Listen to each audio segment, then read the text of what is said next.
Hello guys, in this video we will discuss a manhwa called I'm the King Part 1 to Part 4. The story takes place on a planet similar to Earth, which is called by the indigenous people the Sea Blue Planet. 100 years ago, a meteor fell from the sky, causing a catastrophe that swept the world. Mutated creatures came into life and started havoc. And some humans also awakened their abilities, which could make them contend against the mutated creatures. In the last stages, the original order of human society was completely changed, and the shopping, karaoke, and movie watching that people are accustomed to no longer exist. They were replaced by the weak and strong system where the winner will be the king. Gao Meo, our main character, and a traverser from peaceful 21st century Earth, was leaning against a large rock, gravely injured with blood all over his chest. After traversing, receiving the memory of the original owner of the body's memory, and realizing that he was at its life's end with the bodies of his teammates beside him, his heart broke down. The original owner of the body is an ability user. His ability is growing each day, which strengthens the body according to his age. He was adopted by an old mercenary as a child and grew up to join a small mercenary group comprised of older members. Being the strongest member of the group, he survived despite all of his teammates dying. He believes that it's unfortunate they encountered top predators in the Doomsday world. Suddenly, Gao Meo noticed a viscous substance on his head and right arm. When he looked up, he saw a giant mutant beast, a mutant Tyrannosaurus with a strength of 3rd energy level. Its mouth was open and saliva was leaking from it. Gao Meo was sure that the situation was also a dead end for him. After a moment, however, he stands over the mutant Tyrannosaurus's head, his body destroyed with mushed meat and organs flowing onto the ground. He is unsure how the body's ability works, but speculates his age on Earth was factored into it, making him stronger, and also explained how he solved the crisis with just one punch in a half-dead body. Later, Gao Meo buried the corpses of his teammates in accordance with the customs of the world. Later, he went back to the town. He noticed a very strange thing. He confirmed that his current body looks exactly the same as he did before traversing. Even the name is exactly the same. Despite being called Gao Meo by those who knew the original owner of the body instead of Owen, he couldn't find an answer when asked if he liked the outfit by a Joker-faced designer, resigning to his fate and continuing to live in the Doomsday world. 2 years later in Dawn City, Gao Meo sits on the edge of a broken building while reflecting on his current situation. He thinks that although it's good that his body will automatically become stronger every time he ages, he believes that it is bad news if other desires also become stronger.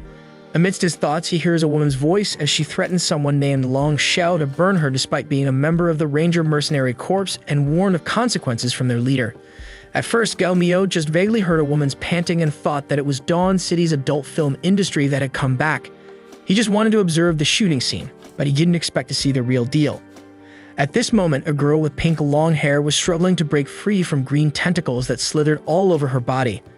Long Xiao disregarded the girl's warning and complimented her body and instructed to stir her lust, so Lao Ma, who had the ability to turn his arms into green extendable tentacles, obeyed Long Xiao's command, referring to him as his young master. The girl could do nothing against his ability but scream no. While teasing the girl, Lao Ma's mouth salivated as he asked her if it felt good.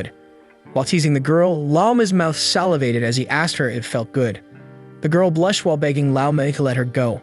When the girl was about to fall from the stimulation, Gao Meo interrupted and urged them to let go of the girl while simultaneously throwing a long-range attack. The attack cut off Long Xiao's and then Lao Ma's hands before breaking the wall that blocked the remaining force of the attack. At this moment, the green tentacles slowly vanished. Right now, both Long Xiao and Lao Ma are dead since Gao Meo used a little bit too much force. But he didn't feel the slightest sympathy and expressed that to deal with that kind of pervert, their death meant nothing. Gao Meo called the beauty and informed her that it is now safe. He then offered the girl help since she looked weak. The girl and Gao Meo held hands as she whispered thanks to Gao Meo's ears. He pushed the girl back to keep some distance while still holding her hand and told her that her body, although strengthened by her ability, is still limited and weak. The girl refuted Gao Meo's words, claiming that she didn't understand what he meant and that as a mercenary she was at least a first-level ability user. Gao Meo threw an iron ball at the girl. However, the girl was confused as to what the iron ball is for. Gao Meo explained that if she is able to crush the iron ball, then he will admit she has that qualification. The girl struggled to crush the iron ball but couldn't do so. Surprised, she realized and asked Gao Meo what qualifications she would have if she could crush the iron ball. Gao Meo responded that she would need to have the qualification to have a battle with him in bed, as his body is too strong and a woman with a weaker body could suffer from internal organ damage and gut explosion during intercourse as he admitted to being careful but unable to control himself when excited. The girl suddenly became angry. She called Gao Miao a pervert and used her ability, Windblade Fury, to attack him. Later that day, Gao Miao walked in a crowded street, still feeling confused and strange about the earlier encounter with the girl. He believed that the pheromones she emitted when he rescued her was intended to lead to an intimate battle between them. He can't figure out why the girl suddenly became angry after failing the Iron Ball tests, so he can only express how he can't really understand women. Someone behind him suddenly asked to wait. The person seemed to know Gao Miao since they called him by his name and even knew his title, the King of the Wilderness. When he turned around, he saw 5 people in uniform. They revealed they had been ordered by Pan Wei, the Lord of Dawn City, to invite him to the Lord's mansion as a guest. At the same time, in an unorganized area, a portal suddenly appeared with some sort of a system notice text box. The Iron Banner mission team successfully entered the world, and the virtual world creature protective field is turned on. The portal suddenly became wider, and 4 people and a dragon came out of the portal. The woman warned her companion, Nelson, not to be greedy since the world they entered at this time is very dangerous. The achievement reward that they could get is great, but would be meaningless if they perish. Nelson acknowledged the woman's warning, but questioned the person who nearly caused their annihilation in the Light Dynasty world by offering a blood sacrifice to obtain a magic weapon. The woman felt offended, and she aggressively asked if he was looking for a fight. The woman reminded him that he also slaughtered a few army captains just to get the Sage's Stone. Nelson feigned ignorance and replied he didn't even mention any names and asked why she was so triggered. Their leader expressed that they must focus on the basic condition of the next world and they should hold their tongues. Tom agreed to their leader's words. He summarized the information that they currently have. They all know that they are entering the movie series called Survivors, and the movie is a standard doomsday action blockbuster.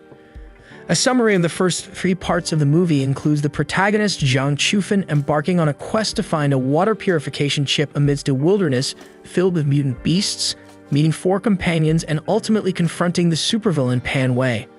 After sacrificing all his companions, Pan Wei was finally murdered with great difficulty. Tom faced the dragon and called it a guide. He asked it which part of that world they were entering this time. A text box suddenly appeared. The word inquiring is written on it. The text box widened and showed some binary codes with the words World Information, Survivors 4. Nelson was shocked knowing that they were entering the 4th part since Pan Wei was already dead in the 3rd part. He was confused.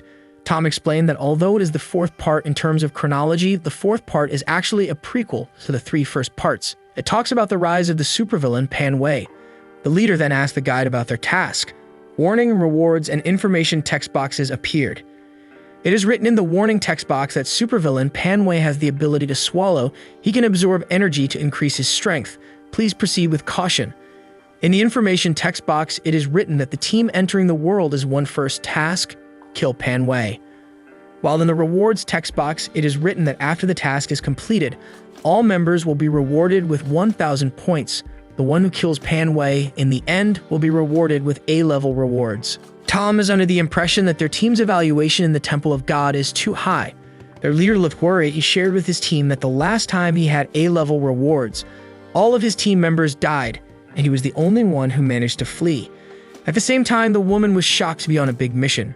Meanwhile, Norman was excited knowing that there is an A-level reward since he can redeem the Truth Alchemy title with it. However, Tom looked troubled since it gives an A-level reward directly like that. It only means that the task is highly difficult. He then informed his teammates that according to the data from the previous team who attacked, the top combat power of that world is the 3rd energy level, and the ultimate boss, Pan Wei, should be at the 4th level. He analyzed that if it is a prequel, Pan Wei would just recently be entering his 3rd energy level. He supposed that they should easily be able to defeat him, but if Pan Wei has reached the peak of his 3rd energy level in the middle of the plot, they'll have to plan carefully, make some sacrifices, and take some risks. In the movie, Pan Wei finally grows into a 4th energy level supernatural power. If they are facing Pan Wei in that period, their chances are very slim, but that should be an S-level reward, hence. Tom thinks that it is very unlikely. He emphasized that they have to figure out which point in the movie they are traveling to. The dragon's eyes shone. A text box appeared saying that the world simulation will end. Iron Banner team, please be prepared.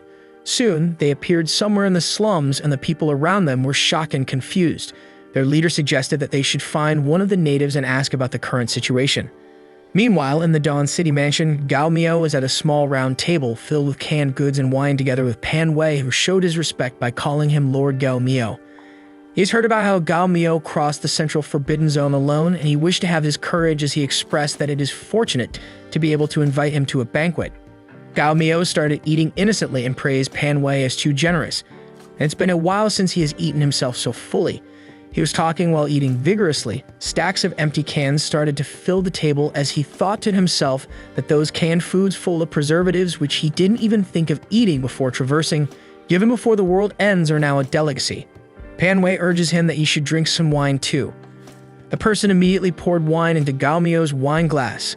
Gao Miao found the wine culture annoying and boring, thinking that there was nothing great about it, and was frustrated that even after the apocalypse, they couldn't get rid of it. At the same time, an eagle was flying over a broken artillery tower. His left eye was glowing green with some kind of ancient text. The eagle's vision is connected to Tom's left eye, which also glowed green and with the same text. He informed his teammates that things are not looking good. The artillery tower had collapsed. By looking at the remnants, he judged that it collapsed a month ago. Norman was confused and clueless about what to do next. Their leader remembered that in the movie, the artillery tower is indestructible, and it only collapsed when Pan Wei was fighting full power against another third-level master named Xu Yang. He speculated that Pan Wei has already swallowed Xu Yang. Based on the plot, Pan Wei will now target Wei Feng's king of the wilderness, Gao Miao, and Su Jin at their third energy level peak, and will then grow on to become the world's greatest fourth energy level. The woman secretly killed a guard on duty and accessed his memory. She found out that Pan Wei had invited Gao Miao to a banquet at his mansion not long ago. She realized that Pan Wei is already planning to act. Norman thought of a plan and got excited. His idea is to let Gao Miao and Pan Wei duel. Since they're both third-level masters, they will both struggle and eventually weaken, and when the right time comes, they can find an opportunity to take them both out. Tom said that the reason why Pan Wei could become a big boss in the movie is that he's good at disguise. In people's eyes, he's a highly reputable city lord, and it's easy for these masters to lower their guard against him. In the movie, Pan Wei's strength is actually slightly greater than Gao Miao, but in order to be invincible, he deliberately sets up a poisonous banquet to weaken Gao Miao's ability and absorb his energy. Based on the memory of the guard, he has been in the mansion for a while.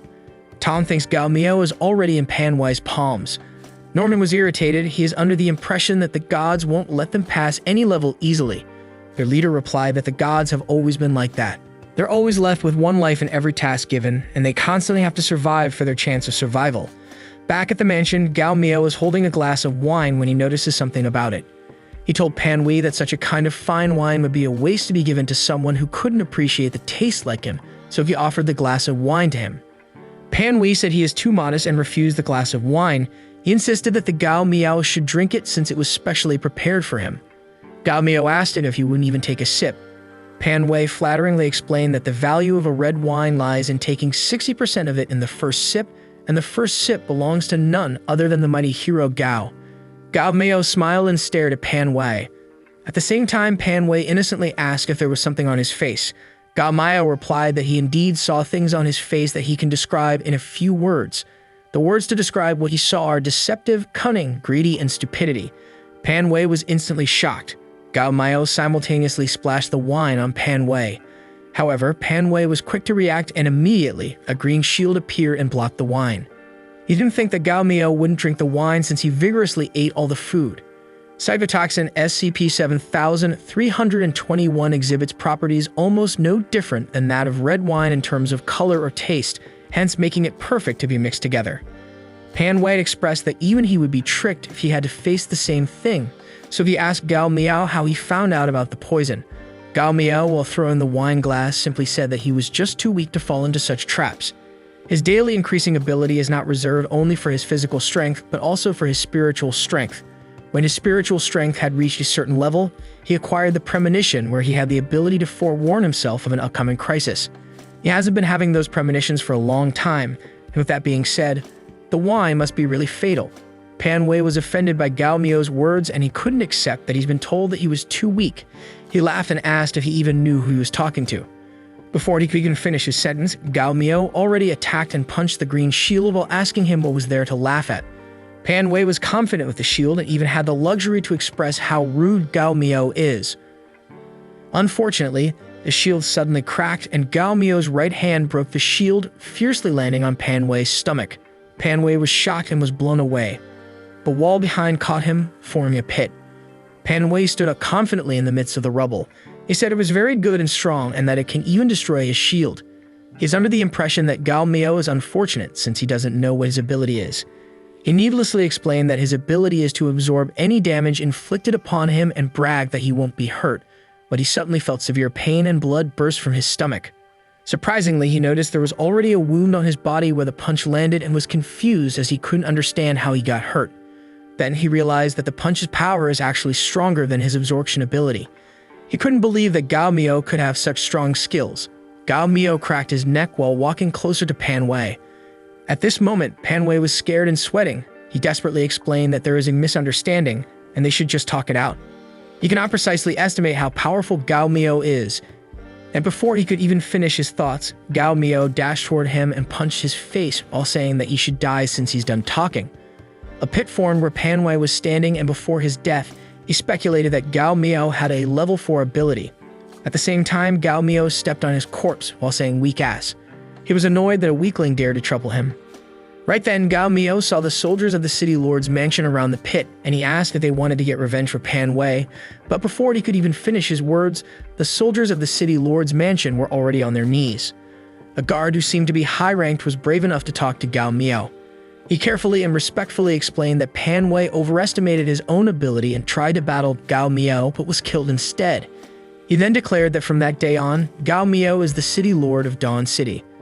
The guard already knew that Gao Mio was way beyond a normal human opponent since they saw the one-sided battle.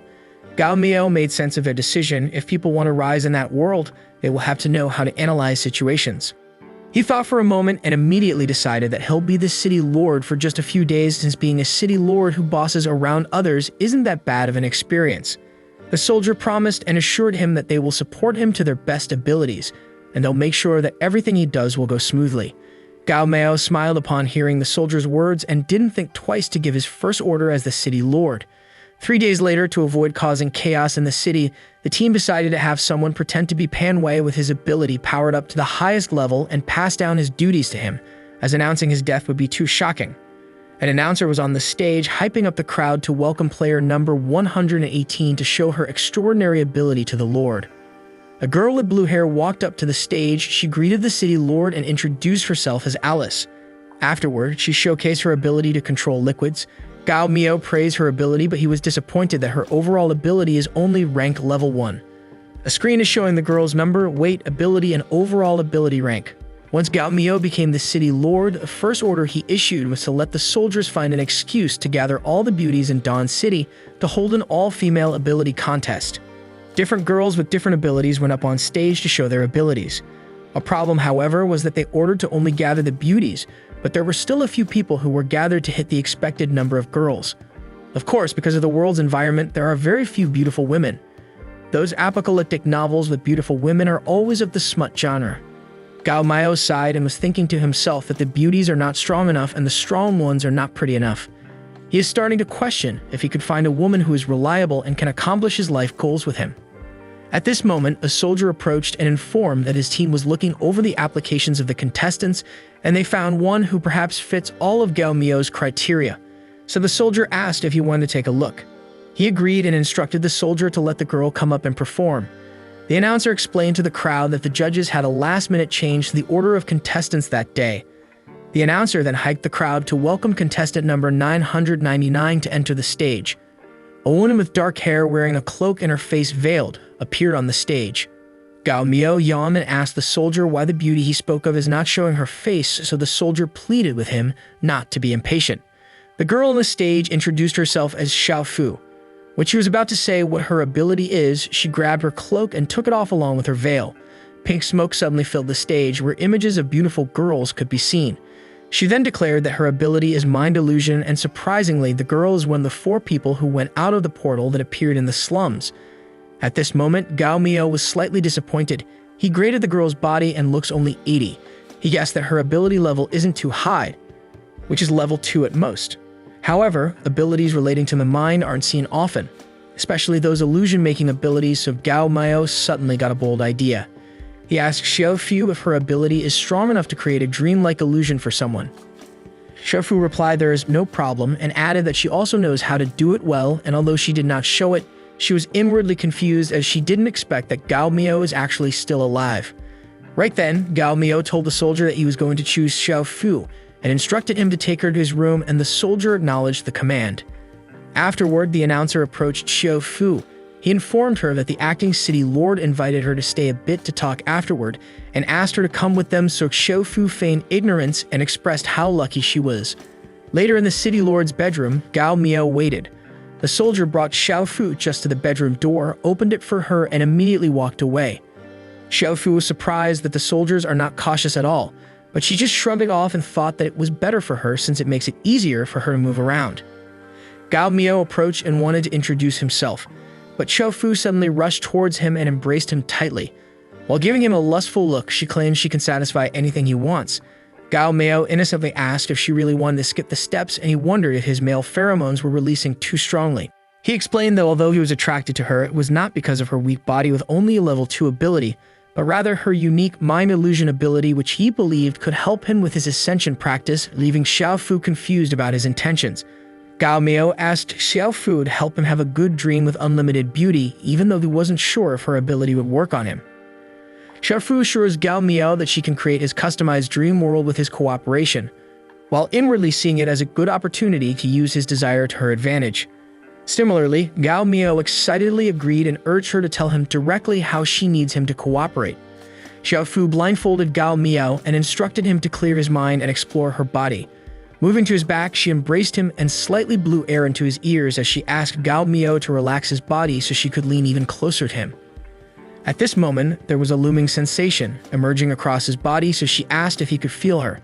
Gao Miao laughed and replied that playing like that indeed feels special, but the key is whether her mind illusion is good or not. Fiddling with him in real life doesn't get her extra points, so Xiao Fu could only express her annoyance towards Gao Miao and explain that her actions are needed to prepare for the mind illusion, and afterward, he'll get to see girls that are even more gentle than her when he gets into the dream.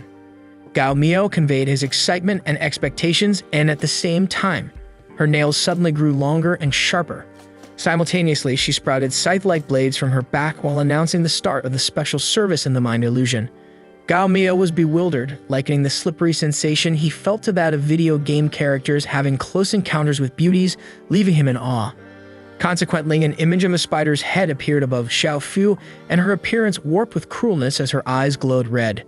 Afterward, her mouth got wider and her teeth were bigger and sharper, even her hands turned into scythe-like blades too. As she wrapped the whole body of the unsuspecting Gao Miao, he feels that it was kind of cold and windy, but instead of getting alarmed, he thinks that it is relaxing. When he was fully covered with webs, he uncontrollably moved a little bit, and the webs that covered him were torn apart. At the same time, Xiao Fu coughed a mouthful of blood. Gao Miao felt guilty after he accidentally broke her techniques, so he decided to play dead to not make things too awkward. This time, Xiao Fu was angry, and she started to wrap Gao Miao in spider webs once again. When she covered him completely with a spider web, she was surprised that Gao Miao didn't react at all, and she wondered if she succeeded. After a while, the web that wrapped Gao Miao slowly melded into his body. Xiao Fu rejoiced when she saw the web completely integrate into him, as obtaining a level 3 battle ability will increase her chances of beating the final boss, which is Pan Wei. However, Gao Miao suddenly realized that he was attacked with a demonic puppet ability by Xiao Fu. The clueless Xiao Fu said to him that although he may be a dragon armor in the film, his real power is a lot weaker, so before attacking the boss, she can control Gao Miao efficiently. Gao Miao was annoyed, and although he showed no expression on his face, he couldn't take the fact that there are always peasants who wanted to harm him. He can easily remove the demonic puppet ability, but chose not to and acted like he was being controlled by Xiao Fu, as he was confused and shocked when he realized that Xiao Fu just revealed to him that he is actually a dragon set in a film. As she instructed him to follow, he decided to obey and just wait, since her words concerned him, and he must see the origin of the bratty girl. Just like that, he purposely pretended to be under the control of Xiao Fu and left Dawn City. They went into the outskirts of Dawn City in the slums. Afterward, they entered a building, and the other 3 people that came out of the portal greeted them. Xiao Fu informed she just returned from Dawn City and bragged about what she got. Norna dismissed Gao Miao as just an innocent kid that could be sold as a slave, while Tom speculated that the person Xiao Fu brought was the king of the wilderness. Xiaofu praised Tom's brilliance and bragged that Gao Miao is already under her control. The leader reminded the team that in the film, Pan Wei never lends his power as City Lord and emphasized that the end of the plot should have Pan Wei ascending to a being with level 4 ability by engulfing the high-level dragon armor. Tom said Gao Miao is not a special character in the film and has few scenes, and he believes changing minor parts won't affect the film's outcome, as Pan Wei's luck makes the dragon armor much stronger. On the other hand, Gao Miao couldn't believe that the world that he transmigrated into is actually a film. The character that he killed with one punch is the main character, Pan Wei, and he is actually a dragon armor in a film that is slain by the main character. Tom thinks adding a peak level 3 ability user would boost their team's power, but worries it might not be a good thing. In contrast, Norman is confident it's effortless since Xiaofu controls Gao Miao without damage, but Xiaofu admits it's not easy, and she almost messed up. Tom guesses Pan Wei is stronger than they predicted even without reaching peak level 4 ability.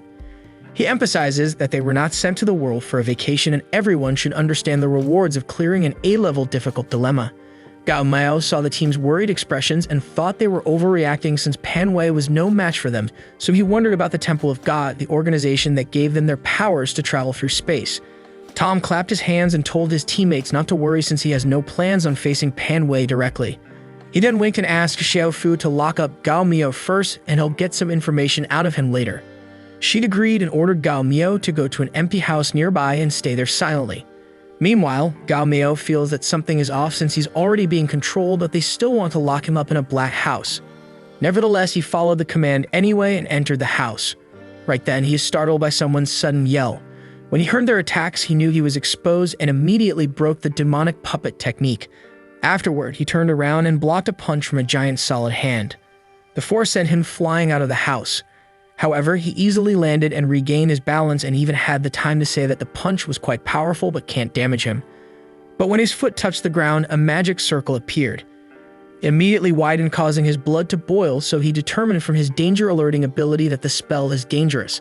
Simultaneously, missiles, fireballs, and demonic spells descended upon his location. At the point of impact, an explosion followed and smoke covered the area. Amidst the smoke, a giant that seemed to be made out of rocks appeared, and the 4 people who attacked him stood on its shoulders wearing their battle armor and holding their magic weapons. Xiaofu transformed into her battle form, Tom was holding his magic cane, Norman took out his sage stone, and their leader was wearing a suit. Norman demanded an explanation from Tom about why he used the secret signal to attack Gao Miao. They even used the telekinesis trap they worked on for 3 days to catch Pan Wei, which he thinks it's a big loss. Tom answers he detected Gao Miao's intense brainwave frequency during their discussion, which he suspected to be unusual, and he realized that Gao Miao was just pretending and decided to attack him with full power while he was unprepared. Their leader expressed that they should just treat it as a practice for the tactic they prepared for Pan Wei. At the same time, Xiaofu was furious and couldn't accept that she was tricked by a dragon armor. She had planned to just kill his soul, but now wanted to kill him on the spot and push his grief and pain to the extreme. After the smoke cleared, the 4 people were shocked to see that Gao Miao was completely unharmed despite the ground he had been standing on before turning into lava during the attack. Gao Miao's shirt burned away and his hair grew longer as a red line appeared on his forehead, indicating that he was forced to use his complete form at the center of the destruction. He boasted to the 4 people that the last creature that witnessed his complete form was the ancestor of all mutant beasts on that planet, the Beast God, and that he had scattered its ashes. This time, Norman was confused about how an NPC who's not even the final boss and is supposed to be swallowed by Pan Wei is that strong. Xiaofu argued that there should be a limit to how much the plot can be changed, pointing out that even the most powerful version of Gao Miao that the 3rd energy level team of the Temple of God encountered wasn't as strong as the current version.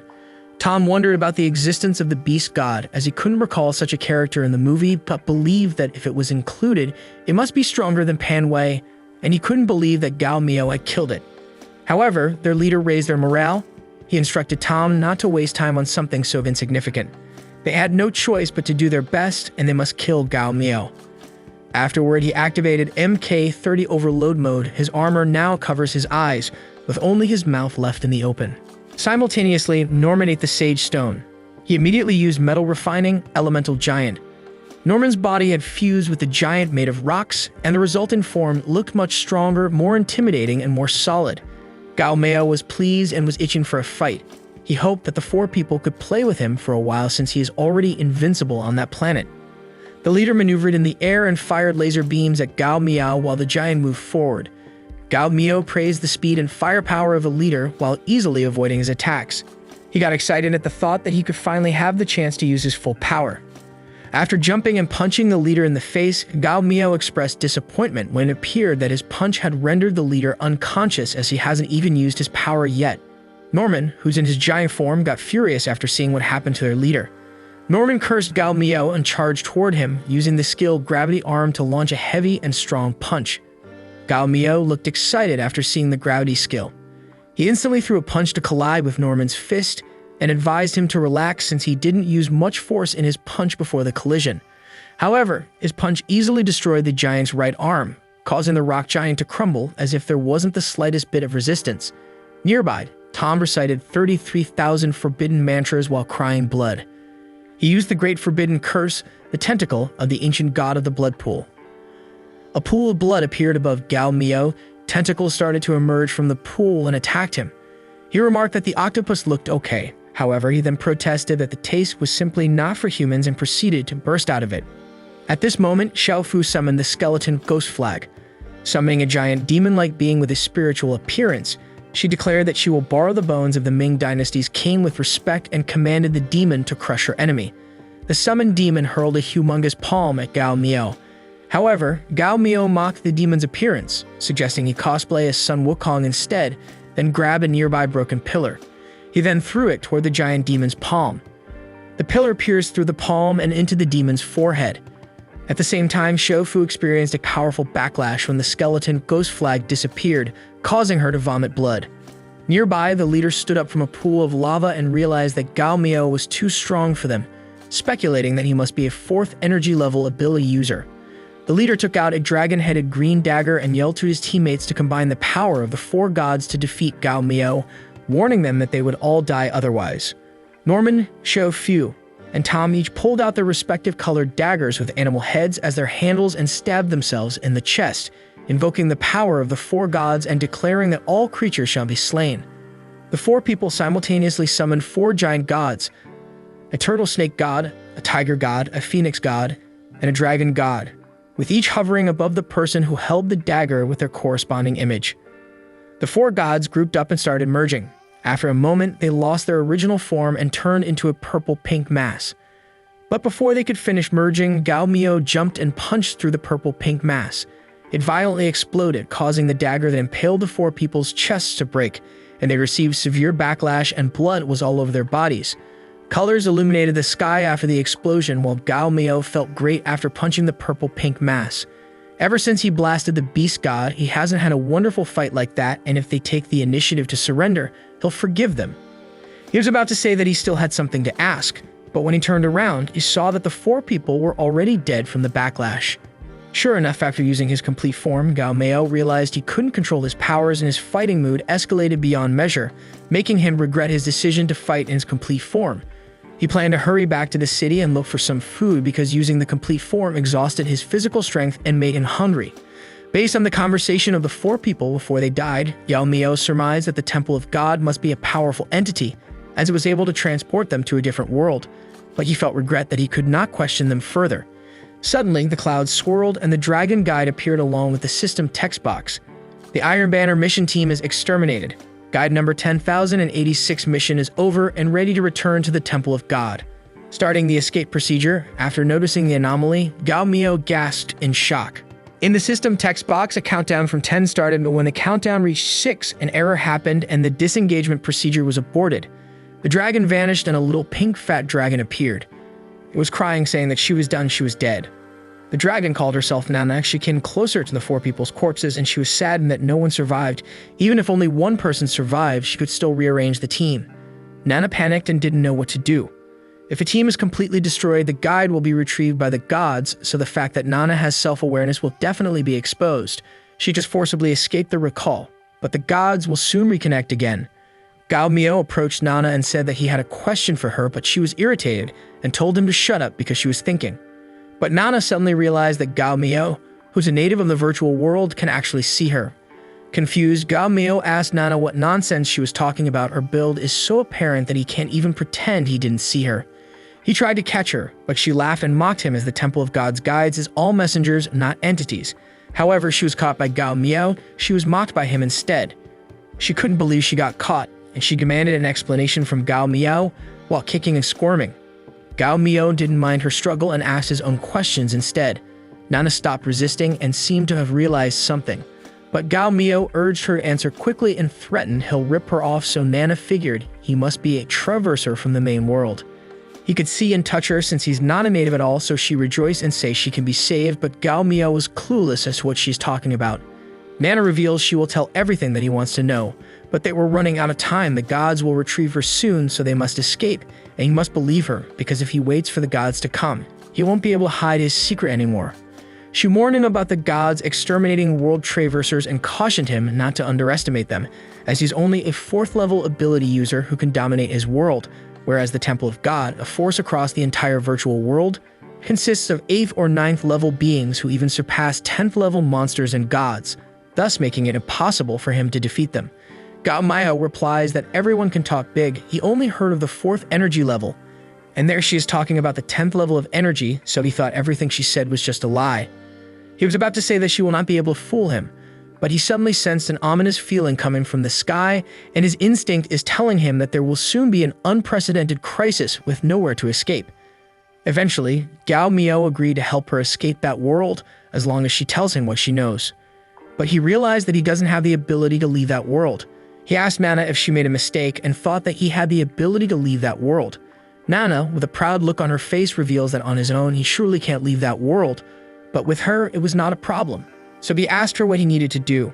Nana explained that she will strip off all the power given to her by the gods, otherwise, no matter where she flees, she'll be found, but after stripping off the power, her consciousness mark can only survive for less than a second, so he must get that consciousness mark within that time.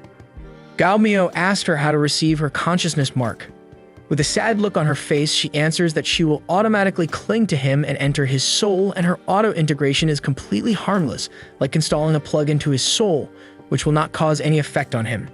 She cried and pleaded with Gao Miao not to reject her mark of consciousness or she will be obliterated, and after receiving her consciousness, he will be her master. Gao Miao agreed, but was thinking to himself that if he feels a slight danger, he'll definitely hide as far as he could. Nana was nervous. She thinks that Gao Miao is not reliable, so she was worried that he'll reject her mark of consciousness, but she doesn't have the time to be choosy as the natives of a virtual world cannot receive her mark of consciousness and only a main world soul can. Gao Miao encouraged her to start, so she started stripping the power bestowed on her by the gods. She shines so brightly that Gao Miao has to cover his eyes. When she was done stripping the powers, the arrow was fixed and the disengagement procedure was continued. While crying, Nana flew toward Gao Miao and she screamed not to reject her. At the same time, Gao Miao didn't feel a threatening feeling from her body, so he accepted her. Nana cried as she thanks him. When she was near Gao Miao, her body disappeared and she turned into a consciousness mark, which immediately dove into Gao Miao's chest. Gao Miao's chest glowed as he felt that something had been added to his soul, and he felt amazing. After a moment, Nana went out of his chest and she was very happy. Suddenly, she looked worried and told Gao Miao that they should leave immediately. She referred to him as master and informed him that the gods will scan the world and realize his abilities after he collects her shell from the mission team, so they should leave before that happens. Gao Miao thought to himself as he realized the apocalypse-like danger feeling hadn't disappeared, so he asked her how to leave. Nana explained that his ability to traverse from the main world to the virtual world is natural, but cannot be self-activated, so she will help activate that ability. Feeling a growing sense of crisis, Gao Miao decides to leave before the gods arrived, realizing that Nana's warning was not a lie and that he couldn't afford to provoke them at the moment. Nana seriously agreed with him. Gao Miao wanted to scourge for weapons before they flee since he saw a lot of great things in the 4 people he just killed, and he expects that those things should be in good shape and not damaged. However, Nana immediately stopped him. She explained that all those things were re-exchanged with the gods, and there are gods' marks on them, so if he takes them, their escape will be in vain because the gods will be able to locate them at any time. Gao Miao thinks that it's such a shame that they can't equip themselves with weapons while fighting monsters. After a moment, Nana activated his traverse ability. At the same time, he was startled by the feeling of his power being forcefully activated in his body. But Nana scolded him for screaming and he should not be startled by everything. Later in the cosmos, Nana said that she forgot to tell him that his ability is random traversal, and before they enter a new world, she's also clueless as to where they will land. Gao Miao expressed that as long as they can flee, it's fine. Nana excitedly informs him that his traversal ability is very special. It's placed under the ultra-rare category in the exchanges with gods, so as long as they conceal it properly, it's basically impossible for the Temple of God to find them.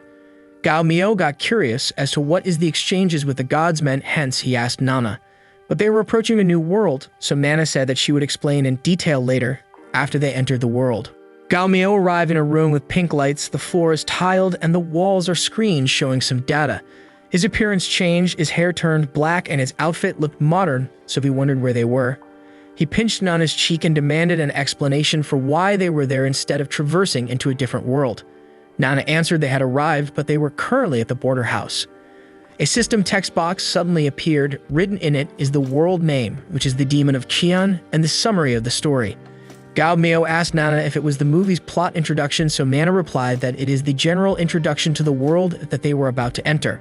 He read the contents of the summary, and Gao Miao recognized the movie and determined it was adapted from Liu Jia on Earth.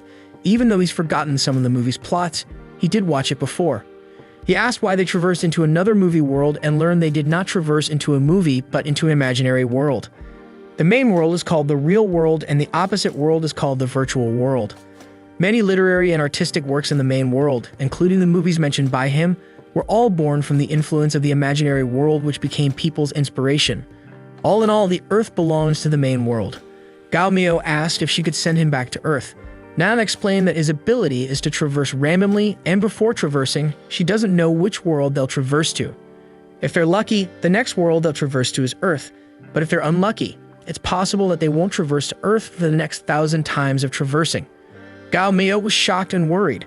Nana reminded Gao Miao that he needs to focus on increasing his lifespan and earning more virtual sources if he wants to return home, as each time they activate the traverse ability, they need to use a virtual source, and she doesn't have much left. He then learned that a virtual source is the unique energy of the virtual world which only the Temple of Gods can use, but as the creation of the Temple of Gods, she also possessed the ability to use a virtual source. Once they entered the Demon of Qian world, she promised to help Gao Miao. After being in the Temple of Gods for so many years, she only got 2 of them, and now she only has 1 left. He asked not to fret over a virtual source because if he can handle it, he can get as much as he wants, so he urged her to bring him inside already. Suddenly, he noticed his reflection on a mirror. The outfit, the black hair, and the black eyes are what he looked like on Earth, so he wondered if his appearance had changed back to the way it was before traversing. Nana answered that the traverse ability that he has is not an ordinary ability, but the super rare existence substitution ability. Once his ability is activated, he will randomly enter a world, and after replacing the existence of any character, his power will be preserved. So in the After the Doomsday movie series, he replaced Owen, the king of the wilderness, the one with the ability to grow each day, and whether it's the body or soul, it will be replaced by his form. The substitution makes the whole world recognize that the character's name is Gao Miao. Even traversers like the Steel Flag mission team's knowledge will be distorted. Nana explained that when Gao Miao enters a new world through traversal, he replaces a character, and the replaced character's information is compressed and stored in the owner's brand of existence, which under normal circumstances cannot be used. However, she can decompress the information and enable the life form again. The card which appeared in front of Nana flew toward Gao Miao. He received the card and flipped it. He saw his image when he was still in the After the Doomsday series. Nana explains that the characters from the previous world can be converted into a virtual account, allowing Gao Miao to replace them again if he wishes to, and he can also set a spell or action to signify switching roles for a more immersive experience. A ridiculous image suddenly appeared in Gao Miao's head. Consequently, it made him decide not to use actions to transform. These kinds of things don't matter anymore. He just wants to enter the Demon of Qian world and earn a virtual source. After Nana asked him to be prepared since she was going to the door of the virtual space, he urged her to start the performance. Afterward, Nana started saying Abba Abba energy, and then the spell Open Sesame was cast, following which a door opened behind her. Curious about their current location, Gao Miao asked Nana about where they were and what kind of world it was. Nana revealed that the place they were in is a virtual space that she created using a virtual source while working for the Temple of Gods, and it cannot enter the world but only stay on its surface. This will allow Gao Miao to traverse new worlds without directly replacing the other character, and they can stay there for a while to check up on their bodies. Gao Miao expressed that everything is pink and too ugly for him. He then requested Nana to transform the virtual space into a large imperial harem with hundreds of soft and comfortable beds in each room. Afterward, he renamed the virtual space to Crystal Palace, which transformed to his liking. But he teased Nana about designing it all in pink before and attempted to peek to confirm her gender, causing her to plead with him not to. Meanwhile, in the Demon of Chan world, a woman was entangled in thorny vines. The woman was full of wounds and bruises all over her body. The thorny vines have the ability of the old woman in front of her. She told the old woman to just kill her since she would never listen to her. The old woman's eyes suddenly turned white and a ball of light hit her chest. The light grew bigger and Gao Miao appeared and replaced the old woman. He transformed into a young man with long green hair and long ears. He now wears the outfit that the old woman was wearing. Existence replacement succeeded. Gao Miao was shocked that he could also replace the gender.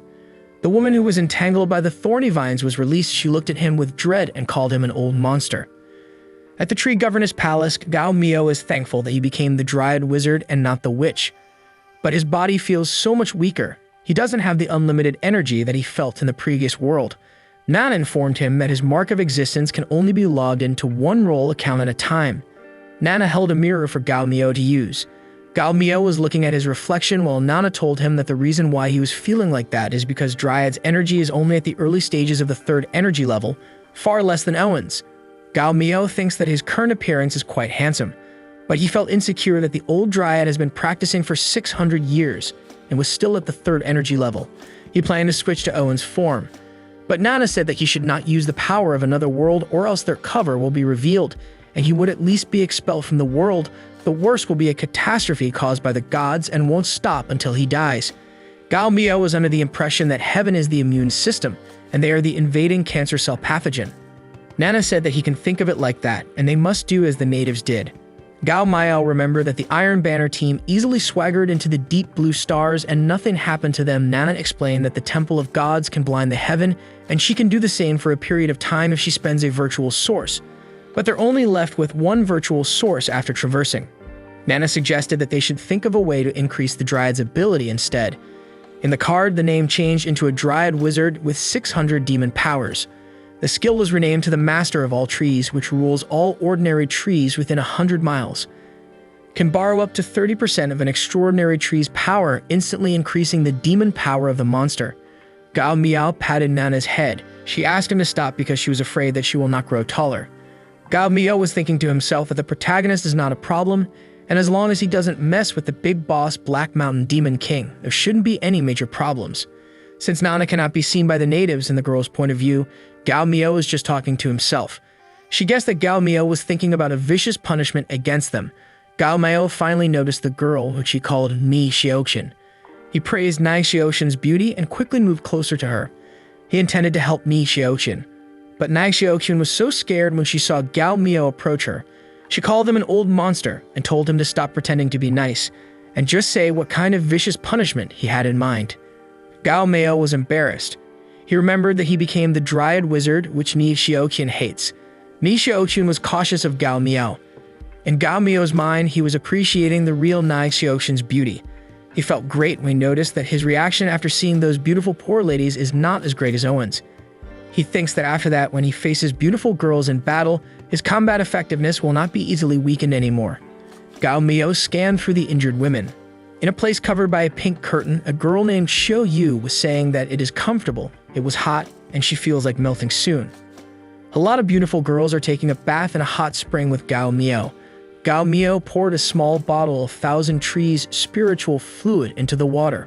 The fluid contains extremely powerful vitality and has excellent healing effects on the body and soul. Using that to heal the ghosts feels like a waste, but he needed to do that to atone for what the Dryad Witch has done to them.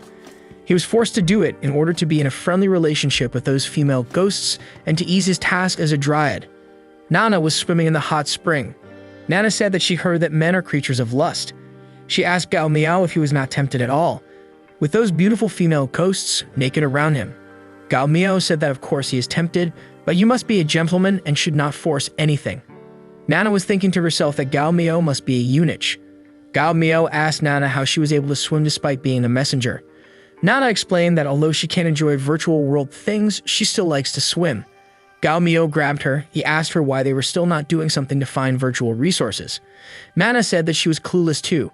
She explained that the gods use special means to communicate with the world's ground rules and generate a task that will help them obtain virtual resources, and she's been trying to do the same method.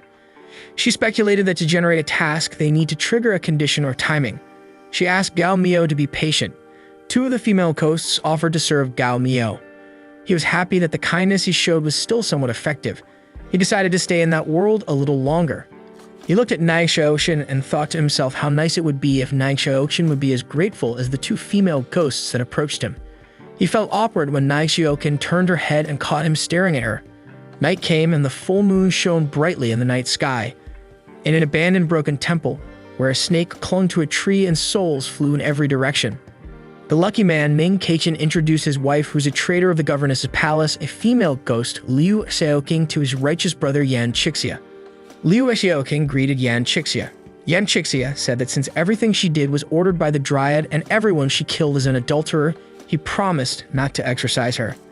Liu Xiaoqing kneeled in front of Yan Chixia and told him that there are other female ghosts that are threatened by the Dryad being held captive in the tree governess palace and hoping for a monk's compassion to save them. Yan Chixia said that among the countless souls in the Land Road Temple are innocent souls. He wanted to avenge their death and kill the Dryad. Ning Keichin told him that he has battled the Dryad a few times and ended with a tie each time. He asked him where his confidence came from. Yan Chixia explained to him that he had been cultivating his physical and soul ability since he was young. He is currently at the pinnacle of refining his key power. He said that if the Dryad battled with him again, he would have the odds and will not give the Dryad a chance to cast spells. The tree governess palace was built by the Dryad witch on a 1,000-year-old extraordinary tree. The ancient tree is a long-lived, cenogenous tree with extraordinary attributes. It can lend its power to the Dryads. Gao Miao touched the xenogenous tree and activated the power of Dryad. Wood's magical particles floated in the air. A 3-leaf tattoo suddenly appeared on his forehead. Gao Miao felt good after feeling his power increase. Nana was using a scouter. She said that the original Dryad had 600 years of demon power, and after borrowing 30% of that tree's power, he now has 900 years of demon power. Gao Miao only needs 100 more years to become a demon king. He couldn't find anything related to the energy system in the Dryad's memory, but he found another type of power system. The first type is to gradually increase the demon power which the previous Dryad uses, and the second type is refining essence into Qi, refining Kai into the spirit, and refining spirit back to emptiness. Gao Miao thinks that he can do whatever he wants as long as he doesn't mess with the few strong characters in the original movie. He raised his hand and released a spell. He was amazed at how it felt like being a mage, and he noticed that the demon power seems to be inexhaustible. Gao Miao planned on increasing the Dryad's power so he can use it for long-range battles which Owen lacks. He is excited, thinking that if he encounters the legendary trees with thousands or even hundreds of millions of years, the Dryad's power would be even stronger than Owen's. The female ghosts below the tree who watched Gao Miao do what he just did cheered and praised Gao Miao. Some of the female ghosts were under the impression that Gao Miao is showing his strength again. They're thinking that their bow and ash is still in his hands and wondering when will their torturous days end. Mei Xiaoxin looked at Gao Miao seriously. A sonic wave suddenly descended from the sky, and the female ghosts panicked and were having a hard time enduring the piercing sound. They identified the sound as the Sanskrit sound of Taoism. They speculated that a Taoist priest with profound Taoism was coming. Gao Miao instructed the female ghosts not to panic and to hide in the palace immediately. Nana told Gao Miao that it was probably Yan Chixia, since he was a Taoist priest that can appear there around that time. Gao Miao told Nana that it should be him. Inside the palace, female ghosts gathered towards Xiaoqian. They asked her what happened if they succeeded, and a female ghost specifically asked how her acting was. A female ghost expressed that the Dryad seems to have changed for the better. Two female ghosts immediately told her to not be fooled and to not forget how the Dryad treated them. Xiaoqian explained that a few days ago she saw a Taoist priest in the Lanru Temple. She tricked him into coming to the tree governess's palace to exorcise the Dryad witch, but the old monster seemed to be aware of it. He whipped her and was trapped in the tree governess's palace. But she was able to send out Xiaoqing in advance, who seemed to have successfully brought the Taoist leader there. The female ghosts cheered on the Taoist. They wanted Gao Miao to die so they'll be freed. Xiaoqian cast a spell. A water mirror appeared which showed the fight between Gao Miao and Yan Chixia. The female ghosts wanted to see who was stronger. Yan Chixia approached Gao Miao confidently. Behind him, Ning Keichin was comforting Liu Xiaoqing. Gao Miao clasped his hands and told Yan Qixia that he's been looking forward to meeting him. Nana warned him that around that time, Yan Qixia's power should be equal to a dryad who used his wood's magical power. Yan Qixia moved swiftly towards Gao Miao. Nana immediately flew away while Gao Miao was momentarily shocked by the sudden attack. Gao Miao swung his right arm and jumped toward Yan Qixia. Yan Qixia smirked and said that Gao Miao is really stupid for not drawing back to use his demon magic and even wants to fight him at a close distance. He grabbed his sword and slashed Gao Miao countless times. After the attack, he immediately put his sword back on its scabbard. Gao Miao forgot that he's a dryad and subconsciously fought Yan Qixia with his fighting methods when he was still Owen. He got careless. He felt fortunate that he had the wood spirit essence on his body that can heal his wounds. Gao Miao learned his lesson and planned on casting his spells from a distance. Ning Keichin said that evil can never surpass the rightful. Liu Xiaoqing was impressed that the dryad wizard was killed instantly. Nana laughed at the sight of what she called stupid natives celebrating. The female ghosts inside the palace cheered and praised Yan Qixia. Xiaoqing told the female ghosts that it was not over yet since Gao Miao still has wood spirit essence on his body that can heal his wounds. Through the mirror, she immediately informed Yan Qixia that the dryad won't die easily, and not to forget to beat him up until his bone ash is scattered and his soul dispersed. When Yan Qixia heard her, he immediately took out his sword using Qi and summoned countless golden swords. The golden swords immediately flew toward Gao Miao, who was struggling to get up. The area where the swords attacked exploded. Yan Qixia commanded his sword to resheath. Thick smoke hindered his vision, and he couldn't see what happened to Gao Miao. The ghosts inside the palace celebrated once again. They got excited thinking they were finally free and thanked Xiaoqian, who planned everything. In the water mirror, smoke filled the area. Xiaoqian released a sigh of relief and said that everything finally ended. Moments later, Yan Qixia noticed that the dryad's demon power suddenly disappeared. He felt a dreadful Yan Kai emerge and was confused about how could a monster have such a strong Yan Kai. In the area covered by smoke, Gao Miao clicked on Owen's card while coughing and grudging over Nai Xiaoqian's betrayal. The remaining virtual source was used up. From the Dryad Witch, Gao Miao turned into Owen. He planned on beating Nai Xiaoqian's ass. Nana was cheerfully cheering on Gao Miao, but deep inside, she was crying because her last virtual source was used. The female ghosts were shocked to see that Gao Miao is not dead. Ni Xiaoqing was confused about how he survived a technique that even a 1,000-year-old demon king wouldn't be able to handle, and she wondered why Gao Miao looked like that. Liu Xiaoqing felt hot after seeing Gao Miao. Ning Keichin was telling her not to worry since evil has never beaten the rightful. He's confident that Yan Qixia could defeat Gao Miao. Nana was thinking to herself that even if the flag of the SEAL mission team lost, it would be impossible for a native to defeat Gao Miao. Yan Qixia felt Gao Miao's tremendous amount of Yan Kai. He's confused as to how Gao Miao's appearance changed and how he possessed a strong Yan Kai. Gao Miao smiled and challenged Yan Qixia again. He immediately sprinted towards Yan Qixia. Gao Miao's steps broke the ground. His speed shocked Yan Qixia. Yan Qixia quickly unsheathed his sword with his thumb. He used demon slashing sword technique. His afterimage surrounded Gao Miao, but Gao Miao was able to accurately locate his position and punched him in the face. Yan Qixia coughed blood and was thrown away. Gao Miao bragged that he is not afraid of the melee battle anymore. Yan Qixia's left cheek turned violet. He planted his legs and sword on the ground to stop himself from being thrown away. Simultaneously, he used his Emperor Sword technique, Boundless Sword Ki. Gold swords momentarily hovered above him and flew toward Gao Miao. Gao Miao swung his right arm and punched the gold swords. The ground he's standing on broke and turned into lava. Huge red fists punched and broke the huge gold swords. Nana informed Gao Miao that one virtual source can only shield them from the heavenly law for about 3 minutes, so he has to finish things quickly. Gao Miao quickly ran towards Yan Qixia. Yan Qixia determined that with Gao Miao's speed, he wouldn't be able to dodge. His right foot is stepping on a sword's handle while a sword hovers above him. He used a magic weapon, the Universe Heart Guard mirror technique. But before his technique could do something, Gao Miao punched his stomach. The mirror he summoned broke and his swords were thrown away and pierced the ground. Yan Qixia, who's covered in wounds, lay on the ground. He couldn't believe what just happened. Gao Miao approached Yan Qixia's wounded body. He was worried that Yan Qixia might have died. But when he checked his pulse, he was relieved that Yan Qixia was still alive. Gao Miao praised Yan Qixia for not dying after receiving his punch head-on. The female ghosts panicked after seeing their master win the fight.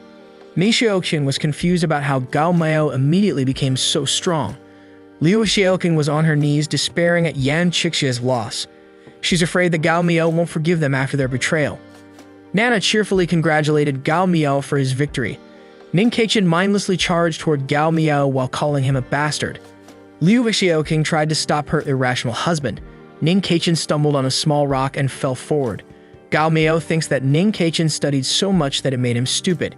Except for being handsome and upright, Gao Miao couldn't think of other things that were good about Ning Keqian. He couldn't understand how Ning Xiaoqing fell in love with Ning Keqian.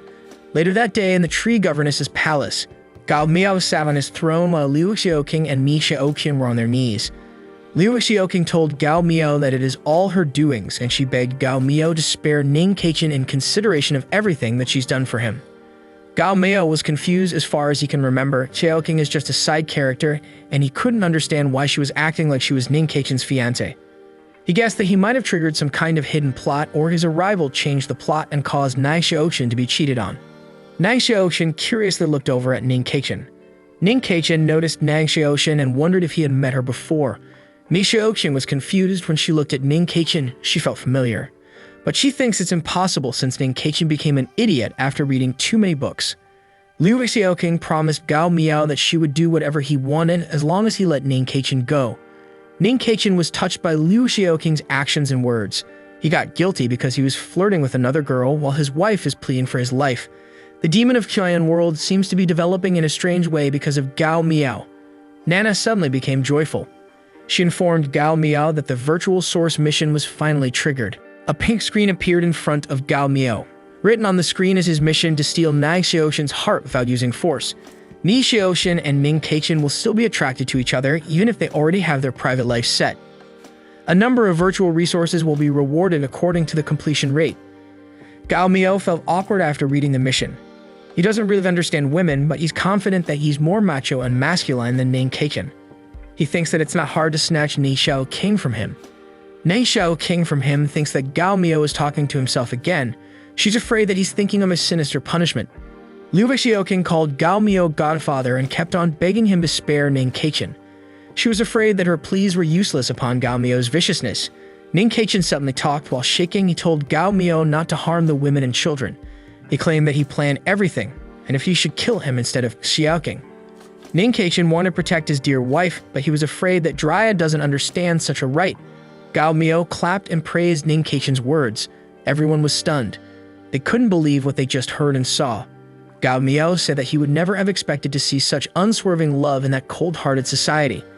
He moved closer to Liu Xiaoqing and held Liu Xiaoqing's right hand. Liu Xiaoqing was confused as to what Gao Miao was trying to do. Gao Miao held Ning Keqian's left hand and told him that he was a good man. Ning Keqian was confused too. Gao Miao smiled, joined Ning Keqian and Liu Xiaoqing's hands together, and said that he was not a devil. On the contrary, he aspired to be a good person. A good demon amongst the people. He promised to overlook everything that happened and would still acknowledge Xiaoqing as his adopted granddaughter as long as they both smile sincerely like him. Gao Miao plans to use Liu Xiaoqing as a distraction, so Ning Keqian wouldn't be a hinder between him and Mi Xiaoqing. He accepted Ning Keqian as his grandson-in-law. Ning Keqian and Liu Xiaoqing both felt awkward upon the sudden change of events. Nana was curious if Gao Miao wants to buy their favor and what he means by smiling like that. One incense stick later, Gao Miao told Mi Xiaoqing that he remembered that during his battle, she told Yan Qixia to burn his bones to ashes to make sure he was dead. Nana asked Gao Miao what to do with her. Mi Xiaoqing was under the impression that Gao Miao didn't change at all. She thought he changed for good when she saw how he treated Xiaoqing. She decided not to waste her energy begging and started screaming at Gao Miao instead. She threw spells for Gao Miao, wanting to die in peace and hoping to kill him in the process. Gao Miao effortlessly dodged the spells, simultaneously using a spell to bind Mi Xiaoqing in vines between two pillars. She kept on cursing Gao Miao even though she was in a dire situation. She told him that even if she loses her soul in his hands, he'll die one day at the hands of other monsters. Nana offered to search for the top 10 tortures in her database. Gao Miao declined. He told Nana that he had watched a lot of movies before and learned a lot of tricks. He thinks that he can try it on Ning Xiaoqing. Moments later, Ning Xiaoqing was struggling to keep herself from laughing. Gao Miao told her that he will stop the torture if she begs him to stop. Xiaoxin was sweating while having a hard time catching her breath. She looked like she wanted to beg Gao Miao to stop, but because of her pride, she told him that she will not admit defeat. While holding a feather, Gao Miao told her that he's been wanting to do that since he first saw her barefooted. He used the feather to tickle Mi Xiaoxin's right foot. Mi Xiaoxin laughed and cried. Her words transitioned from insulting Gao Miao into admitting her defeat and begging Gao Miao to stop. Gao Miao stopped tickling her foot. He told her that she must have realized his greatness and wouldn't make the same mistake again. Mi Xiaoxin was slowly released from the vine's entanglement. She called Gao Miao an old monster, and as soon as she was completely released, she ran away using the ghost escaping ability while telling Gao Miao that what he did was from the bottom to the top perverted. Surrounded by smoke, Nana and Gao Miao were left alone in the throne room. Nana asked Gao Miao if he could really win Mi Xiaoxin's heart like that. Gao Miao innocently told Nana that fighting is the only thing that he knows and nothing about women. He explained that he remembered that in a drama he watched, the woman's heart was won by tickling her feet. He determined that it should be possible to do since he saw someone do it in a drama. In her bed, Mi Xiaoxin was hugging her knees while contemplating how Gao Miao is so different from before. She was trying to convince herself that even though Gao Miao didn't beat her up, he was still wicked and she hated him to death. Meanwhile, in the Black Mountain Temple 300 miles away, some people reported to King Bing that after trying so many times, a loophole from the gods was found. King Bing was informed that the woman who was born on the lunar year, lunar month, and the lunar day is named Xiaoxin, but the surname, where she's from and where she's currently at, couldn't be figured out. King Bing declared to find Xiaoqian in the tree governor's palace dungeon. A cage made up of vines kept Yan Chixia captive. Inside the cage, a table, furniture, and other things can be seen. Gao Miao asked Yan Chixia how he was doing.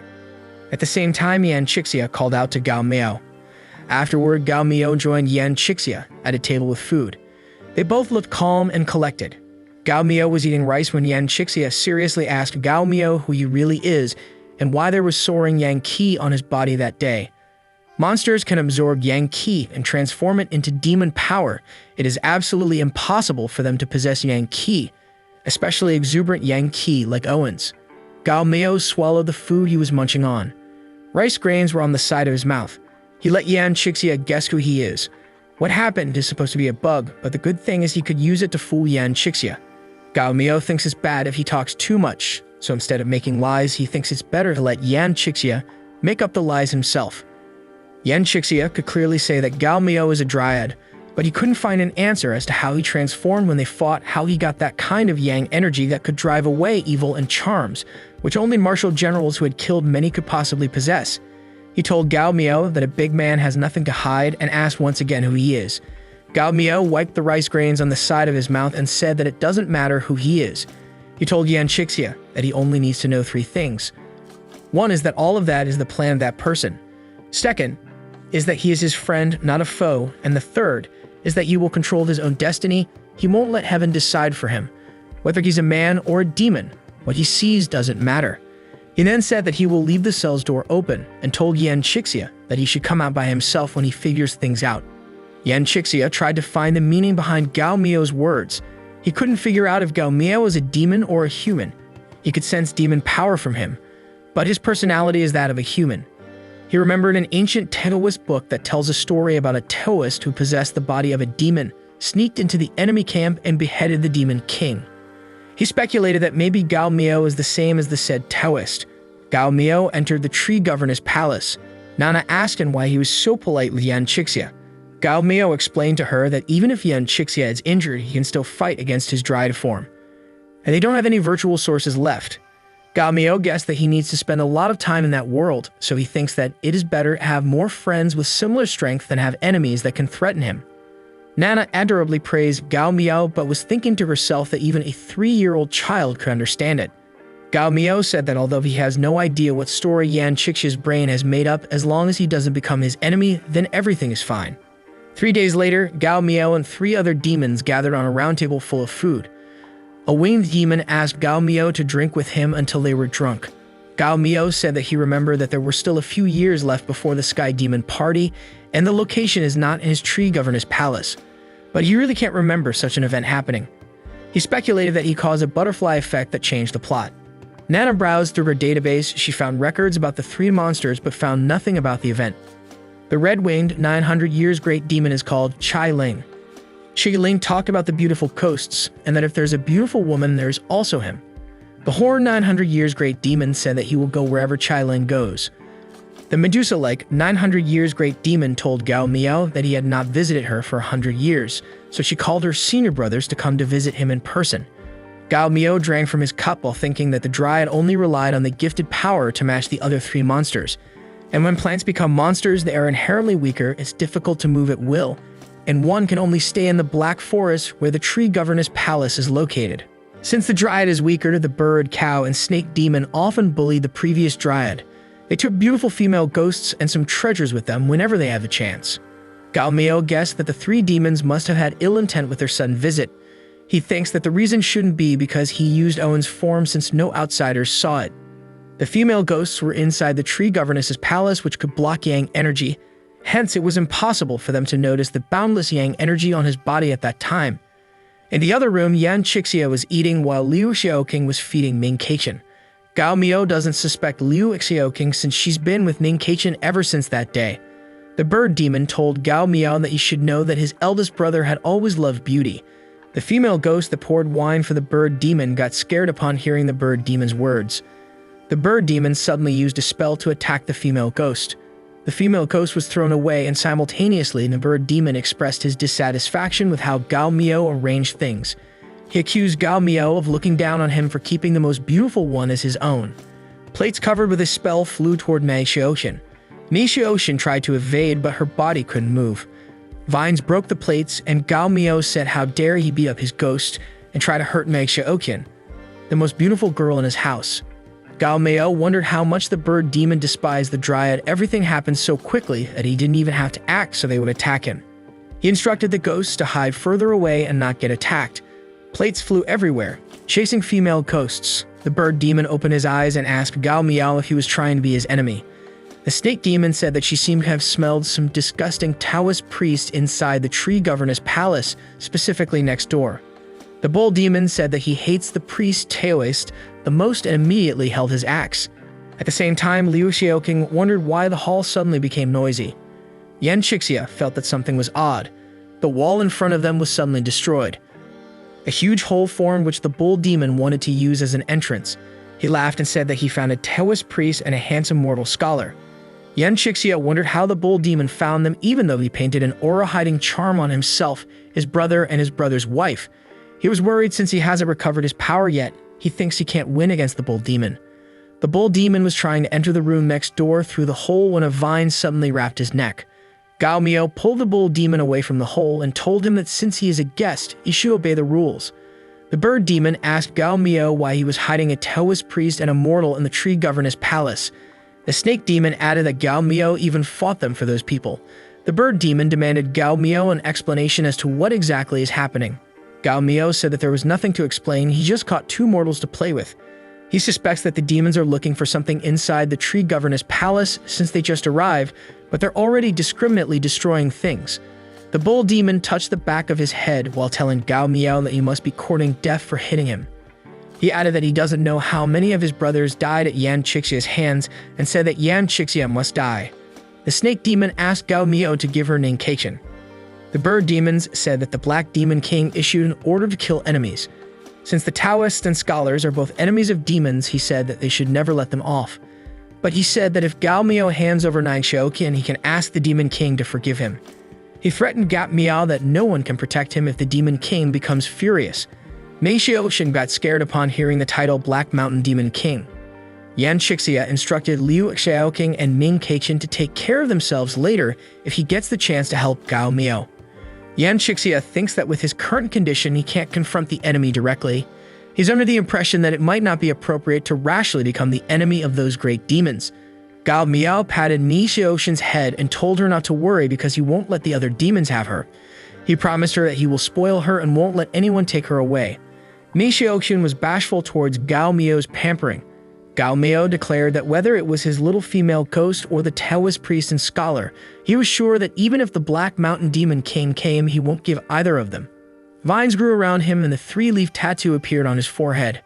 The bird demon noticed the increase in Gao Miao's demon power. The bird demon opened the fan he was holding.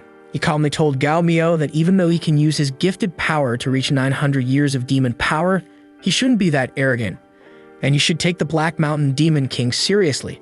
The bird demon bragged about being a real 900 years great demon and said that has to teach Gao Miao a lesson. The bull demon reminded Gao Miao that he had always cried whenever he got beaten by the bird demon.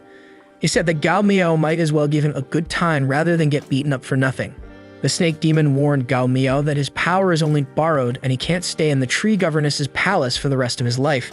The Dryad's ability is only level 1, and once Gao Miao is 100 miles away from the tree governess palace area, it can't rely on the power of the extraordinary ancient tree. The Dryad likes to bully the weak and is afraid of the strong. That's why it has always been the lowest in the group of great demons.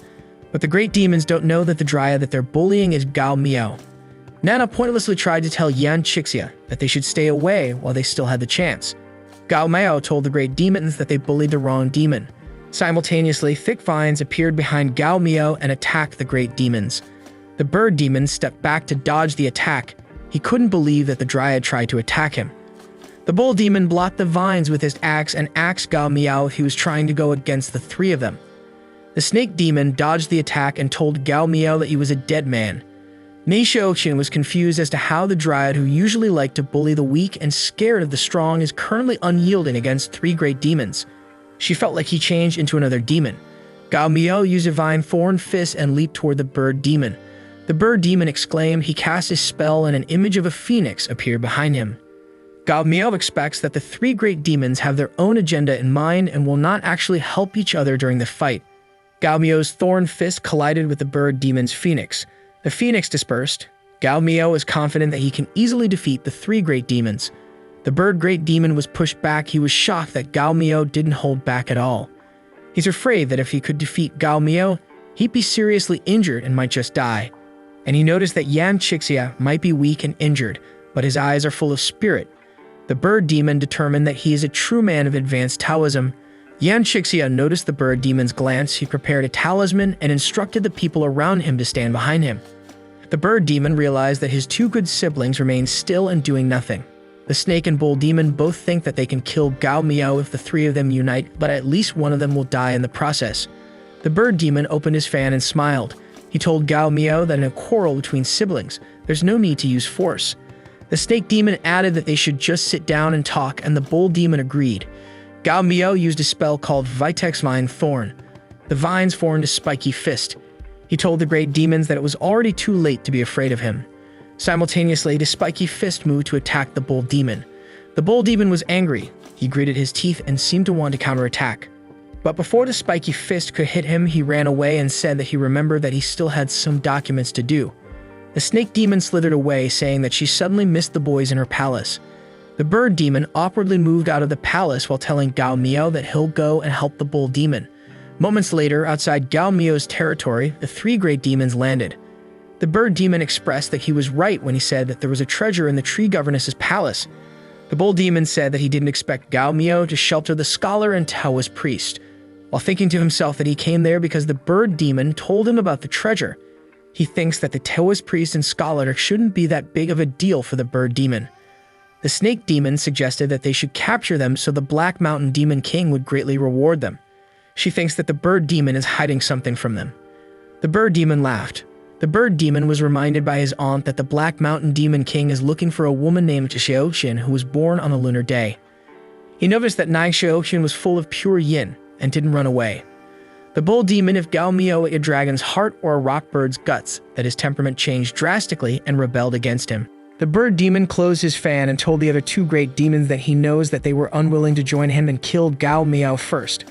He said that if they ask help from the great demon under the Black Mountain Demon King, he is afraid that they will have limited credit. He suggested that they go to the White Toad Demon King's domain and form an alliance with the great demons there, then cut down the tree governess palace together. He plans to hand over the land, property, magic weapons, and other items in the tree governess palace to them. And the Taoist priest and scholar will be handled by the snake and bull demon. The snake demon agreed to the plan, but she knows that the bird demon's aunt is the Black Mountain Demon King's attendant. She speculated that the bird demon must know some inside story. The bird demon said that he just wants the beautiful coasts. The bull demon agreed since the snake demon agreed. but he guessed that what the Black Mountain Demon King wants is among the female ghosts based on what the bird demon just said. He wondered if the bird demon said it, just to trick them. With Nana by his side, Gao Miao walked in the hallway of the tree governor's palace. Nana congratulated Gao Miao on his victory. Gao Miao said that he couldn't call it a victory since he couldn't crush the 3 great demons. Nana informed him that based on her data, those 3 great demons are the type to seek revenge. Especially Chai Ling, who tortured a female ghost for 7 days and 7 nights just because she disobeyed his order. Gao Miao told Nana not to worry because he was prepared. In the same hallway, Nai Xiaoqin was carrying a bowl while mumbling about how she made a soup made with different exotic ingredients for her sisters, but her sisters actually ate before her. She's angry because her sisters are mean to her. Xiao King was busy with her husband, and Yan Qixia had to concentrate on his cultivation and couldn't drink her soup either. Nei Xiaoqin thinks that it's a waste to throw the soup away. Gao Miao is the only one left that can drink the soup she made. She heard from Xiao King that it was very likely that the brutal inhuman dryad got possessed by someone. And the reason why his attitude towards them changed completely is that the one that's in the dryad wizard's body is some great monk. Nei Xiaoqin's main reason why she made the soup was to express her gratitude towards Gao Miao for protecting her from Chai Ling. But she's afraid that Gao Miao will have a different idea if she gives him the soup after he tickles her feet. Nei Xiaoqin was shocked when she saw Gao Miao walking towards her. Gao Miao told Nana that he heard that when a girl wants to repay a guy for his kindness, if he's ugly, they'll be his slave in her next life. But if he's good-looking, she'll devote her entire life to him on the spot. Gao Miao is confident that Nai Xiaoqin's favorability towards him definitely increased, and he'll be able to get virtual sources sometime soon. Gao Miao noticed that Nai Xiaoqin was actually in front of him. They didn't say a word and just looked at each other. Moments later, they're already sitting somewhere in the tree governess's palace. Nei Xiaoqin said that he better not misunderstand. She told Gao Miao that she didn't purposely make the soup for him. She just doesn't want to waste it. Nana said that she knows it was called its sundeer. Gao Miao thinks that he'll be able to go for Nai Xiaoqin's route soon. Gao Miao drank a spoonful of the soup, and before he could even finish drinking, Nai Xiaoqin immediately asked him how it tasted. While drinking, Gao Miao's expression changed. He spat the soup into the ground and said that the soup was poisoned. He told Nei Xiaoqin that he was pretty sure that he hasn't done anything that pissed her off lately for her to poison him. Nei Xiaoqin slapped the bowl away from Gao Miao's hands and told him that even if it tasted bad, he shouldn't have humiliated her that way. She regretted not throwing the soup away. Nei Xiaoqin angrily walked away. Gao Miao was left confused. He couldn't make sense of how the favorability dropped to the point where Nai Xiaoqin wants to poison him. Nana told him that maybe Nei Xiaoqin's cooking skill is just bad. Gao Miao agreed that that could be the reason. Gao Miao thinks that Nai Xiaoqin suits being a poison master because the color of the soup was pure white and the smell was amazing. At the moment it entered his mouth, it was as if knives were cutting his throat, a hammer hitting his lungs. The pot broke, the soup leaked into the ground, the surrounding flowers died, and the ground sizzled. Gao Miao was depressed. Nana encouraged him by saying that they may not get the virtual source immediately, but they can still increase the Dryad's power to the point where they don't have to be afraid of the 3 great demons. Nana said that she already checked the tree's data. In the prologue of the original story, Yan Qixia and Ning Keichin defeated the Dryad and took away Nei Xiaoqin with them. The Black Mountain Demon King got really furious about that and ordered those 3 great demons to catch Nei Xiaoqin. When the 3 great demons worked together, not even Yan Qixia could win against them. But he was able to escape with injuries all over him. Yan Qixia escaped to a restricted area called the Nether Basin, where a divine spring is located. The spring was named Nether Spirit Spring. After immersing himself in the Nether Spirit Spring water, there was a significant increase in Yan Qixia's cultivation progress. He managed to break through the refining spirit to the emptiness stage and became comparable to a 1,000-year Demon King in terms of strength. The Nether Basin is full of zombies with bodies that won't break that even great demons couldn't completely get rid of. The great demons don't know if there's something more dangerous or beneficial in that place, hence they decided to make the Nether Basin a restricted area. Nana said that since they have valuable information about the zombies' weaknesses and the benefit of the spring, they can go there before others to get the benefits. Gao Miao remained silent. Nana tapped his shoulder and called him out. He told Nana not to worry because he won't get discouraged over such a thing. He's just annoyed and thinking that it'd be great if the 3 great demons could withstand his anger. Nana wished all the best for the 3 great demons. Gao Miao told Nana that they should go. Nana was confused about where they were going. Gao Miao explained that once he leaves the tree governor's palace, the 3 great demons will definitely use it as a chance to strike. So he'll go and look for Yan Qixia. and he's not confident that he can force his way through the nether basin with his meteor 600 spiritual energy. He plans to leave that matter to Yan Chixia. In a room in the tree governor's palace, Gao Miao is playing chess against Yan Chixia. Gao Miao said that he was surprised that Yan Chixia is willing to play chess with him. Yan Chixia explained that since Gao Miao was willing to break off his connection with the three great demons for him and his brother, he's not the ruthless dryad from the rumors. To be able to possess a dryad, extremely remarkable powers are required. He asked Gao Miao which great monk he is. Gao Miao told Yan Chixia that he's not dumb, but quite a meddler. Gao Miao said that he will naturally tell things that must be known, otherwise he won't. But the truth is, he doesn't really know about the well-known, amazing, and great monks in the Demon of Qian. Yan Chixia didn't chase the matter, but he asked Gao Miao why he let the three great demons escape even though he could take them down easily. Gao Miao explained that just because you ate the opponent's cart, horse, and cannon chess pieces doesn't mean that you've already won the game. But as long as you kill the general that they're protecting, it's your victory. He bragged that he doesn't need to show what he was capable of against three demons that don't even have 1,000 years worth of spiritual energy. Yan Chixia stood up in shock. He asked if Gao Miao is going after the Black Demon King. The Black Mountain Demon King, regardless of whether it's a demon king with 2,500 years worth of spiritual energy or some rare monk who is at the refining spirit to emptiness stage. None of them are his opponents. Among the humans, the ones that could stand by his side are those great monks who have achieved something that shook the whole world, old monsters who have trained in seclusion for many years, or those people who have achieved an even higher stage in cultivation. To plot against the Black Mountain Demon King using his pawns, Yan Chixia wondered who Gao Miao really is. He then asked Gao Miao if he was planning to kill the Black Mountain Demon King. So Gao Miao told him that it was rare for him to react like that and asked him if he had grudges against the Black Mountain Demon King. In response, Yan Chixia explained that the Black Mountain Demon King is the greatest demon within a radius of 5,000 miles and has dozens of great demons and small demons under his command. So if he's like a general in chess and killing him is worth the same as killing thousands of demons. Gao Miao guessed things right. He predicted that if people like Yan Chixia heard about that kind of thing, they couldn't leave it be.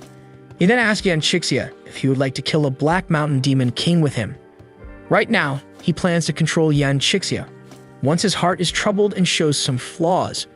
Sure enough, Yan Chixia got excited at the thought of killing the Black Mountain Demon King. But reality kicked in, and you remember that the Black Mountain Demon King has advanced demon skills. So Gao Miao said that although he is not afraid of the Black Mountain Demon King, for some reason he couldn't leave the vicinity of the tree governor's palace like a general trapped in a prison. And at times like that, some helpers are needed to help him get rid of some pawns. Gao Miao then told Yan Chixia that he needed him to kill the Black Mountain Demon King, but he was still too weak and can't help much. So he prepared a chance for him to get stronger. He then took out a branch and a bottle from his left sleeve. Afterward, he told Yan Chixia that the bottle contains wood spirit essence that can heal all the external wounds on his body, and the other one is a branch taken from his body that contains his consciousness. He then said that he can control the branch from thousands of miles away from him, and he will use it to guide Yan Chixia. And as long as he completes the trial, he's qualified to join him to kill the Black Mountain Demon King. Yan Chixia took the bottle and the branch and wondered if he was really that weak. But he realized that he was severely injured by a punch and hadn't even recovered yet. So he's under the impression that he's really weak. He then hid the things that Gao Miao gave him. Eventually, he bowed and thanked Gao Miao, who he even called Senior. The Nether Spirit Spring is very special and its divine power won't disperse just because multiple people went in to soak together. So Gao Miao will get the same benefit as Yan Chixia if the branch gets soaked together with him. Yan Chixia will do the hard work for Gao Miao, and he'd also be grateful to him because he'd be stronger by following Gao Miao's advice. At that moment, Nana praised Gao Miao for creating an awesome plan. So Gao Miao patted Nana's head and told her that she contributed to it, as well by showing him the original plot and finding some strategies that the members of the Temple of Gods used. Otherwise, he wouldn't have known what the Spirit Spring could do. In the Kumu Cave, a male bird demon came to report. He told his king that the little demons are monitoring the vicinity of the tree governor's palace as ordered. Furthermore, he reported that they saw Yan Chixia come out of the tree governor's palace and head west just an hour ago. They set up a trap, but Yan Chixia was still able to escape. So the bull demon called them good for nothing. After a moment, the snake great demon and bull great demon realized that on the west of the tree governor's palace is the Nether Basin. The west side didn't have that many troops because of the Nether Basin. entering a place full of indestructible zombies, and even the Demon King doesn't know what's inside. The snake Great Demon wonders if Yan Chixia is looking for death. The two Great Demons ask the bird Great Demon what to do. So the bird demon explained that the attack on the tree governess palace cannot be cancelled, because the invitation letters were already sent to the Toad Demon King and the Great Moss Demon. He then said that since Yan Chixia is looking for death, they can only hope that what the Black Mountain Demon King wants is not him. The snake Great Demon agreed while thinking to herself that what the Black Mountain Demon King wants must not be the priest, since the bird Great Demon is not interested in him. Chai Ling, the bird Great Demon, suggested that since they lost the priest, they should just exchange the scholar for a reward so the snake Great Demon and the bull Great Demon can have contributions. The bull demon agreed while thinking to herself that after killing the dryad, he'll just rob whatever Chai Ling robs. Meanwhile, in the Nether Basin, zombies are everywhere. Yan Chixia was destroying the zombies with the help of Gao Mio's instructions, and every zombie that comes near Yan Chixia, Gao Mio would tell Yan Chixia which acupoint he should attack to destroy the zombie. As a result, Yan Chixia destroyed zombies one after the other. Some zombies have their weak points in their Baihui acupoint, some in their Shenting acupoint and Qingming acupoint. The zombies that surrounded Yan Chixia were destroyed. Moreover, the zombies have solid bodies that even Ganjin move can't pierce through them. So Yan Chixia was afraid that only a demon king or people who are in a refining spirit to emptiness stage can pass the trial. He then wondered how terrifying Gao Mio's strength is for casually arranging such trials. Right then, the branch stuck out of his kimono. Yan Chixia is under the impression that he failed the tests since he only managed to kill the zombies because Gao Mio gave him clues. The branch floated out of his kimono. Through the branch, Gao Mio told Yan Chixia that he is more outstanding than he thought. Yan Chixia originally needed more than 1 month to find the zombies' weaknesses, but because Gao Mio memorized and directly told Yan Chixia the zombies' weaknesses, he passed through the Nether Basin for half a day only. Therefore, Yan Chixia was confused when Gao Mio told him that he passed the test. Right then, Gao Mio told him he should go into the depths of the Nether Basin and grab his chance to get stronger. At this moment, Yan Chixia and the branch soaked in the Nether Spirit Spring. Eventually, the water around Yan Chixia suddenly rippled. Yan Chixia then released his aura. He felt that something had changed in him. Afterward, he jumped out of the water and stayed afloat. Yan Chixia broke through to the refining spirit to emptiness stage. Following this, he weakened his breath so as to not affect his surroundings. But when he looked down, he was confused when he saw that the water in the Nether Spirit Spring was still shaking and even worse than before. At this moment, the branch floated out of the water. Its green glow became brighter and brighter. Consequently, the water around it was slowly sucked by it. Furthermore, the waves became stronger as the branch grew bigger. The next second, new branches grew from the small branch and its leaves grew thicker and wider. Yan Chixia was confused as to what was happening. The small branch kept on growing until it grew roots and became a tree. The tree looked beautiful and strong with a thick green aura surrounding it. Meanwhile, the Nether Spirit Spring became a Nether Spirit puddle in one breath. Even Gao Mio himself couldn't believe what just happened.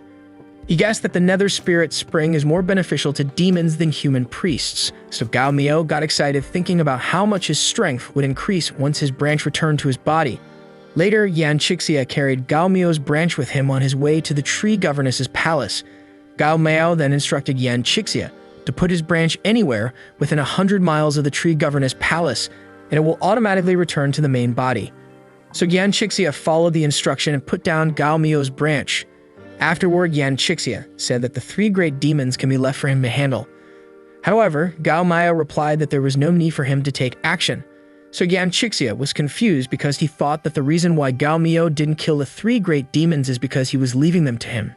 Gao Mio explained that it was indeed the initial plan, but there was no need for him to test Yan Chixia any longer because he already saw his courage, strength, and determination in the Nether Basin. Right then, Gao Mio's branch slowly turned into green particles. Thereafter, the green particles floated toward Gao Mio, who was inside the palace. Moments later, the green particles merged with Gao Mio through his left palm. This time, Gao Mio had an evil look on his face as he told Yan Chixia to leave everything to him. Meanwhile, in the Q Cave, announcements of the Great Demon's arrival can be heard. The Golden Rhino Great Demon, Sky Elephant Great Demon, and Black Crow Great Demon arrived in the Q Cave at the same time. Simultaneously, bird demons were flying in the sky while dropping pink petals. Huge drums were sounded and beautiful snake demons were used as decorations. All of that to greet the Great Demon's arrival. The great demons walked proudly between the beautiful snake demons and demon bulls hitting the drums. Moments later, two demons holding a trident guarded the entrance of a tent. The right demon guard expressed that a conclusion should come out soon since the great demons have been discussing it for hours already. So the left demon guard expects Gao Miao to die miserably after offending those demon kings.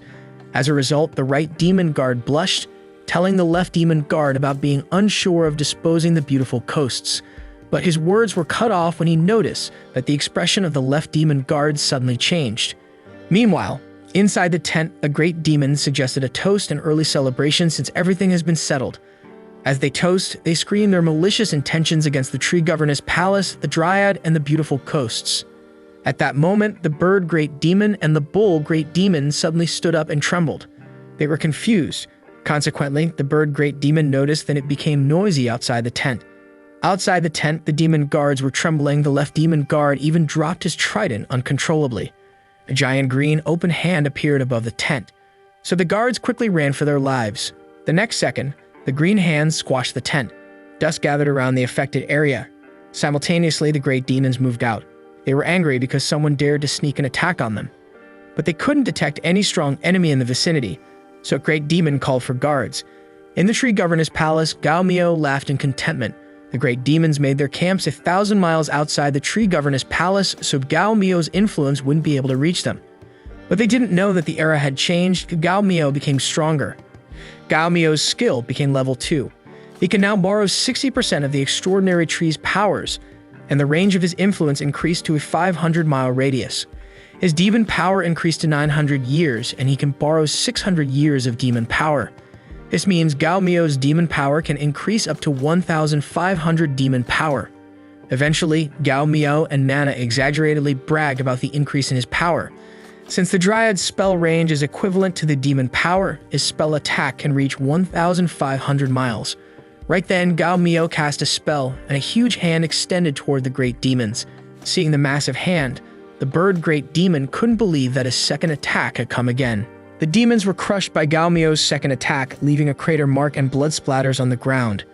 This angered and insulted the Sky Elephant Great Demon, who expressed his disbelief that Gao Miao could defeat the 6 of them with just one palm strike. As a result, the Sky Elephant Great Demon activated his giant elephant stepping sky technique and simultaneously yelled that Gao Miao was underestimating him, resulting in a terrifying massive version of the Sky Elephant Great Demon looming menacingly behind him. Shortly after that, the gigantic green palm of the Dryad Wizard stomped the Sky Elephant Great Demon to the ground, breaking trees and tearing stones as if it were nothing. The serpent-headed Great Demon and the horned bull Great Demon were both shocked as they witnessed the Sky Elephant Great Demon being crushed to the ground, which they believed was impossible, and wondered when the Dryad had become so strong. From a distance of 1,000 miles, Gao Miao immobilized the Sky Elephant, leaving it severely injured on the ground. The other demons angrily protested to Chai Ling, questioning why he had underestimated the Dryad's powers, to which Chai Ling sweated because he had difficulty explaining. The horned bull Great Demon ran as fast as he could while yelling that the Dryad was a 1,000-year demon king, and the serpent-headed Great Demon responded that she couldn't win. Gao Miao wondered why they were fleeing and laughed at them because of the master's endless demon power, which he could use endlessly with his demon palm. He wondered who could escape from him. The other demons flew as fast as they could, and others ran as if their lives depended on it. The Dryad only had 600 years of demon power, so his 1,000-year demon power was not cultivated by himself, but by the rhinoceros-like demon. He was determined to find out more about him. But when the rhinoceros-like demon looked back, he was surprised that several blazing demon palms were going after them as they screamed that it was impossible to use so much demon power and not be afraid to run out of it. The 3-headed squid demon just yelled to hurry and run away. But the demon palms of the Dryad continued to blaze and stomp everything in their way, resulting in fiery destruction. Xie Ling knew that the Dryad could kill his enemy in 1,000 miles by relying on the trees as eyes and ears, as the fire grew taller. He was burning the trees using his wooden aid with 3 feathers from his wings on it as he tried to escape beyond the range of his magical powers, which he thought were useless, no matter how much he ran. Xie Ling sighed, believing that he was safe now, thanks to the time they bought him, and he was now 2,000 miles away from the tree governess palace. But the thorny vines still found Chai Ling and wrapped themselves tighter around his hands, waist, and feet, causing him to drop his wooden aid with a clatter. Even from a distance, Gao Miao's laugh could be heard by Chai Ling. He thought it would be okay if he was 2,000 miles away and assuming that his level 2 father of the myriad trees was fake, while Chai Ling struggled to get rid of the vines. Chai Ling yelled Gao Miao's name as the vines reached for his neck.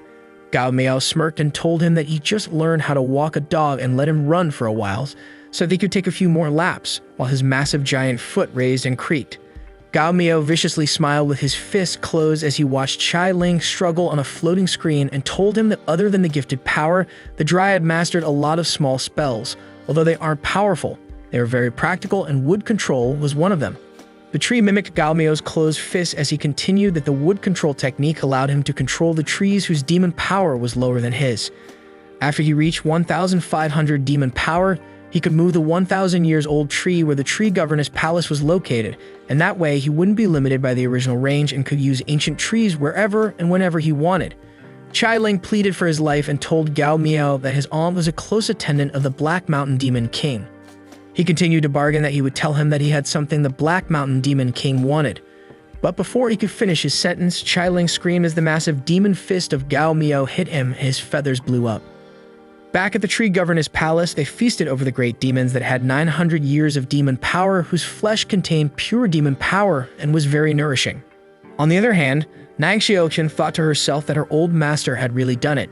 She continued that not only did he kill Chai Ling and other great demons, but he also shared their demon meat with them. Gao Miao sat comfortably on his throne, surrounded by giddily ghosts who served him food, with Nana above him. Her eyes gleamed with excitement as she savored the flavor of the demon meat in her mouth and wanted to eat them all. Gao Miao thought to himself about what Chai Ling had told him, that he had something the Black Mountain Demon King wanted. Though he didn't say it clearly, according to the original plot, the Demon King wanted Nang Xiaoqian, and he smiled at the thought of Nang Xiaoqian. The ghost beside him asked Gao Miao what he was thinking about, to which he replied, nothing. As soon as he looked at Xiao Xui and asked what happened, he was jaw-dropped because she was glowing and part of her seemed to be vaporized.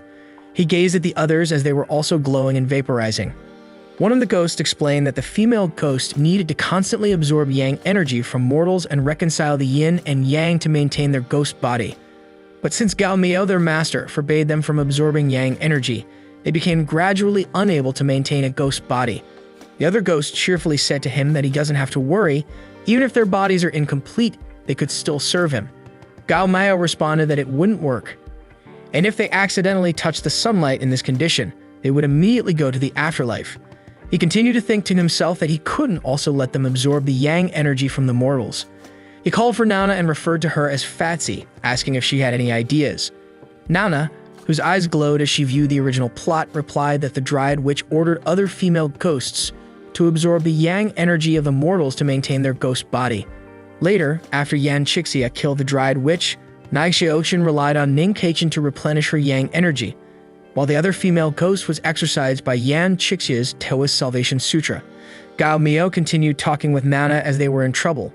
His body demon didn't have yang energy, and he couldn't let them absorb yang energy from Ning Kaichen or let Chixia exorcise them. Nana responded that Owen's yang energy was too strong for them, and they do not have virtual source, leaving the female ghosts teary-eyed and worried. But a female ghost cited that there was another way other than absorbing yang energy, but got interrupted.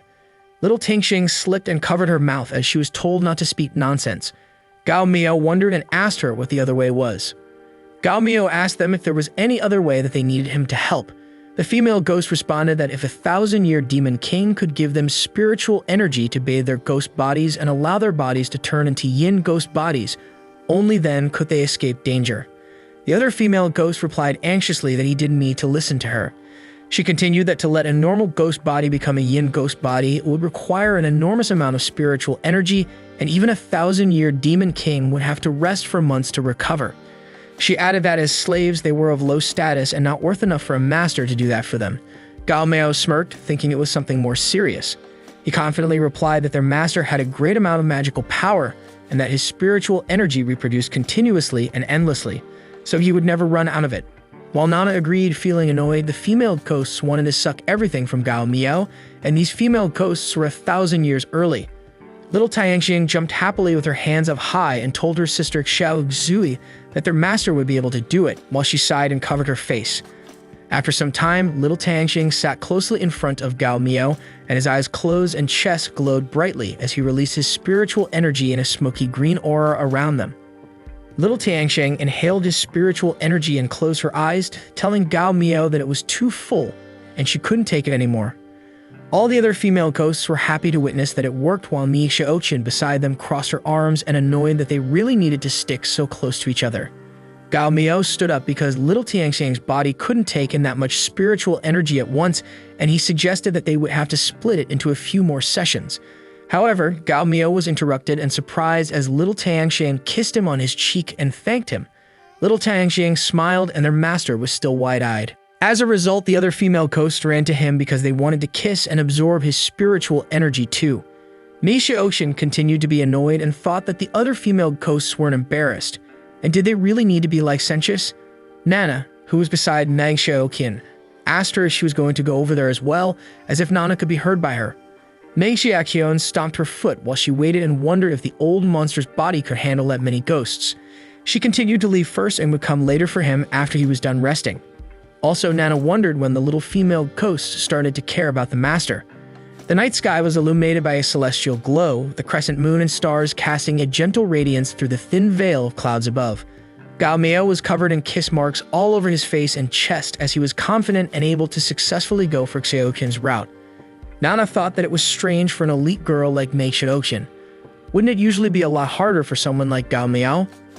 Even if the master was good in every aspect, it still shouldn't be this easy to make her heart flutter. Gao Miao looked at Nana and questioned if Meng Xiaoqin would be one of those girls from the modern world that you have to be rich and handsome, also you need to be tall, have a good education, a house, and a car. He smirked as he explained that his world isn't that materialistic and the girls here are pure as heck. As long as you're good looking and you've saved them once before, chances would increase drastically in your favor. He added as he walked on the forest path between bushes and trees that as long as you're good looking, then all is good and well. Nana hurriedly caught up with Gao Miao. The moon cast an ethereal glow and shone through the window where Gao Miao and Mi Xiaoqin sat comfortably. Mi Xiaoqin sparkled beautifully, and Gao Miao and Nana were both mesmerized by her beauty. Gao Miao told her that her body could receive spiritual energy better than Xiao Xui and Little Tianxiang, and that it seemed like she would receive enough first and turn into a yin body. Nana insinuated that a guy and girl alone together in a room would be bad for the mission, and that it wouldn't work out. Gao Miao cleared his throat, sat in front of Mi Xiaoqin, and told her that the moon tonight looked bright, asking for a walk outside. He also thought that absorbing the moonlight would benefit her into becoming a yin as well. Mi Xiaoqin blushed as she agreed. Gao Miao and Mi Xiaoqin walked outside on the forest path between bushes and trees, where Nana flew behind, cheering for Gao Miao for a great job. The mood between them was great, and Gao Miao could use this chance to seize Mi Xiaoqin. Gao Miao gazed at Nana and responded that he wanted to. He had only known how to make fights, but chasing after a girl was something he had never tried before. Gao Miao added he don't even know what to say in situations like this as he sweated, waiting for Nana to search the floated pink screen for some situations like these. Nana cheerfully smiled and found something. The floating pink screen was near Gao Miao as he coughed and grabbed Meng Xiaoqin. With a smile so big, Gao Miao told her that the moonlight today was so pretty as he pointed with his hand. All of a sudden, the moon disappeared behind a dark cloud, casting a shadow over the previously illuminated night sky, leaving Gao Miao and Nana disappointed. Fortunately, Meng Xiaoqin agreed and found it pretty. Nana cheered with pom-poms that there was definitely no moon, which she agreed. According to the data, receiving a reply like that means success, and she continued congratulating Gao Miao for the joyous event that their mission would most likely be completed. The night was still dark, with the moon and stars shining above as Meng Xiaoqin walked alone on the pavement. He wandered aimlessly until he found himself close to Lady Xiaoqin's chamber. Then he realized that coming there in the middle of the night would be bad if someone saw him, so he shook his head and sighed. Meng Xiaoqin overheard a voice discussing the beauty of the moonlight. Meanwhile, Nana, who had a floating pink screen, wondered whether the mission was still incomplete because based on Gao Miao's attitude, Meng Xiaoqin should have agreed. Nana suggested that Gao Miao try something else since Meng Xiaoqin probably didn't understand the meaning behind the beauty of moonlight. Gao Miao agreed, putting his hands on Meng Xiaoqin's shoulders, which frightened her. He asked her if she knew the velocity of the falling speed of cherry blossoms, leaving Mi Xiaoqin confused because she didn't know what velocity was. Nana glared at Gao Miao in frustration, thinking it was an awkward and shameful question. Fortunately, Meng Xiaoqin responded that she could find a cherry tree and test it later if Gao Miao wanted to know, which shocked Nana. However, the mission was still incomplete and Nana wondered looking at the floating pink screen where it went wrong. Ning Keichin tried to listen in on their conversation while hiding behind the trees. An hour later, Gao Miao was talking about TV, anime, and other performances that he had tried but weren't good enough and had no effect. Nana stepped in, saying that his shameful lines could make Nai Xiaoxin's head spin, or her favorability points might be full. Gao Miao realized that it was getting late and allowed her to return to her room while he sipped water from his hand. Gao Miao spit out the water when Nana suggested a real confession rather than stolen lines because the mission was still incomplete. Gao Miao replied that it wouldn't work because he remembered someone saying that love is war, and the party who confesses first loses. He continued that if it's a battle, he could never lose, while Nana was exhausted and face-bombed. Suddenly, Gao Miao was determined that love was too troublesome, but thought of it as a battle, like the Black Mountain Demon King who tried to get Nai Xiaoxin in the original plot. Nana whispered to Gao Miao that someone was peeping, and Gao Miao knew it was Ning Keichin. Ning Keichin was afraid of disturbing them, so he covered himself up. Although Nai Xiaoxin would have noticed him long ago, with his mortal body at this distance, he shouldn't have heard anything they were saying. Behind the tree, Ning Keichin fell asleep while eavesdropping for half an hour due to his weak physique. Gao Miao thought that it seemed Ning Keichin was still interested in Nai Xiaoxin. A few days later, inside the tree governess palaces, Gao Miao called for Ning Keichin because he had something to tell him.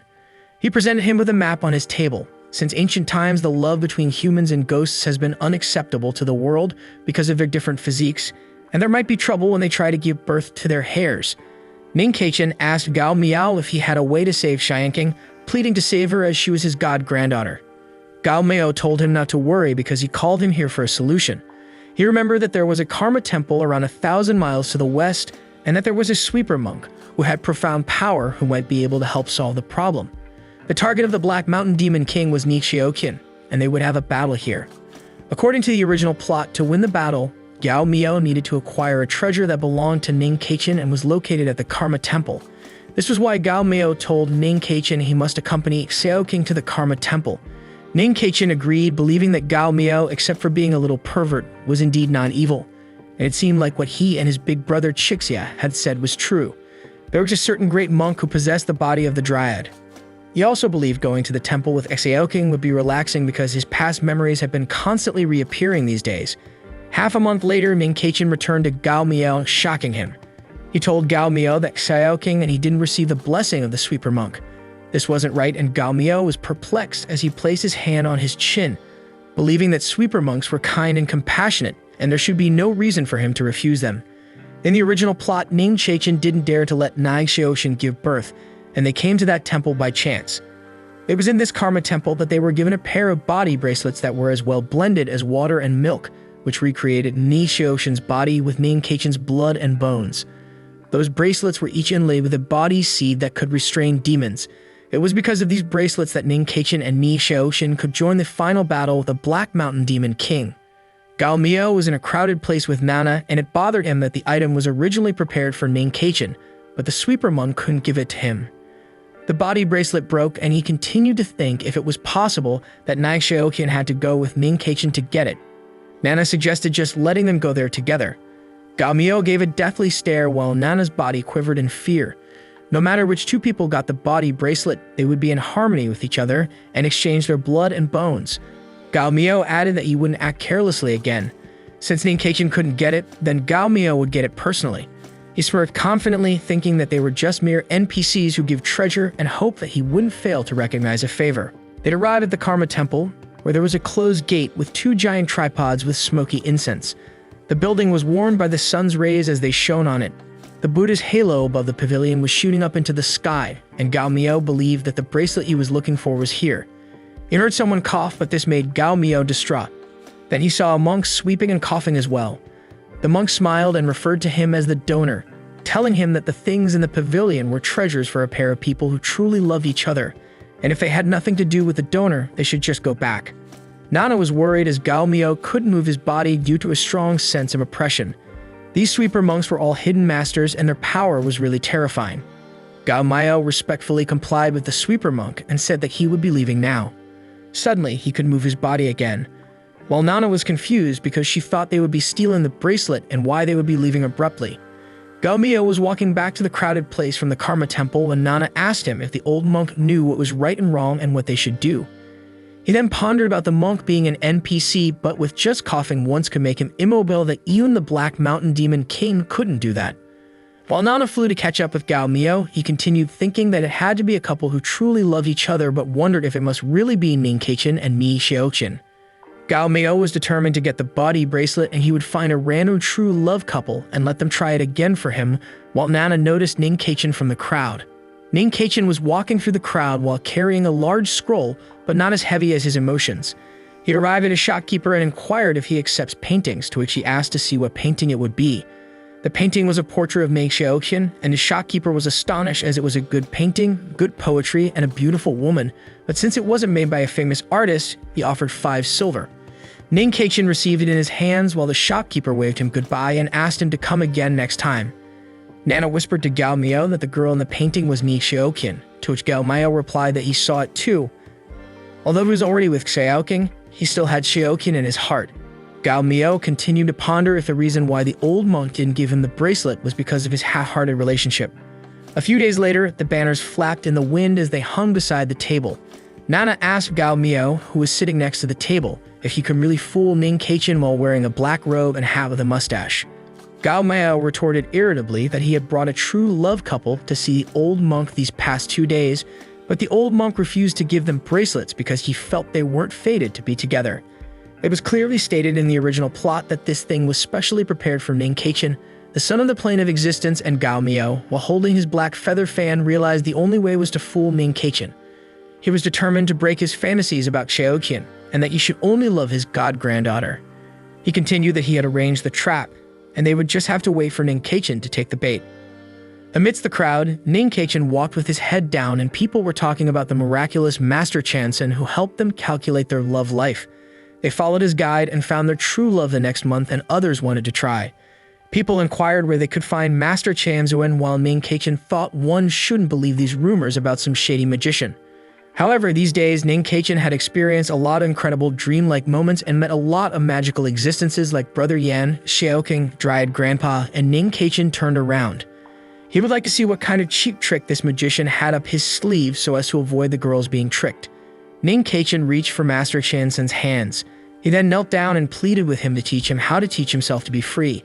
Ning Keichin believed that he was really a Taoist master because he could accurately count his life and even clearly understand his thoughts about Xiaoqing and Lady Xiaoqian. Nana, the floating pink screen, sat beside Gao Miao and told him not to worry about it. But deep inside, he thought to himself that this grandpa had not only read the original plot, but he had also lived with him in the tree governor's palace for a long time, except for the color of his underwear. As Nana frantically searched the pink screen for the famous romantic story in the virtual world, Gao Miao pleaded with Fatsi to hurry up because he had run out of things to say. After discovering it, Nana grinned and directed Gao Miao to the screen. Gao Miao discreetly glanced at the pink screen and told Ning Keichin that in his previous life, he was the Crimson Pearl immortal grass above the 3 lives stone border of the west of the Spirit Riverbank, and the woman named Nai Xiaoqian was the attendant of the god Ying of the Chixia Palace. Because of the handful of dew she poured when she passed by, he was able to get rid of the trees and roots and then turn into a human. Gao Miao continued that the reason why Ning Keichin couldn't forget Nai Xiaoqian was that she was the one who made him become human, and his feelings towards her were only of gratitude. For Liu Xiaoqing in this life, he was destined to be with her and marry her. Ning Keichin sobbed when he realized how pitiful Xiaoqing was and that despite being with him for 1,000 years, he had been ignoring her. He then asked Master Chansuan what he should do to show gratitude to Nai Xiaoqian and treat Xiaoqing with kindness. Gao Miao stood and responded that in this town there's a Karma temple and a sweeper monk who possesses incredible power. He then quickly disappeared, but his voice continued that Ning Keichin should immediately bring Liu Xiaoqing to the temple. The master would give them a pair of body bracelets, and you should give the bracelets to Nai Xiaoqian to repay her kindness and end this karma. The voice continued that Ning Keichin must not forget when he presented himself to the master. He must only think of Liu Xiaoqing in his heart and not get distracted by Nai Xiaoqian, as his feelings towards her were only of gratitude, or else everything he'd done would be wasted. Astonished, Ning Keichin believed Master Chansuan was really an immortal. At the Karma Temple, the sweeper monk was convinced that husband and wife truly love each other and only have each other in their hearts. He gave Ning Keichin and Liu Xiaoqing a pair of body bracelets, flew towards them, and helped share their blood and bones. Upon receiving them, a bright light emerged from the bracelets and Ning Keichin felt like they had been fused together and would never be separated. This was the body bracelet from the Karma Temple, and he hoped his grandfather could give it to Xiaoqian, as he told Gao Miao under the breathtaking sunset. Gao Miao was holding a pair of bracelets when he realized they had been made especially for him by Ning Keichin, and he was the only person who could have obtained them. So Gao Miao was perplexed as to why he couldn't give them to her. Ning Keichin, while holding Liu Xiaoqing's hand, responded that they had received the blessing of the sweeper monk and she had finally got rid of her ghost. They planned to leave the tree governess palace and travel around the world together, hoping that Grandpa wouldn't mind. Gao Miao thought Bodhi bracelet was so evil that Ning Keichin was still hesitating yesterday, and now he's head over heels for Liu Xiaoqing. As the lovebirds walked away together, Gao Miao replied he would not stop them if they insist on leaving. Gao Miao clenched his fists with the bracelets and asked Fatsi if there would be any adverse effects if he fused with these bracelets, which a demon fused with a Buddha treasure. Nana replied to Gao Miao not to doubt his professional working ability because according to the information of the Temple of God that he got, there was a God's mission team that entered the Demon of Qian's world during the previous transmigration. He stole Ning Keichin's bracelets and merged them with one of his demon subordinates, and later that demon became a half-demon and half-Buddha who could restrain other demons. Gao Miao nodded and trusted Nana this time. Gao Miao cut his palm to fuse his blood into his body as it poured out onto the bracelets on his hand. The humble monk was originally a red string beside Yu Lo in the sky, who turned into a sweeper monk who looks after the temple.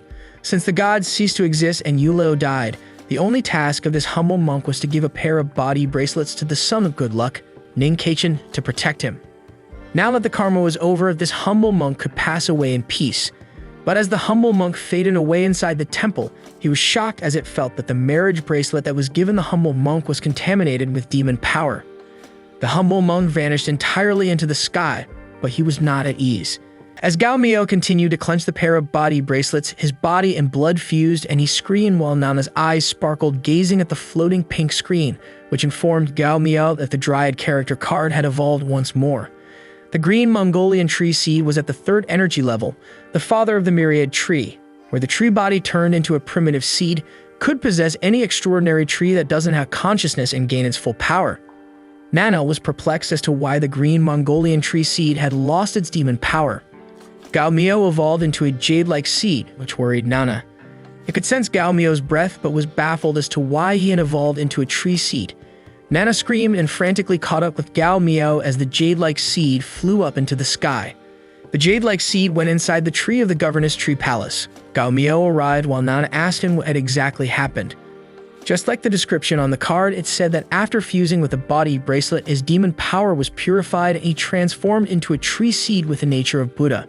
Simultaneously, the ability of the father of myriad trees had evolved, and Gao Miao could merge into any extraordinary ancient tree with no consciousness to obtain its full power. Nana screamed in fear.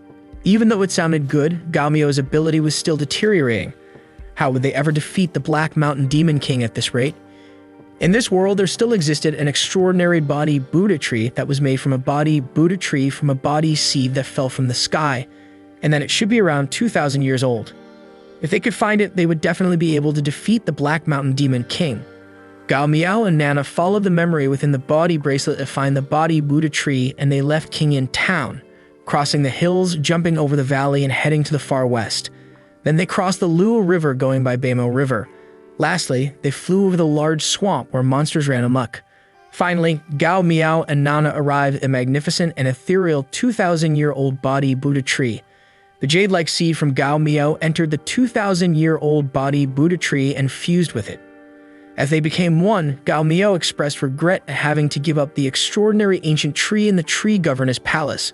Now Gao Miao, who had blonde hair and marks on his forehead, had become a demon king with 2,000 years of demon power and possessed the body Buddha tree, which specialized in restraining demons. After all, according to the original plot, Yan Chixia would be the main strength and Ning Keichin's tiger demon would be responsible for debuffing the Black Mountain Demon King. And they would win in the end because it doesn't make sense for Gao Miao to lose. Back at the tree governess palace, Dryad was asked about Chai Ling, Mai Wei, and Mang Zhou's whereabouts. It had been a long time since the Dryad attributed Yang Qi to the Black Mountain Temple. It was the Demon King's envoy, Ape Demon, who continued that a small demon reported that Chai Ling, Mai Wei, and Mang Zhou had disappeared and their cave had also been razed to the ground. Even the white-toed demon king's envoy came to the Black Mountain Temple to ask for the whereabouts of the golden rhinoceros, sky elephant, and black crow. The ape demon added. Gao Meo sat beside Mei Xiaoqian, brushed it off that they would talk about it later, and proceeded to ask about the thing he was holding. He wondered if it was the imperial decree of the Black Mountain Demon King. He also thought to himself that the speed of information transmission in this world was really slow. Chai Ling and the others had been dead for months, and this envoy only got the news and rushed here. Gao Miao inquired if the Black Mountain Demon King had instructions for him, which annoyed the ape demon because of the proud dryad, considering that the king's decree was a major thing, and all questions would be asked after the decree was announced. The ape demon was hoping for a satisfactory confession, but if not, he would let him know the Demon King envoy's greatness. The Demon King's envoy announced the decree of His Majesty, the Demon King. The king had heard that there was a female ghost whose name was Ni Xiaoqian with refined nature and dignified appearance in the tree governor's palace. Ni Xiaoqian was now summoned to enter the Black Mountain Temple and serve him. Ni Xiaoqian received the imperial decree, the ape demon said, grinning. He had worked hard for several months searching for her and finally found the girl named Ni Xiaoqian, who was born on the darkest day in the darkest month of the darkest year. He didn't expect her to be dead and a ghost, which was why it took so long for the ape demon to find her. When Ni Xiaoqian looked at the old monster, she sighed, knowing that the old master couldn't save her because they'd be going up against the Black Mountain Demon King. She then wondered what she should expect from the old monster after only taking a glimpse of him. She continued that this was good, that he didn't resist the Black Mountain Demon King for her. At least he and the sisters in the tree governor's palace could survive, while Ni Xiaoqian was almost standing up. Before she went further, Gao Miao stopped her by putting a hand on her shoulder, and he laughed about the imperial decree, claiming that in the tree governor's palace, his words should be the imperial decree. Gao Miao pointed his finger with powerful light on it as he trashed the Black Mountain Demon King and the imperial decree. His powerful light on his finger stroked a massive beacon of his power directed at the Demon King's envoy.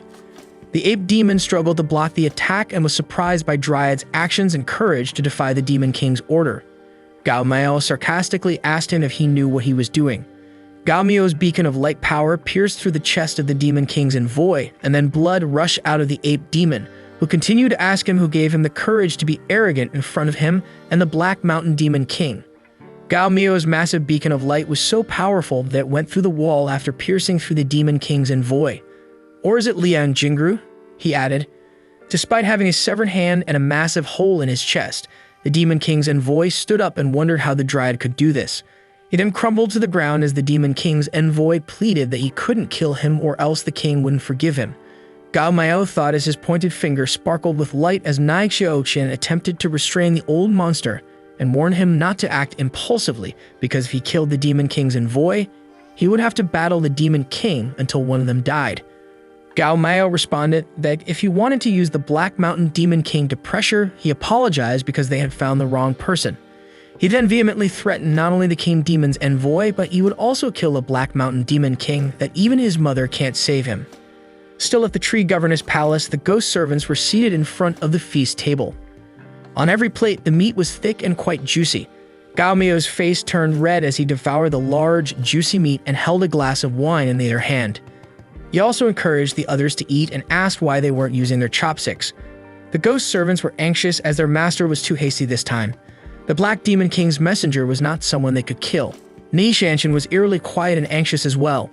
While holding a cup in his hand, Gao Miao continued to drink and wondered why it was such a big deal since the messenger was just a demon made of black stone. He also reassured them that if the man dared to enter the tree governor's palace to cause more trouble, he would undoubtedly receive more than he bargained for. However, Gao Miao soon fell to the table and passed out from intoxication. The sight of their master intoxicated with alcohol left the ghostly servants in a state of shock.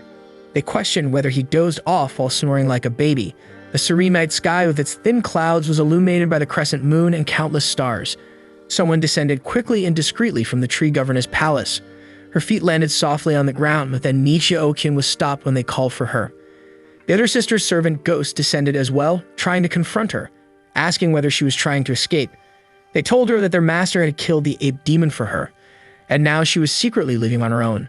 They were all scared because the master had messed with the Black Mountain Demon King and logically escaping the tree governor's palace before the Demon King vents his anger on them was the best choice.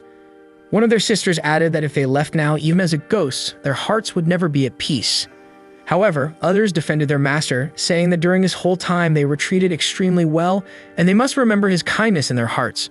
He even helped them to get Yin Ghost's body. If they left now, their heart would never be at peace. The servant ghosts were looking for Nai Xiaoqian to discuss future plans for going against the Black Mountain Demon King, especially since Nai Xiaoqian had always been the main leader among them. After being berated by his sisters, Nai Xiaoqian explained that the Black Mountain Demon King's target was her, and as long as she left the palace and used herself as a means to threaten, everyone would be able to survive. This puzzled her sisters as to why the Black Mountain Demon King would send his messenger to bring her back to his palace. If there was something bothering her, she needed to tell them. Nai Xiaoqian shook her head and told them there was no point in telling because they couldn't defeat the Black Mountain Demon King and ask for their return. She then turned her back, telling them to take good care of their master for her and not to tell him what had happened. She let him assume that she ran away because she was scared of the Black Mountain Demon King. Suddenly, a familiar voice spoke up about what they couldn't tell to their master, leaving them stunned. Gao Miao descended gracefully from the tree governor's palace. He reached the ground and looked at Nana, telling her that he was right, that the female ghost wouldn't betray him. Nana retorted that the tree governor's palace was their base camp in this world, and they had to manage it. She also said there shouldn't be any traitors permitted because now that the ape demon was dead, and they had messed with the Black Mountain Demon King, they could act intoxicated and test their loyalty. Gao Miao thanked them with a tap on their heads, saying that the hangover soup was really good, and he felt really energized and clear. Nana wondered as to why they were loyal to him, citing that there was nothing great about Gao Miao, and he didn't have any benefit to them as well. Gao Miao looked at Nai Xiaoqian and told her that he had heard everything, and asked her if it was really because she was scared of the Black Mountain Demon King that she wanted to leave the tree governor's palace. She stood there anxiously looking back at him. Gao Miao went close to her and tapped her head as well, telling her that it seemed like she didn't believe the fact that he wasn't scared of the Black Mountain Demon King. She then hastily explained that she was originally planning to do it a few days later, but it seemed like she needed to push it earlier. She decided to do it tomorrow. She would go get that Black Mountain Demon King's dog head back and hang it in the tree governor's palace so that they wouldn't have to keep worrying about it. The night was getting darker as stars faded into the dark clouds at the temple surrounded by a large claw-like boulder. Yan Xixia's people were talking and amazed to see His Majesty lock himself in to gather spiritual energy. It seemed like Nai Xiaoqian was very important. Inside, demons were talking over the table with lots of food. One of them expressed how it was unexpected that Nai Xiaoqian was at the tree governor's palace and seemed like the dryad hit the jackpot. They speculated about the reward of the dryad and the ape demon since the ape demon was always greedy, while the other was jealous to find a weak monster like the dryad whom he could bully easily as he pleased. A blazing comet-like object attacked the temple, causing a powerful blast inside. A hand reached for it as they realized it was a head. Every demon was stunned when they saw the ape demon's head and demanded to know who did this. Suddenly, a voice emerged calling for the Black Mountain Demon King repeatedly, which angered the demons. The voice continued to taunt that the Black Mountain Demon King should come out and retrieve it because his lunchbox was here, which drew the attention of all the guards and demons inside the palace. While Yan Xixia and Gao Miao were inside the temple, Gao Miao instructed Yan Xixia to leave the Black Mountain Demon King to him, while he grabbed the rest of the small fry. Yan Xixia had just recently succeeded in refining the spirit of emptiness. His current state was still unstable, but he didn't have to push himself. If he couldn't win against them, he was given a small pouch placed on his side to use it when he needed. The enraged and intimidating demon charged at them, enclosing them in their own demonic aura. The fierce demons recognized them and lambasted them for disturbing the Black Mountain's Demon King's peace, and that they had just committed a crime. The other demon wondered if they were the ones who killed the ape demon. Gao Miao told Yan Xixia to take them down quickly and not let His Majesty get disturbed. He tapped Yan Xixia's shoulder, indicating that he was leaving them to him. Yan Xixia wasted no time and quickly advanced swiftly towards the demons with a blade in his hand. The guards at the Black Mountain Temple were stunned when the demon's slashing sword technique was activated. Yan Xixia demonstrated the demon's slashing sword technique. Surrounding it served like a cyan-translucent trap to the demons, and if they moved, it would slash through them. He was determined not to let them hinder his senior. The lion-like demon yelled at the guards, asking why they were all staring, and vehemently screamed for them to attack him. The guards then coordinated their attacks with their spears at the same time. Gao Miao quickly moved as he observed the situation. When wielding absolute power in the martial arts or fantasy world, no matter how many small demons there are, they are all useless. Gao Miao unleashed a massive strike directed at the guards, which ripped them apart. As a result, there was a resounding bang and the light exploded. Gao Meo then descended to the ground, where the next one was inside the palace. He looked up, surprised, and began as the mountain temple shook to its core. The terrifying Black Mountain Demon King appeared in the sky, disregarding a skinny and bone individual. While the Demon King calmly raised its fist to Yan Chixia approached the Black Mountain Demon King with his sword, and suddenly a massive translucent shield blocked the first attack of the Demon King, providing protection to Yan Chixia. He was shocked to see the shield shatter Yan Chixia's sword and shield in front of his eyes. The shattered pieces of the shield almost hit Yan Chixia on his face, but suddenly, a spirit tree shield was activated, providing protection for him again. A resounding blow emerged as a result of the attack, and Yan Chixia fell back. Fortunately, Gao Meo caught him with his vine-like hand and berated him for being careless. Gao Meo pointed out that Yan Chixia did not realize the gap in their strength between him and his opponent, which would have killed him if he hadn't been saved in time. Yan Chixia responded that slaying demons and evil was part of his generation's monk's job, and if he died because of it, he would have no regrets. This irritated Gao Meo even more and made him speechless. Gao Meo then looked up and left Yan Chixia, because he couldn't explain to such a stubborn man besides dealing with a Black Mountain Demon King. He instructed Yan Chixia to take care of those demons and not let them escape. The demons cheered that there was no one who could defeat their king, and they were amazed as it had been a long time to see the heroic figure of their king. The demons were still trapped in the cyan translucent strip at the demon's slashing sword technique. The wolf-like demon, who was also trapped in the cyan translucent strip, reminisced that it had been a long time since he had gotten injured. Thanks to the Dryad and that bastard Taoist priest, he had tasted fresh blood again. Once the king made a move, they would definitely die, and later he would have those female ghosts in his palace. Gao Meo inquired if he was the Black Mountain Demon King, the one who wanted his Ocean and made his female ghosts tense once they heard his name. The Black Mountain Demon King told him that Ocean belonged to the king. Its claw flickered with purplish energy, and it launched a massive beacon of purplish light so powerful that it ripped anything passing through it to shreds. But when the Black Mountain Demon King's attack missed, he admitted that Gao Meo's speed was comparable to his and wondered where his confidence came from to go against the Demon King. Gao Meo responded confidently that it was not only his speed that was fast while carrying Yan Chixia. He then lifted his palm and a golden energy emerged around it. He also had parallel power directed at the Black Mountain Demon King. While the Black Mountain Demon King released a massive sword with a purplish stripe for those who offended the dignity of the king, a massive sword met and collided with the golden power of Gao Meo's palms and slashed through it. When Gao Meo noticed that the Black Mountain Demon King wanted to cut him, he then enclosed himself in a golden sphere to block its attack.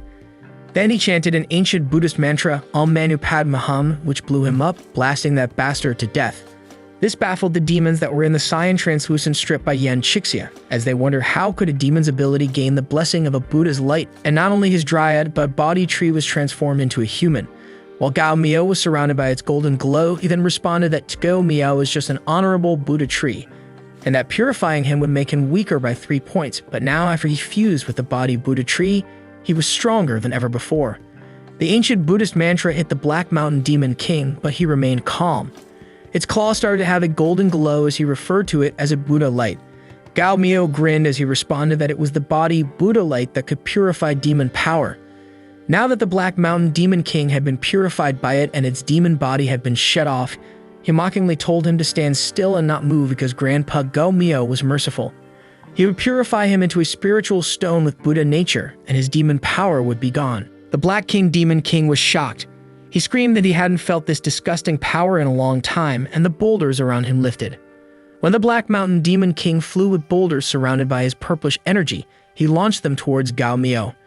However, Gao Meo raised his palm and unleashed a powerful counterattack of golden light, tearing the boulders into pieces and blasting them away. The Black Mountain Demon King suddenly appeared through the smoke, his fist reaching for Gao Meo. Although the Black Mountain Demon King's melee combat instinct was not bad, Gao Meo had seen through it.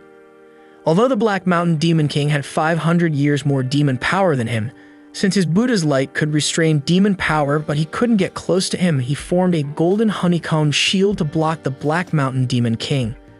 Yan Chixia was amazed as he witnessed the fight and saw that the power of the Black Mountain Demon King was constantly being purified. The demons trapped in cyan screamed as they were surprised that the Buddha light's restraint on demon power was too severe and dense. Gao Meo wondered how it could be. while the purplish fist power of the Black Mountain Demon King collided with his shield with a resounding bang. The ominous Black Mountain Demon King managed to break Gao Miao's golden honeycomb shield with a fierce blow, which caused Gao Miao to fall quickly and dash through the boulders, eventually collapsing to the ground with a blitz of purplish energy from the Black Mountain Demon King, causing a loud rumble. As the smoke of the ferocious attack began to fade, Gao Miao appeared in the haze and yelled again, referring to the intense fight. He thought to himself that the demon power was so strange that even the Buddha's light couldn't immediately disperse it. The Black Mountain Demon King with the glowing fists started to crawl as a result of the Buddha light. Gao Miao thought to himself that the Demon King wasn't really afraid that all of his demon power was getting purified. With his clothes ripped from the attack, a circular dark purplish mark was embedded on Gao Miao's chest. He was shocked by what kind of strange demon power it was. All the places where he was hit had been contaminated by this demon power. He brushed it off, thinking that it won't grow or recover quickly. In the original plot's last boss, the Black Mountain Demon King was really hard to deal with. Gao Miao clenched his fist and yelled again as he charged towards the Demon King, resulting in a loud bang. The fierce Black Mountain Demon King also charged him. The sky with floating boulders became their battlefield as they fought relentlessly against each other. Their attacks left a rumbling blow and a spectacular display of their golden, cyan, and purplish energy. Their fight was so powerful that even those watching from a distance were unable to escape the after effects of the battle. Even the most skilled Taoist priest, Yan Xixian, struggled to block it with his swords. The onlookers' demons couldn't withstand the sheer power of their attacks that created shockwaves rippling across the battlefield. Some flew to take cover while others were hit. They continued to fight relentlessly, and the resounding impact of their strikes echoed throughout the battlefield, with their energies colliding, a spectacular display of gold, cyan, and purple hues as they battled for dominance. The Black Mountain Demon King landed a blow on Gao Miao that sent him flying towards the tower as he told him that even if the Buddha's light shines on him, it is hard to prevent his tree body from rotting.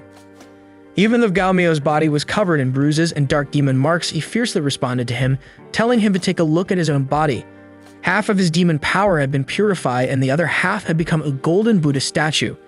But he thought to himself that this demon power was so strange that even the Buddha's light couldn't immediately disperse it. He then wondered who would be the first one unable to hold on. He continued to tease the Demon King while launching his golden blow and yelled vehemently, asking whether he could still retain the position of the Demon King in the future. With a swift and powerful strike, Gao Miao delivered a blow of gleaming gold to the Demon King, causing the formidable creature to soar through the air and smash through the towering walls of its very own temple. As soon as he fell to the ground, the Demon King quickly recovered and advanced towards Gao Miao, landing his fist on Gao Miao's chest. As the moon radiantly illuminated the forest, a voice suddenly emerged from the darkness, urging them to savor the meal slowly with a light-hearted chuckle. Mei Xiaoqin sat serenely beside a pond with an abundance of lively fishes, feeding and conversing with them. As she gazed at the peaceful and harmonious scene, her mind drifted towards the thought of how wonderful it would be if humans, ghosts, and demons could live happily like these fishes. Mei Xiaoqin lifted her gaze towards the celestial brilliance of the moon and thought of the old monster, hoping that it was safe and sound and would return alive. At the Black Mountain Temple, buildings and boulders were torn apart, leaving a scene of destruction in their wake. Smoke billowed up from the ground, and amidst the chaos, a voice could be heard, filled with curses and anger. Gao Miao slumped onto a boulder, looking utterly drained and covered in purplish demon power. On the other hand, the Demon King was now aglow with fiery energy and taunted Gao Miao, saying that his Buddha's light was dim and had he used up all his oil. Gao Miao got up, acknowledging that while his Buddha's light was equivalent to 2,000 years of demon power compared to the Demon King's 2,500 years, it was indeed a little weaker in long-term combat. He continued that at least now 2,000 years of the demon power had been purified by him, and only 500 years of demon power were left. He wondered if it was worth it. The fiery Demon King responded that he did not need to worry about this. What he had lost would be paid double by Mei Xiaoqin. As for him, the Demon King proceeded to hurl a colossal spear charged with electrifying purplish energy, directing it fiercely towards Gao Miao as he yelled that he would die now by this spear. Yan Xixian screamed for his senior as he rushed forward to rescue him, only to be confronted by a horde of ferocious demons whose fierce glares and menacing growls meant that he would need to go through them first. A surge of anger washed over Gao Miao as they questioned whether the Black Mountain Demon King thought he had already won. "It's futile," he screamed, while adding that a colossal spear rushed towards its intended target with a burst of speed and force. As smoke billowed up from the ground, Gao Miao was pierced through his chest by the colossal spear of the Demon King.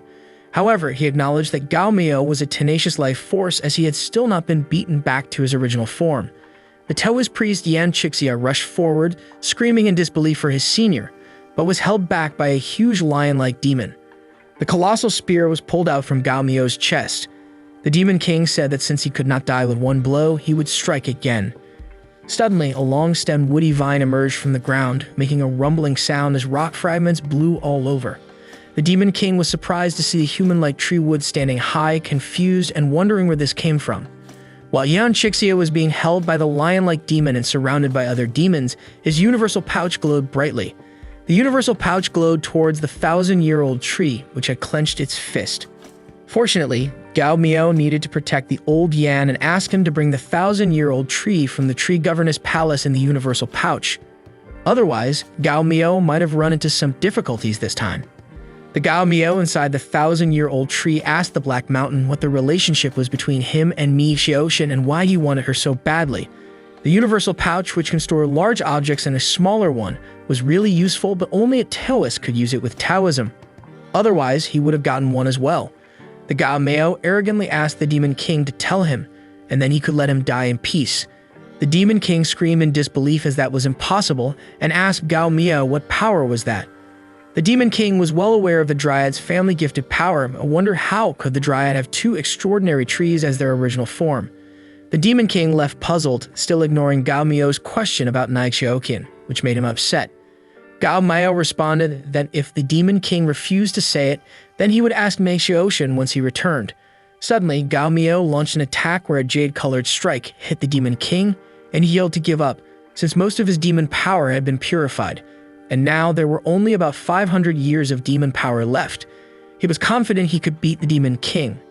The Demon King screamed that he refused to accept defeat as he got hit by the strike directed towards him, which tore him apart. As a result, a body emerged and fell from the sky after his body turned half.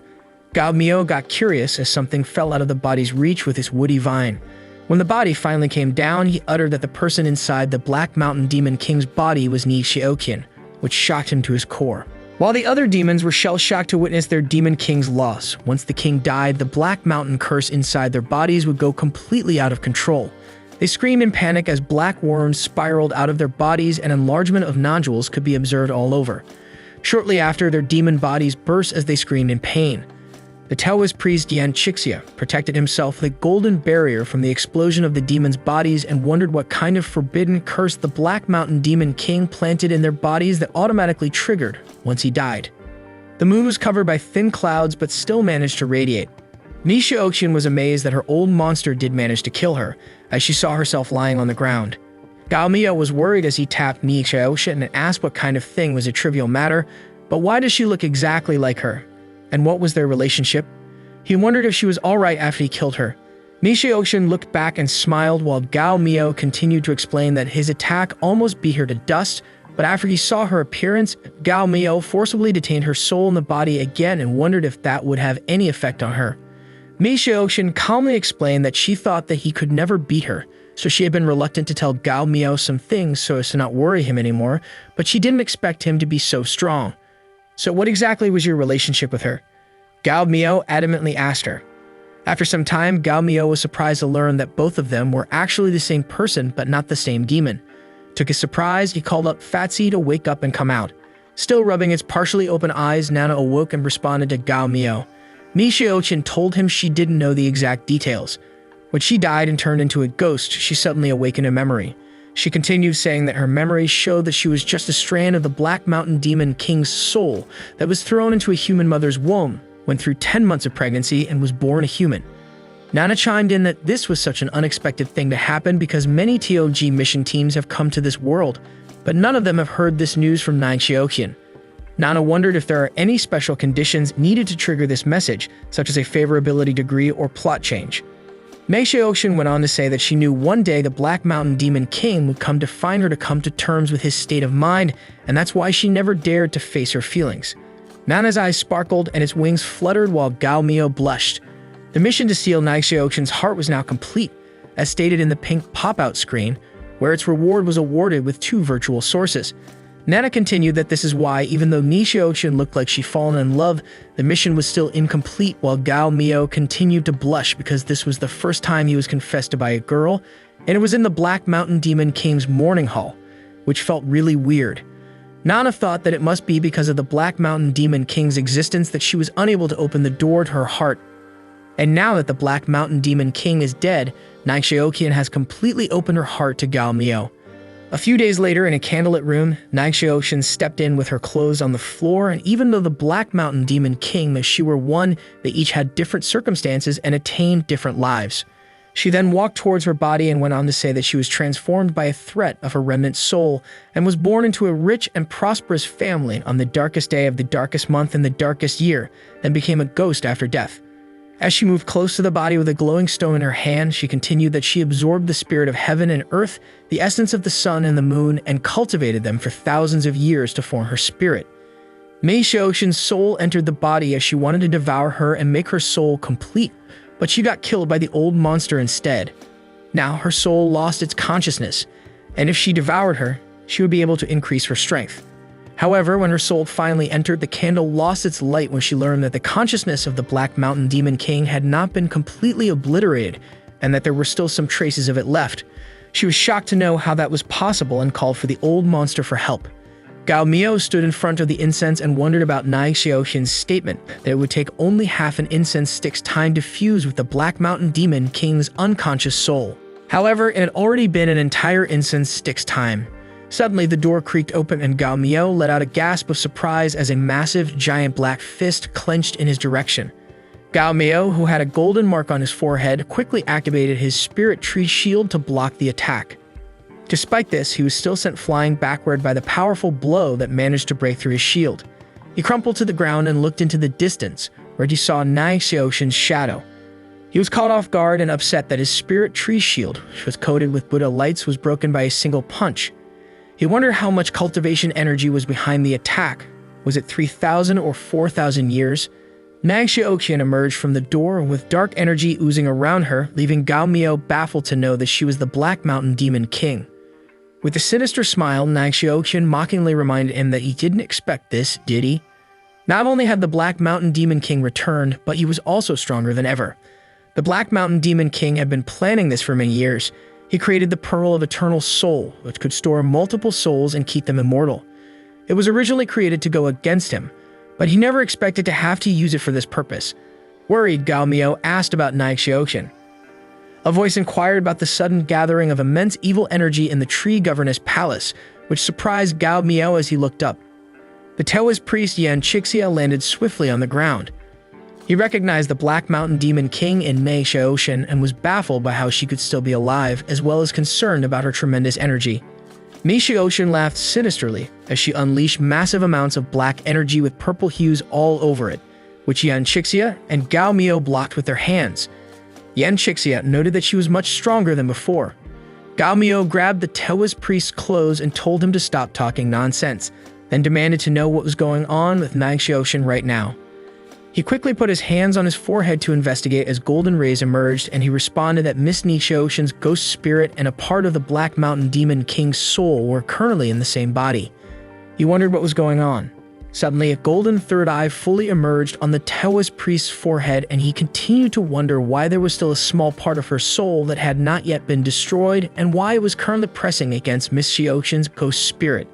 When the Taoist priest could finally see through it, Nai Xiaoqian stood there smiling sinisterly, with a circling dark reddish aura on her chest. He explained that deep down inside the Black Mountain Demon King's body, there was a pearl protecting a piece of soul, keeping it immortal. That's why that part of the soul wasn't destroyed yet. Mei Xiaoqian diverted her attention to the Taoist priest, who seemed to know too much, and wanted to kill him first before she would kill the Dryad. The brave Taoist priest was aware of the frightening amount of evil energy, but it was his duty to fight against evil. Yan Chixia was always ready for a fight, and he drew his sword, waiting to be attacked. But he was surprised when Gao Miao quickly drew him out while grabbing his back and warned him not to fight her because his small build would not be able to withstand a small punch from her. Gao Miao berated him, asking who he would look for to save Xiaoqian if he died. She quickly asked what they needed to do now to enable Xiaoqian to recover. Ni Xiaoqian, a swirl of dark energy, flew after Gao Miao's golden aura. The ghosts of the tree governor's palace were concerned and worried about their master's altercation with Meng Xiaoqian. When Gao Miao escaped the palace with Taoist priest Yan Chixia, while holding a red talisman, he said that the process to break the seal was extremely complex. But when they found a chance, Gao Miao just had to put this talisman on her, and only then would he have enough time to break the seal.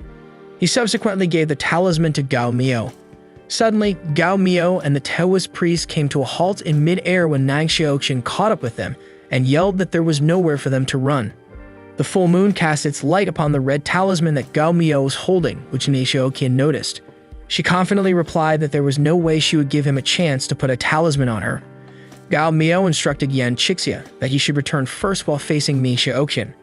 The Taoist priest agreed and advised him to be careful while wrapping his fist and swiftly turning around. Gao Miao called for Nana and instructed it to come out and gave him the Owen's card. Nana emerged quickly. He gracefully placed his feet on the ground while Nana stood by his side, surrounded by trees. The pop-pink screen emerged in front of them showing 2 cards. Gao Miao expressed that the Black Mountain Demon King made one mistake and that he didn't have to give him another chance. He gazed and said to Nana that the 2 new virtual sources they just got hadn't even warmed their seats yet, but one of them was already leaving. While Nana panicked internally because a virtual source was so hard to come by and he wanted Gao Miao to try his amazing talking skills to see if he could persuade Meng Xiaoqian's heart to change and allow her to defeat the Black Mountain Demon King, Nana responded enthusiastically to Gao Miao, fully supporting his decision and definitely not letting any natives bully them. Gao Miao pressed Owen's card on the pop-out screen. He then successfully transformed into Owen's character and expressed his determination to beat her up until his fingers couldn't move so that he would be able to put the talisman on her whenever he liked. Meng Xiaoqian landed on the ground and questioned his remarks of beating her up until she couldn't move her fingers. Even though she didn't understand what happened to his body, her oozing dark energy that caused disruptions to the nearby rocks and trees implied that he might not even understand what he was saying at the time. She was blown off by a punch to the chest from Gao Miao, who then asked her in mockery what she was smiling for. In shock over how that was possible, Meng Xiaoqian spit blood. Determined, Gao Miao responded that his time was valuable and that he was also sorry. He wasted no time moving closer to Meng Xiaoqian and struck her again, this time with a powerful blow to the chest, causing her to break through the trees and disrupt everything nearby. While Meng Xiaoqian was still stunned, Gao Miao suddenly emerged in front of her with swirling fiery eyes and energy all around him, and was prepared to unleash another attack. She was struck in the face by Gao Miao, leaving visible bruises. While Meng Xiaoqian feared another attack, Gao Miao clenched his fist as it built a radiant of rippled reddish energy. He then unleashed a massive strike, resulting in a powerful blow that destroyed everything in its path. While Meng Xiaoqian was on the ground, Gao Miao was already preparing for another merciless strike, which caught Meng Xiaoqian off guard. He then released a massive beacon of reddish energy at her, causing Meng Xiaoqian to crumble to the ground with the rocks. Gao Miao clenched his fist again as it built a sparkly golden mist with swirling reddish energy and yelled at her to taste his new technique. He threw it towards her, releasing a huge ball of energy. A spiral of dark energy emerged from the ground when Meng Xiaoqian screamed.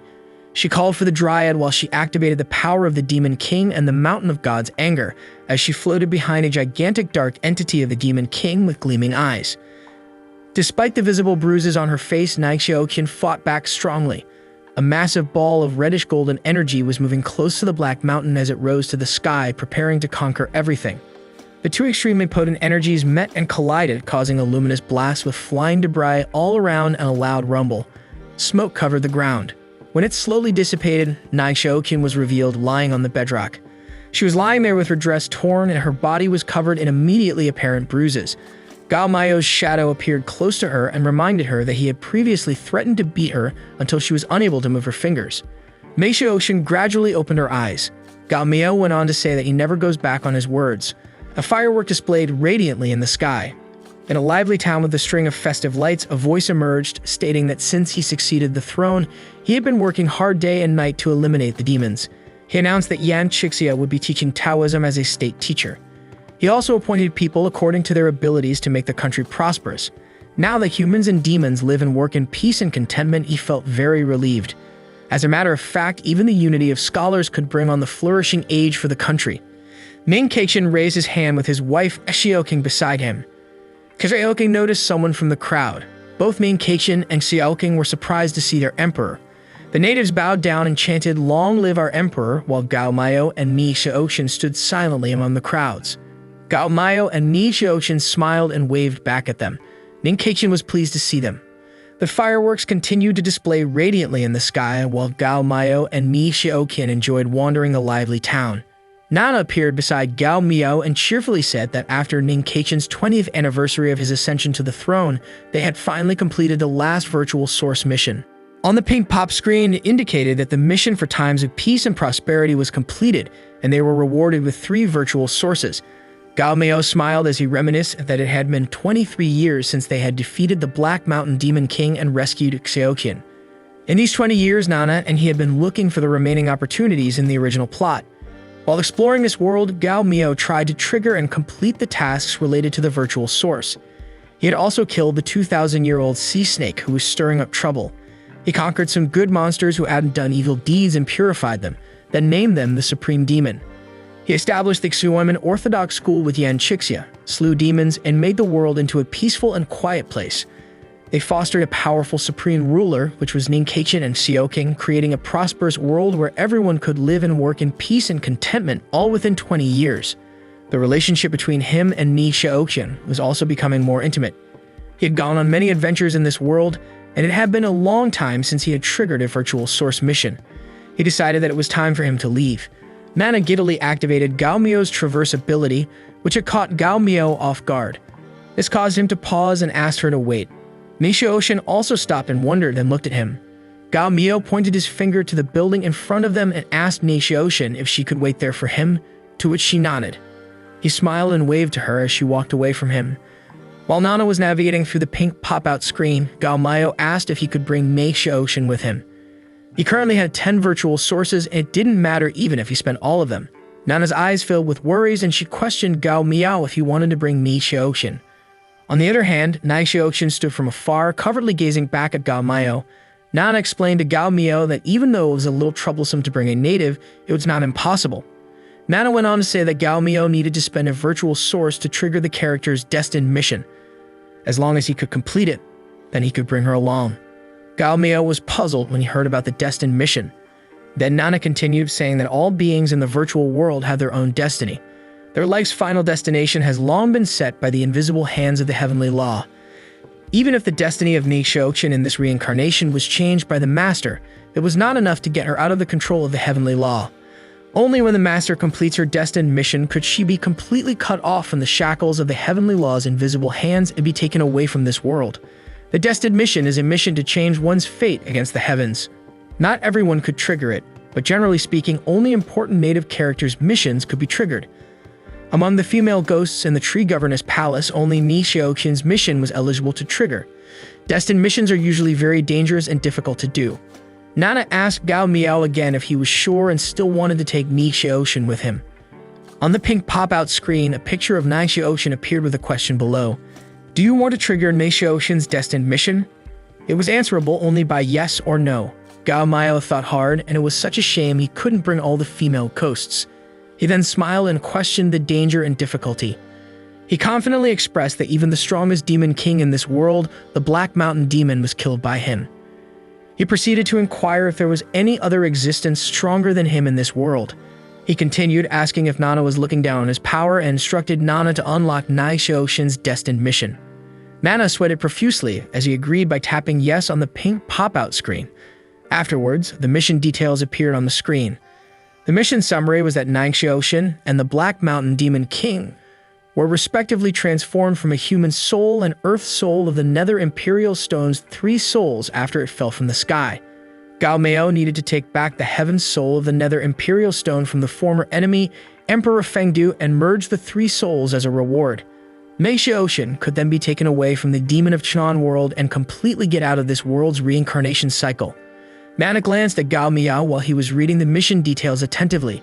Gao Miao wondered if it wasn't Ni Xiaoqian, a thread of the Black Mountain Demon King's remnant soul, and was puzzled about Emperor Fengdu and the Nether Imperial Stone. Nana also inquired about who they were, to which Gao Miao was surprised that Nana didn't know who they were. All the while, Ni Xiaoqian was still gazing covertly at Gao Miao from afar as they sat in a restaurant that served noodles to customers. Mei Xiaoqian was seated across the table from Gao Miao, and she told him that she didn't know about Emperor Fengdu. Gao Miao was surprised that she didn't know either, and he inquired about her merging with the soul of the Black Mountain Demon King 20 years ago, and whether she should know about this secret. Mei Xiaoqian explained that the soul of the Black Mountain Demon King had been dispersed by him, and she lost consciousness, but her body had a treasure that could protect her willpower. Later, even the last trace of her willpower was exorcised by Yan Chixia, so that she could successfully merge with her remnant soul. However, correspondingly, she could only get the power and not her memory. Gao Miao accepted her explanation after hearing it. This piqued Mei Xiaoqian's interest in the old monster, and she inquired whether it was truly important for him. Gao Miao looked down at his noodles as he thought to himself that if he wanted to bring her with him, he must retrieve her last soul from Emperor Fengdu. He continued that he had now decided to bring Mei Xiaoqian with him, and other than the existence of the earth and Nana, he should have nothing to hide from her anymore. Gao Miao leaned forward to her and told her that he had something very important to tell her. She leaned back and covered her mouth with her hands as she was surprised. Everyone in the palace was searching for information on Emperor Fengdu, but there was no one with the name Fengdu in their history. A man was scrolling through books one by one in search of information. In the library, where men were busy combing over books, Ning Keichin reassured Gao Miao that he had ordered the Board of Astronomy and the Ministry of Public Works to look for information about Emperor Fengdu in ancient books, and that they would be able to find something related to him. While Yan Chixia only knew that Fengdu, also known as Yudu, is a ghost city, he didn't know whether there was another world in this world, let alone Fengdu. Yan Chixia continued to say that he didn't know about this person either, but there are a lot of unusual people in this world, and maybe someone would know about it. Considering his senior was so concerned about it, thinking it was a very important matter, Yan Chixia sent some disciples out to find some information, and they flew on their golden swords. Half a year later, a voice emerged telling what he knew. The old man was just an ordinary man, but the ancient book that his ancestor left once said the Emperor Fengdu is the master of the nether world. He possesses monstrous power and boundless magical power. Yan Chixia sat on the throne while listening as the blind old man continued that the Emperor Fengdu is a monarch of the underground world. He can't handle sunlight, and that is why he can't come to the world above the ground. Only in the middle of the night, when there's plenty of yin energy, with the ghost gate open wide. You could only enter the nether world at that time and meet the Emperor. Although he did not know why the master wanted to meet the ghost emperor, this old man wanted to offer a piece of advice. The mortal monarch could be changed in less than 100 years, the demon king could be changed in 1,000 years, but for thousands of years, the netherworld's emperor has only been the Emperor Fengdu. So in any case, it's best to avoid causing karma with him. Gao Miao was listening behind the throne and contemplating the far west ghost city, while Nana speculated that this was probably another fake one, maybe the 39th or 40th person to do this. While Gao Miao smiled and was optimistic that it's worth a try because at least this informant provided the specific location, as well as the quality and style of his speech was also quite outstanding, Nana agreed that if it made Gao Miao happy, then it's good. At the ghost city, Gao Miao walked into the smoky background where torn lanterns were swirling around. Crows hovered over the dark, gloomy, and quiet town where Gao Miao and Nana headed. Even Gao Miao felt the place indeed had a creepy atmosphere, and Nana added that although the environment couldn't affect Nana, it still feels awful just looking at it. A parade of shadows that came in the distance alarmed both Gao Miao and Nana. They were ghosts with a lantern in their hands with a bluish light inside. Unexpectedly, Gao Miao was ecstatic to confirm the blind old man wasn't lying, and there really are ghosts going on inspection tours. If they came from that direction, that must be the ghost gate. On the other hand, Nana was taken aback by Gao Miao's action as he gestured to transform into Owen's character and responded as to what else he could be while grinning and looking down at the pop-out screen. After he successfully transformed into Owen's character, he confidently expressed that he was going to fight the awesome hidden boss, Emperor Fengdu, and that it would be safer to use Owen's account card. Nana was floored by Gao Miao's decisions because it was difficult to obtain the virtual source only to use it in that manner. As they became aware of Gao Miao, the ghost parade was startled. The ghost scrambled as Gao Miao grinned and advanced towards them, showing off to Nana that the ghost was so scared of his yang energy and was now running away. Nana sighed in agreement, thinking that if Gao Miao was happy, then so be it. Both of them arrived at the entrance of the ghost gate while seeing ghosts running frantically inside. Gao Miao said that if that blind old man was telling the truth after going through this gate, they would arrive at the netherworld and meet Emperor Fengdu. He was oozing with confidence and eagerness, hoping that Emperor Fengdu would be sensible, Otherwise, he wouldn't mind changing the emperor of the netherworld. Gao Miao had been using the Dryad's body for the past 20 years, and now he felt like Owen was much stronger than the last time he used him.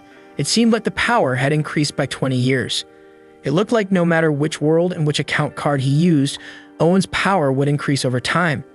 Both Gao Miao and Nana stepped inside, and they were greeted by a lavender haze and mist. Suddenly, he stopped, and Nana wondered what had happened to Gao Miao. Gao Miao sweat profusely in shock. He then placed his hand on his chest. Owen's danger warning was triggered. His whole body quivered in fear as he told Nana that after taking this first step, he would face danger and great terror, and that he might die, to which Nana felt that it was impossible. Nana went on to say that with Gao Miao's strength, even the others in the middle or the last stage of the fourth energy could hardly kill him. So far in this world, there hasn't even appeared someone in the early stage of the fourth energy level. But Gao Miao replied that his premonition was already right, and this is the first time he had experienced that feeling of danger to such a degree. Gao Miao then concluded that this Emperor Fengdu was definitely strong, unimaginably strong. Nana asked Gao Miao what they should do then. Gao Miao was still determined not to give up on Xiaoqian. Even if he had to wait for hundreds or thousands of years in this world until his power surpassed Emperor Fengdu, he must take her with him. Nana got angry while explaining to Gao Miao that he couldn't stay that long in this world. Nana told him that the virtual world could reincarnate once the story was completed, and the world would reset.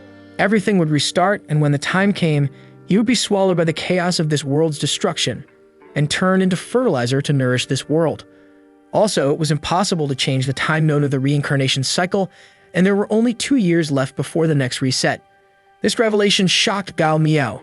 2 years later, Gao Miao must leave in 1 month, and for the last time, he wanted to go to the ghost city and try again. Nisha Ocean reminded him that he couldn't win, and he must leave immediately and didn't need to force himself. She smiled and told him that no matter how long they had been together, it was the time they shared together that really mattered. At least in these last 2 years, Xiaoqian had lived a happy life. With a heavy heart, Gao Miao told her that he was leaving, but Nana alerted Gao Miao, who detected that the Temple of God's mission team was coming. The night sky was covered in thick clouds as light was about to burst out of it when Nana detected that the Temple of God's mission team was coming. Gao Miao was left puzzled because he thought they ran so fast the last time, and he wondered how they could pursue them. Nana panicked and swirled around, convincing itself that the Temple of God's mission team was coming after them.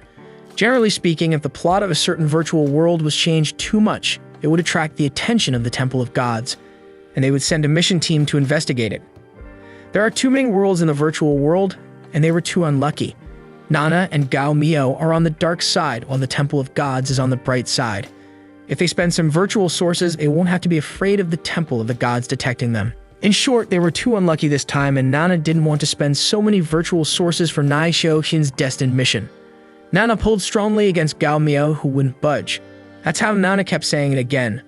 Of the 36 stratagems, it's better to run and best to sneak off. In short, Master, let's hurry and sneak off. Nana added that once they were discovered by the Temple of Gods, it would be a big trouble if they would send a team with the 5th or 6th energy level to come here, which made Gao Miao wonder about the 5th and 6th energy levels. There are really a lot of strong people in the Temple of Gods. Gao Miao stopped and looked back to Ni Xiaoshan and told him that he knew how to defeat Emperor Fengdu, which Nana inquired about. Nana asked what Gao Miao was planning to do and reminded him not to be reckless. A portal appeared in the morning sky of the desolate desert, which Gao Miao inquired to Nana if the Temple of God mission team would arrive here, and Nana confirmed. Nana sighed that it spent a virtual source determining the location and time where they would arrive. In 6 hours, it would arrive here. Nana thought to itself that it didn't want to spend the virtual source, but since Gao Miao had to know the specific time and place of their arrival, it was so wasteful. Gao Miao brought 1,000 trees into the desert, as it was worthwhile for him to use wood control. He then raised his hand to command with the name of the Bodhi Buddha tree. He continued to the tree people to take root in this bleak and boundless desert and plunge into it. Afterwards, it transformed into an oasis full of vitality. Gao Miao grinned as these trees would serve his eyes and ears. He could come in contact with them immediately and decide on the next step. Nana still sad yet complied because when they arrived, Nana would use another virtual source to detect their specific mission and their actual situation. But deep down in Nana's teary thoughts, it knew they needed to know the enemy and yourself, but could fight 100 battles with no danger of defeat. Gao Miao asked if the natives could not see Nana, how about the Temple of God mission team? Nana replied that they couldn't, even if they were a guide, unless their rank was above hers. Nana was ranked 10,085th out of the millions of guides, and the one about to arrive was not among the higher-ranked guides. The portal in the sky appeared with a dragon seal on it. It burst onto the ground with a honeycomb barrier, while a blue pop-up screen showed that the Dragon Quest mission team had successfully entered the world and the virtual world creature protective screen was activated. On the other side, Gao Miao and Nana were lurking deep in the trees. Nana informed Gao Miao that the heavens had been completely shielded and the Temple of God's Guide had brought the mission team inside. He quickly transformed into Owen's form with his fiery fist clenched and did not have to spend virtual resources to shield the heavens from detection. The blue pop-up screen told the Dragon Quest team to get ready as the virtual world creature protective field was closing. Inside was their Lelakyu Dragon Guide with the Dragon Quest team. The winged and horned male leader expressed that this was the demon of Kion, and that this world had undergone tremendous changes. The reason the Temple of Gods did not hesitate to set the highest reward for the mission to explore this world as an S-level achievement was that the short-haired gal informed him that she had just used the elemental spirit technique to scout and found no signs of living creatures within 3,000 yards. The leader, who had red eyes and purple marks on his body, made his fist glow with lilac energy and called for the black-winged spirit that was resting in the black cloud to comply and come here. Multiple purple sigils in the sky emerged with a horde of black bats coming out of it. The leader summoned them to be his eyes and see the changes of this world for him. As the horde of bats flew over the Dragon Quest team, its leader was pleased with the worth he spent 10,000 points to redeem this Demon King fruit. Although its power was not as good as his own strength, this summoning technique was very practical. Gao Miao looked up and noticed the horde of bats. He wondered if that was some kind of summoning technique, and was amazed that it could summon so many bats in an instant. He also felt threatened while in Owen's form and concluded that the guys who took the lead weren't easy, while Nana was busy on the pink pop-up screen detecting that the Temple of God's mission team was waiting for its progress. While this continued, Gao Miao decided to return to his Dryad form because it was obvious that Owen's power didn't belong in this world. He was pleased to witness that the people who came were strong enough. The Horned Leader abruptly became aware of Gao Miao's presence. The rest of the Dragon Quest squad quickly moved in the direction of Gao Miao after realizing that someone had been observing them. Nana giddily informed Gao Miao that he had analyzed their information, while Gao Miao was impressed that the Dragon Quest team could detect those who were secretly observing them. They quickly descended from the tree and Nana expressed that Gao Miao had been discovered, to which Gao Miao knew, but he was prepared and inquired as to what Nana had analyzed. Gao Miao reached the ground and surrounded them while Nana said that, according to the information that had been analyzed, their mission was to find out the source of the changes that had happened in this world. This kind of mission meant that once they returned, all of their experiences in this world would be read by the Temple of Gods to determine their level of reward. He reminded Gao Miao to be careful not to expose the power that doesn't belong to this world. They were surrounded by the Dragon Quest team, who had exchanged the Hero Fruit and Demon King Fruit and were very strong, at least stronger than the Flag of Steel mission team that Nana was once previously in charge of, especially their team leader who had already reached the 4th energy level. This winged and horned leader, while radiating lavender energy around him, approached and asked him who he was and why he was spying on them. They noticed that the leader was not human and was an evil creature, and Nana inquired as well to Gao Miao that their original plan was to be secretly observed, but now they were exposed and he suggested they run away. Unfortunately, Gao Miao detested the idea of running. Gao Miao grinned as he energized and displayed his golden energy while he expressed that this Dryad wizard was the strongest demon king on the ground, and running away after being discovered was such an embarrassment. He exclaimed that they would discuss it after the fight as a tremendous amount of golden energy burst, and part of the dragon squad chose to hold and block. Some of the trees and their branches were torn while the smoke dissipated, and Gao Miao lambasted them for asking who he was. He, the Great Dryad, should be the one asking them that question. Surrounded by his golden aura, Gao Miao continued by declaring that he was the owner of the Tree Governess Palace, the Body Demon King, and that this place was his territory. He also threatened them, questioning how dare they intrude into his place. The Horned Leader wondered about the Body Demon King, as there was no such person recorded in the Temple of God. He inquired if Gao Miao was the Dryad wizard from the Tree Governess Palace, yet he wondered how that was possible, as it was recorded that the Dryad wizard was only 800 to 900 years old and the demon in front of him had such a strong presence. Gao Miao responded mockingly, saying that it seems like someone actually knew him but still dared to mess with him, even though he knew who he was. Their sins just kept increasing. He then proceeded to activate his massive golden hand and condemn them to be locked inside the tree governor's palace to reflect on their sins for 30 years. However, he intended to skin them alive if he were not currently self-cultivating, as he had just swallowed down that Bodhi Buddha tree. The winged, horned leader made a purple sigil emerge while he smirked and replied that Gao Miao was a tiny little nobody and that he should know his place instead of acting all superior. Afterwards, a gigantic purple hand with dark pointy fingernails came out from the purple sigil. When the two forces met like two palms facing each other, they created a ripple of energy around them. The winged, horned leader was left wondering as to how it managed to purify his demonic powers.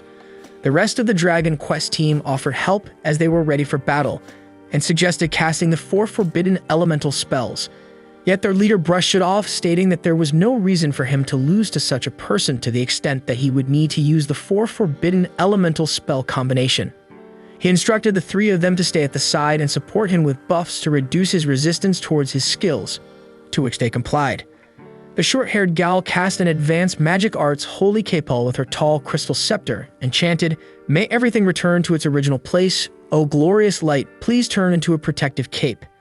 As a result, 2 baby angels flew to deliver a light translucent cape to their leader, who was pleased that he had the holy cape protecting him, making any of the light or purifying skills ineffective on him. Following that, the leader screamed and died as his massive purple hand exerted an electrifying force against Gao Miao's golden hand. Gao Miao, on the other hand, refused to budge when he retorted proudly that they weren't the only ones who knew how to cast spells. He too knew how. He then chanted Amen and Jime Hong and slapped the hell out of him, which made his golden hand exhibit much blonde, flourishing energy against the purple hand. As a result, this disrupted their battlefield, creating ripples of energy with a resounding bang and tearing trees close to its proximity. This made the whole area covered in smoke with remnants of golden energy and purple electrifying light. When the smoke slowly cleared, the Dragon Quest team remained on high alert and continued to stand firm in the aftermath. The winged, horned leader squashed the remainder of the golden energy placed on his hand and expressed surprise that the little dryad had become so strong. He added that if he didn't use a little more of his strength, he might not have taken him down. On the other side, Gao Miao, with visible bruises and fiery spots on him, thought to himself that this guy was really strong, and it seemed like he had also hidden his true strength. He was pleased that he had qualified to be his test subject. Nana was worried and emerged quickly at Gao Miao to ask if he was going to continue because with his current identity, he most likely wouldn't be able to defeat him. Gao Miao assured Nana that he would stop as he had already achieved his goal. Gao Miao grinned as he said to the leader that he didn't know there was such an expert like him in this world. Although the power just exhibited might not seem like something good, he still admired it. A golden thorny vine held out from his back as he continued to say that he was willing to put aside the fact that they had invaded his place and would like to invite them over as guests now. The golden thorny vine stopped in front of the leader, which shocked him. He thought to himself, what was this dryad thinking? One moment they were just fighting each other to their deaths, and now he was suddenly inviting him over to his place. The rest of the Dragon Quest team was strongly advised against it and not to trust the dryad because who knows what scheme he was planning. Yet their leader agreed and responded that if there was some nice wine and delicacies left, it would be an honor, which left his squad speechless. He thought to himself that there was still a lot hidden in this world and a month left until the next cycle. With the Dryad's skills and identity, he definitely held a lot of information that would speed up his understanding of the progress of the world. He was confident enough that the Dryad's skills were not above him anyway, and if he was really scheming something, he could just get rid of him immediately. He wanted to see what the Dryad had up his sleeves first. Gao Miao flew with Nana, leaving a crater in their wake while promising great food and wine for them but not pretty ladies because they didn't have any.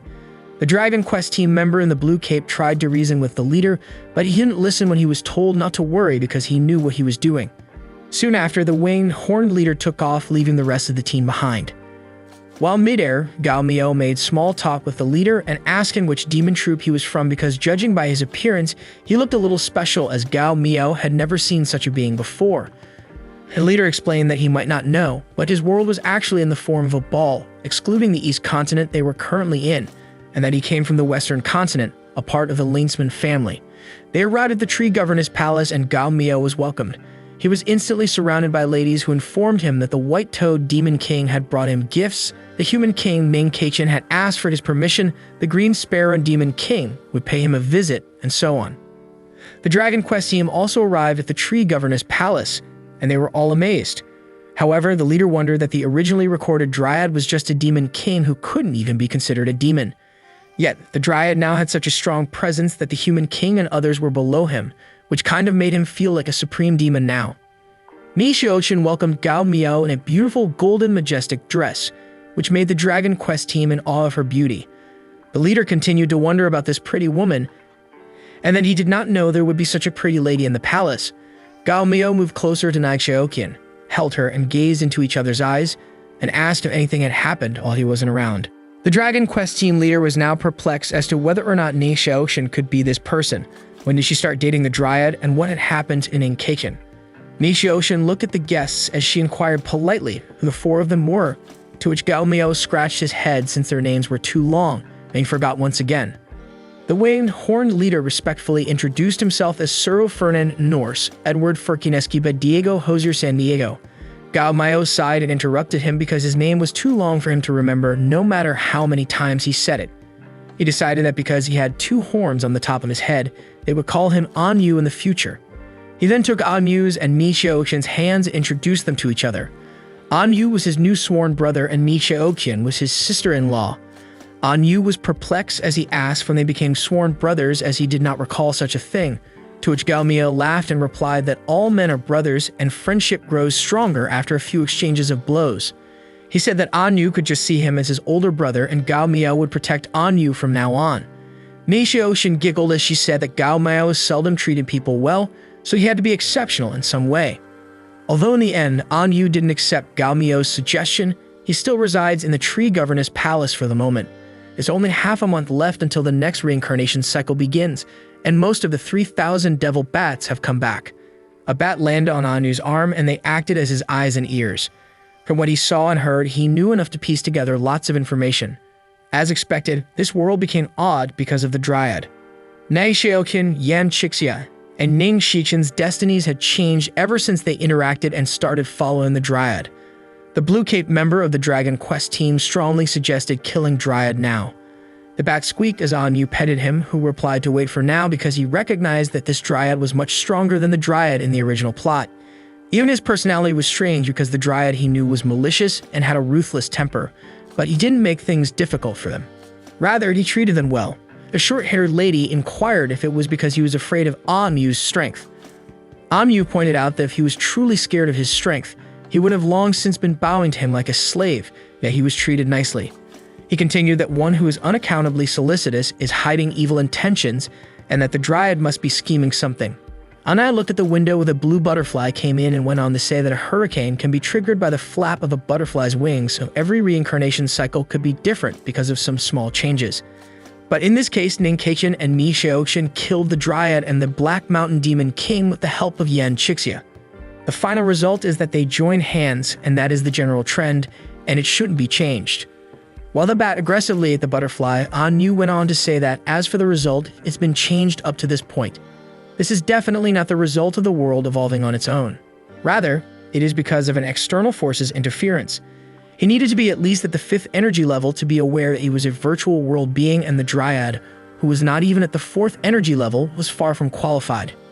Anyu gestured his hand for the bat to take it back to his purple sigil, while explaining that he believed that the Dryad was only a puppet of someone from behind the scenes. They were standing on the edge of the cliff in a windy place. Gao Miao asked Anyu if he had decided whether he wanted to join this brother's Tree Governess Palace and conquer the world together with him. He replied politely to him that Suro is someone who belongs to the Western world, and that he accidentally triggered an ultimate teleportation scroll left by his ancestors before ending up here, and thought to himself that the Dryad was quite calm and clearly plotting against him, but he still hasn't exposed anything. In fact, Suro came here today to decline the master's offer. Suro plans to leave the Tree Governess Palace tomorrow morning because he must find a way back home. Even though he had to go through heaven and hell, he thought to himself inwardly that his remarks made him look agitated. Gao Miao was shocked that he was leaving so early. His thoughts went inward, and he realized that Suro was just putting up with the Western continent and let him continue fabricating the story.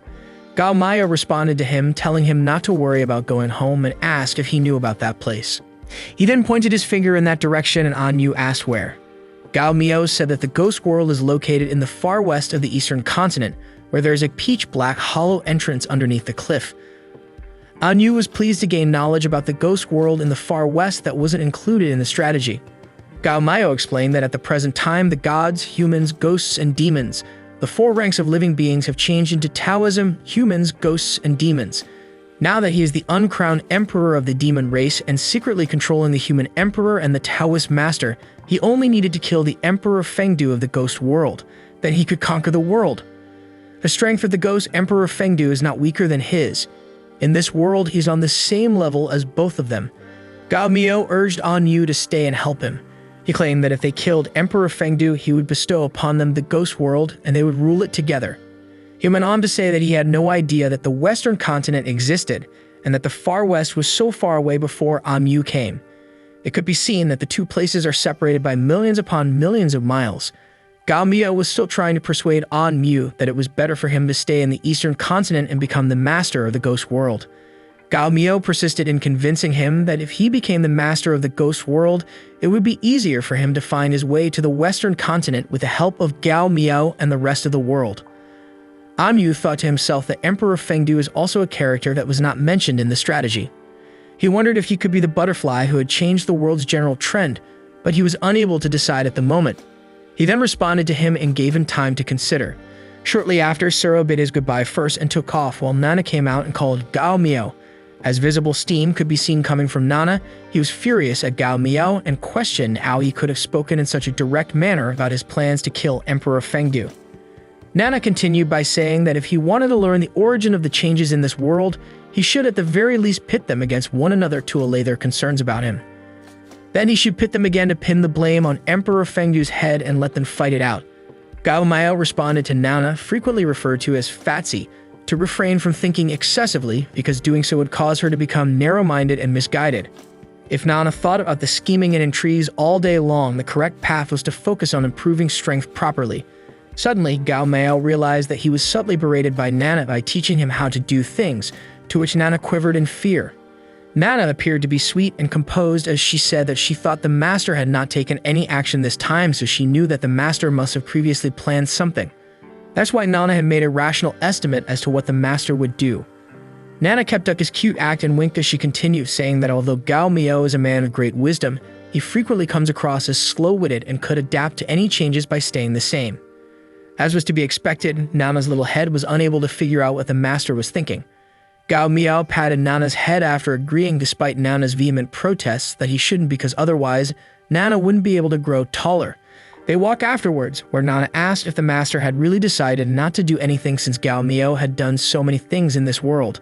The Temple of God's mission teams would suspect him first compared to Emperor Fengdu. Nana feels that An Yu and his team would first kill Gao Miao. Gao Miao confidently retorted that it was unlikely because An Yu is smart and smart people tend to overthink things. Additionally, their mission was to investigate the reasons behind the changes in the world, and if they wanted better rewards, they had to conduct as much exploration as they could. He wouldn't have suspected him if he didn't know about the existence of Emperor Fengdu, but now that he did, he would have no interest in him. Nana agreed to Gao Miao's explanation as it made sense. Gao Miao smirked while she continued that for An Yu, since he wanted to know more about Emperor Fengdu, who else would be a more suitable tool other than him who knows everything? They stood in front of the Ghost Gate's entrance, surrounded by an electrified dark cloud with bluish blazing light everywhere, as someone questioned whether this was the Ghost Gate and the nether ghost world was inside. Suspicious, An Yu asked the Dryad why he hadn't sought the help of Yan Chixia and Ning Keichin to deal with a powerful person like Emperor Fengdu, believing that because Yan Chixia and Ning Keichin were sons of luck, they would be less in danger if they were with them. With Magxiaoshan by his side and Nana on his shoulder, Gao Miao responded that because they were now a human emperor and a Taoist master, they were not suitable to deal with the ghost world. He then thought in his mind that he had originally intended for them to be unable to flee immediately once Xiaoqian obtained the Heaven Soul. Gao Miao added that if they all contributed, An Yu would find it impossible to be the master of the ghost world. However, An Yu ignored him and looked up stiffly. His member communicated with him telepathically via transmission magic, telling An Yu that they were experiencing an extremely frightening elemental fluctuation from within the door, which was considerably more powerful than An Yu's elemental fluctuation. They resumed their debate, with the short-haired lady in a pink cape warily pointing out that the Dryad hadn't even gone all out when faced with such a powerful enemy. The other member also revealed that with the exception of Emperor Fengdu, everything else the Dryad had told them was false, and that he had other plans for them, as Anu listened intently. Gao Miao, on the other hand, looked at them and wondered what they were mumbling about and whether or not they were aware of his plan, to which Nishioshi replied that there appeared to be an abnormal wave in the air, but it wasn't a demon art or Taoism, and she assumed they were secretly communicating about something with their otherworldly magic. Nana sighed, recalling how she had previously advised her master not to be direct, suggesting that anyone who didn't realize something was suspicious must be idiots. Gao Miao inquired as to what the case was. If he was concerned, he could summon them because the more people they had, the stronger they would be. An Yu shook his head and said nothing before communicating with his team telepathically to tell them that regardless of the Dryad's true intentions, as long as they ensured that Emperor Fengdu was the butterfly, they would immediately summon the guide to leave this world, and even if the world flooded afterward, the burden would fall on the Dryad. Gao Miao and Mi Xiaoqin walked into the Ghost Gate as he had told them that since there was no problem, they should hurry and get inside because it was already late. A gloomy sky appeared at the Forgotten River sometime later, and Gao Miao announced arrogantly that the dignified Dryad had arrived in person, but the servant Fengdu hadn't even come here to bow and meet him, and how dare he? Gao Miao and Mi Xiaoqin were walking ahead of the Dragon Quest team along the Yellow Spring Road, which was littered with skulls and bones. Gao Miao persisted in being arrogant, saying that if he went to the hall by alone, he would be giving him too much face, implying that he should destroy the Nade Bridge across the Forgotten River and the Yellow Spring Path, and then lift up Yamahal because he thought he would leave afterward in an obedient way. The Dryad was called out for disrespectfully using the Emperor's name by a distant voice, who also threatened to delete his name from the Life and Death book and close the door to the cycle of reincarnation, which shocked Gao Miao. They could see a horde of what they thought were ghosts with flags coming their way across the Forgotten River under the electrified gloomy sky. When the leading warrior ghost on horseback had its skull placed in his hand and inquired who they were and how dared they trespass upon the nether world, there were armed warrior ghosts approaching swiftly with swords and spears. Gao Miao retorted sarcastically that it seemed that the netherworld was only a self-proclaimed status and that they didn't even acknowledge his dignified presence. He told them not to worry because he was the grandpa who understood and did not care about that, but they must pay close attention to this guy's name, for he was sworn brother An Yu, who had come there that day to kill Fengdu and become the master of their ghost world, and suggested they pay their respects to him, to which An Yu believed that the Dryad was attempting to shift their attention to him. The leading warrior ghost on horseback with its skull placed in his hand yelled, "How dare he!" Meanwhile, Nai Xiaoshan grinned as she stood by Gao Miao's side, who was cheering for An Yu, and told him that that day was the day for him to show his power, and that she wouldn't help him, but An Yu was slightly annoyed, and just closed his eyes. While his team members went against the horde of armed ghost warriors, An Yu commanded his team not to offend the Dryad right away, not to use all of their power and save strength, and to try to cause some trouble for the Dryad. The team member in a blue cape agreed as he swung his sword against the leading warrior ghost whose skull was still in his hands with a trident-like spear, resulting in a loud, resounding metallic sound. While another member activated his Earth Spirit Guard, a massive golden barrier formed, causing their bones to scatter and dismember the ghosts when they tried to come near it. And a short-haired girl flew up and unleashed her meteor rain, which poured fiery balls that ripped the warrior ghosts apart and set them ablaze. The team member in a blue cape continued his attack and activated his mist-shattering sword, cutting the leading warrior ghost's hands in two. As a result, the skull of the leading warrior ghost was dropped near Mei Xiaoqin, shocking her with a clatter. This skull was suddenly engulfed in a bluish-purple flame, and its eyes released a reddish energy as it opened its mouth and flew towards Nai Xiaoqin, shocking her. The leading warrior ghost attempted to enter Ni Xiaoqin through her eyes, but dissolved when blocked by Gao Miao's hand. Gao Miao immediately squashed this skull while he looked at Nang Xiaoshan and asked if she was okay, reminding her that she had swallowed the unconscious remnant soul of the Black Mountain Demon King, and she was much stronger than him now. Mei Xiaoqin responded that she remembered what Xiao Tangxing had advised her that, in front of outsiders, the wife had to give her husband face and a chance to show off. She then stared at him knowing he would save her, and that she didn't need to do anything else. Gao Miao looked at her being adorably cute. The guy in the blue cape of the Dragon Quest team apologized that he did not know it could attack with only the head, but he was doing it on purpose. He continued to say that it seemed like the life and death of these ghosts were different from the living creatures and advised them to pay more attention next time. On the other hand, An Yu thought in his mind that Nang Xiaoqin was paralyzed by fear and wondered why the Dryad had brought her along when they were about to face such a powerful enemy like Emperor Fengdu. Suddenly, massive boulders of rocks poured and a voice emerged as it chanted about them rolling around the forgotten river that flowed eastward, seeking out the exhausted man of untrammeled spirit, which surprised An Mu. A handsome man appeared who came from the tower gate, smiled as he remembered how long it had been since someone had visited the Nether, 3,000 or 5,000 years maybe. The tower gate resided on a floating rock formation. He continued to add that he should have cleaned the place first before welcoming guests from afar and should have also been happy that they came all the way here, but he wasn't. Unfortunately, the guests caused harm to his people from the moment they arrived, and it seemed that they had evil intentions during their visit, he added. Gao Mao responded to what he thought was Fengdu that he was astonished. He appeared so quickly, then he thought in his mind that he was a lot different than what he expected. He was way gentler than his step-grandson-in-law, and Nana thought he was kind of cool. He went on to say that he thought it would take him washing the entire location with blood for him to show himself as Nai Xiaoqian slowly walked away, sensing her soul nearby.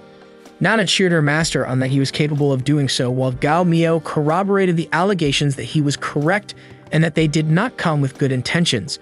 He then noted that Nai Xiaoqian had already made her move, as if she knew where her soul was already. Gao Miao activated his power as he brought forth the 1,000-year-old tree, saying that they were there to take his head and overtake his place, and that his brother, An Mu, would sit in his throne, as he thought in his mind that all he needed to do was make sure Ni Xiaoqian had enough time. He yelled fiercely for Fengdu, claiming that the great Dryad wizard would rise above him as he released 5 golden fruits containing embedded words. Emperor Fengdu noticed the female guest who silently left a familiar scent and pondered if she was one of his previous guests from thousands of years ago. Gao Miao directed his attack, the ring of the 5 aggregates, to Emperor Fengdu, adding that he would love to reminisce about the past with her. However, there was no need to rush since he shall first greet the guest in front of him because he had been there for 1,000 years. Just a little more was no big deal for him, and he could wait. Emperor Fengdu released his counterattack as his weapon flew, and he responded that to have someone transcend from the falsehood of the 5 aggregates, awaken an absolute empty void, and put down the Buddha's Dharma when he was clearly a demon when he was on the brink of death the other time, yet now he is awakened as a Buddha tree. It seemed like there had been a lot more going on in the world in the past few thousand years. His weapon was an open book, and he chanted that life and death were boundless and heavens and beings on earth should remain separate forever, and the ring of 5 aggregates was swallowed up by the book as if it were nothing. After that, it closed the book, and Emperor Fengdu mockingly stated that he was extremely interested in this skill, so he would keep it and check into it when he was bored. Gao Miao replied that in order for his ring of 5 aggregates to be placed inside, he had to be capable. He flew up, ready to fire another attack, and as he yelled at him to take this, his forehead lit up with a golden beacon of light. On the other hand, the short-haired lady of the Dragon Quest team told An Mu that Emperor Fengdu seemed to have been asleep for many years and didn't seem to be curious about what had been going on in recent years and seemed unaware of who the Dryad was, and the guy in the blue cape added that Nai Xiaoqian secretly left as well. An Mu nodded, expecting the Dryad to keep something from them. He went on to say that while he didn't care much about them, the feeling of being used by someone made him uneasy, which is why he had Sanjiao follow Mei Xiaoqian. Regardless of what they were secretly plotting behind their backs, he wouldn't allow things to go their way.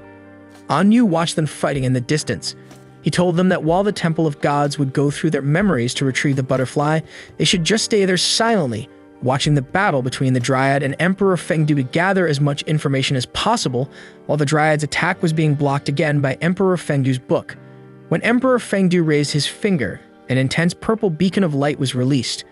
When the Dryad's golden light struck the book, it was engulfed by striking purple hues. Shortly later, the Dryad's golden light shot out from the book, startling him. Gao Miao flew away from the attack, claiming that Emperor Fengdu was strong. However, something was wrong with his skills. Even though he was stronger than the Black Mountain Demon King, he shouldn't be so strong that Owen would react that way. Meanwhile, his golden beacon light followed him so closely that it even struck the mountain it passed through. Gao Miao summoned An Yu, reminding him that he had wanted to retrieve his soul to refine his mortal soul, as well as to use his head as his toilet bowl. He asked why An Yu hadn't done anything, while thinking in his head that Owen's danger warning had never been wrong and he needed to drag An Yu into the fight. The Dragon Quest members were all taken aback by how quickly the Dryad was approaching them, leaving them no choice but to block the attack. Meanwhile, someone ran down the Forgotten River. It was Ni Xiaoqian. She arrived at an entryway that was blocked by a red sigil. Then a cute dog appeared at the gate, explaining that his name was Wane, and that he was Master Suro's contracted beast, but he was usually referred to as Sanjiao. Sanjiao went on to say that his master Suro had ordered him to stop her, and that she was no match for him, so she should be a good girl and surrender. Nishiokin, on the other hand, delicately pointed out that he was just a little guy. Sanjiao, who had transformed into a three-headed beast with a fire on each of his forehead, wondered who the little guy she was talking about was, now that he was 1A from the underworlds, the protector of the Hellgate's entrance gate, the flammable triple-headed dog. Nishiokin was shocked that he had suddenly grown big, also releasing energy on par with the Demon King's energy. Determined, Nishiokin confidently released her Demon King power because she was now far away from the old master and didn't have to worry about stealing his spotlight. Returning to the Dragon Quest team, members raised and unified their weapons and power, resulting in a clang. A rainbow-like beacon appeared from their weapons, merging earth, fire, and air and unleashing the three storms. The three storms instantly attacked the barrier of Emperor Fengdu's book. Emperor Fengdu effortlessly deflected the attack, which startled the Dragon Quest team because their three-combination forbidden curse couldn't even scratch him. Their energy level was just third-rate, thus they were still a little short of scratching Emperor Fengdu, which shocked the members. Yu gestured for them to move aside and leave it to him. He told the short-haired girl member to bring out the last of the teleportation talisman and prepare to leave as quickly as possible. Yu informed Fengdu that Dryad and himself would be his opponents. Gao Miao was pleased that Yu. Today they joined hands and they could definitely get rid of Emperor Fengdu. He thought in his mind that Fengdu's skills were a little off, which meant he might have been hiding his true strength. Now that Yu was with him, if something went wrong, he could cover for him and use that time to escape. The short-haired lady member informed the other members that Yu had just ordered her to prepare to use the last teleportation talisman, which surprised the other members. They asked if she was sure they were going to use it because the points required for one teleportation talisman could cover the entire reward for this mission. The short-haired lady member mentioned that they needed to get away from the battle mode in order to summon the guide. She stated that having a guide to guide them out of this world would take a long time. The other member nodded, though she was concerned that the Dryad and Fengdu would not give them enough time. Their tallest member added that if they used the teleportation talisman, they could summon the guide in any situation, as well as set it to the highest priority. That was why the teleportation talisman was so valuable. He asked again if they were going to use it that way. The short-haired lady member shook her head as she stated that the Dryads and Fengdu's skills seemed to be superior to Yu's. She mentioned that the reason he asked her to prepare the teleportation talisman was that Yu was a very cautious person who needed a backup emergency plan. Floating in midair, Emperor Fengdu told Yu that the skills they were using were fascinating. They were not entirely demon arts, but also not Taoism. Emperor Fengdu stated that he couldn't find both of their names in the life and death record and wondered what their existence was all about. Could it be that these people were not souls from this world, but rather guests from a different world, while Yu simply gazed fiercely? Still at the floating tower gate, someone questioned being a guest from another world. It was Yu, who floated slowly while and around them was an electrifying lightning, denying that he did not understand what he was saying. Emperor Fengdu explained that because his name was not written in the Book of Life and Death, he must have been a guest from another world. He had seen many gods, people, ghosts, and demons over the course of thousands of years, but this was the first time he had seen a guest from another world. He encouraged him to stay in the netherworld longer since he had many questions about the other worlds and hoped he could answer them. Yu chuckled and told him that if he wanted him to stay, he should see whether he could do this. The Abyssal Hell Dragon emerged from Yu's purple sigil. Located at the endpoint of the black cloud, driving a thunderous carriage, the twin lotus that slid across the wall of the blue sky, blowing the horn of the universe. A giant dark crimson, abyssal hell dragon spewed black smoke, remaining high in the sky, which fascinated Emperor Fengdu as he observed magic from another world. It floated in mid-air in front of Emperor Fengdu, despite his original idea to drive him along with him. Gao Miao gazed at them and realized that the effect was better than he had anticipated. It appeared that Emperor Fengdu was more interested in Yu and the others than in him. He slowly retreated himself since they were not paying attention to him. Gao Miao was suddenly blocked by a massive wave, which shocked him. As Emperor Fengdu revealed his interest in the Dryad, where the entire floating tower gate was surrounded by water waves, he was originally a demon, but he possessed the Buddha's nature, and his strength even surpassed other demon kings. Gao Miao clapped both hands when he replied that he wasn't a beauty, so he wasn't interested in him, and swiftly released the Golden Force. An enormous body dragon appeared as he continued to explain that if he wanted them to stay here, He should show if he could force them to stay or not. The body dragon roared as it unleashed a mighty virtuous sky dragon thunderous flame, and Gao Miao declared to his sworn brother, An Mu, that they would wipe out the netherworld together. As An Naya yelled for him to burn the city with fury, the abyssal hell dragon emitted dark flames as well. Emperor Fengdu was approached by emerald water, as both dragons' flames were directed at him. Emperor Fengdu built a water barrier around himself to keep both dragon flames at bay. An Yu was surprised at how easily he blocked it. He now had two water-based dragons in aqua blue and emerald standing high with Emperor Fengdu as he responded to them that this level of demon soul condensing method was quite remarkable, and that he was very eager to learn about it and hoped they could enlighten him. Emperor Fengdu's water-like aqua dragon roared as it wrapped his body around the body dragon and bit it, while Gao Miao was below them watching and thinking in his head that Emperor Fengdu was not weak, but he was not as strong as he believed. The water-like emerald dragon, on the other hand, roared also as it wrapped his body around the neck of the abyssal hell dragon and bit it, and An Mu stood below as he observed it, confirming that Emperor Fengdu was at the 4th energy level. Emperor Fengdu, full of confidence, asked the dryad what he thought of his ability. He was taken aback when he looked down and realized he was inside the purple sigil, with each member of the Dragon Quest team on each quadrant end. An Yu praised his team for their improvement and explained that he had secretly set up a big quadruple forbidden spell array while they were fighting because he knew they wouldn't have time to take care of it earlier. They could each cast the forbidden spell with the 3 attributes of earth, wind, and fire. He only lacked water from the quadruple forbidden spell, but if he took advantage of the precious magic crystal in his hand to seal the water-type forbidden spell, it would be enough. The magic crystal was then placed on the missing quadrant. Afterward, an immense rippling energy was released, forcing blasts that slashed everything in its way, including Emperor Fengdu, tearing his body in half. Meanwhile, in another place, a town was set on fire. Different creatures ran in panic and fear, and even their lord Xin Guanwang was being suppressed. It was Sanjiao in its 3-headed beast form, and Mi Xiaoqian was setting the place on fire while she praised Sanjiao, little guy that he was quite good, and Sanjiao roared as it burned them to death. But in its mind, it was crying for his master Sura's help because this detestable woman was actually so strong that it couldn't help but take orders from her. Fast forwarded to another door where Nai Xiaoqian carried cute puppy Sanjiao in her arm. They both went inside and saw a pond of golden specks and flowers, and she wondered whether this was where his heaven soul was. Mei Xiaoqian smiled as she glanced down and reached into the pond for her heaven soul. As she declared that she was bringing her home, her paradise spirit was surrounded by a golden barrier and pink flowers.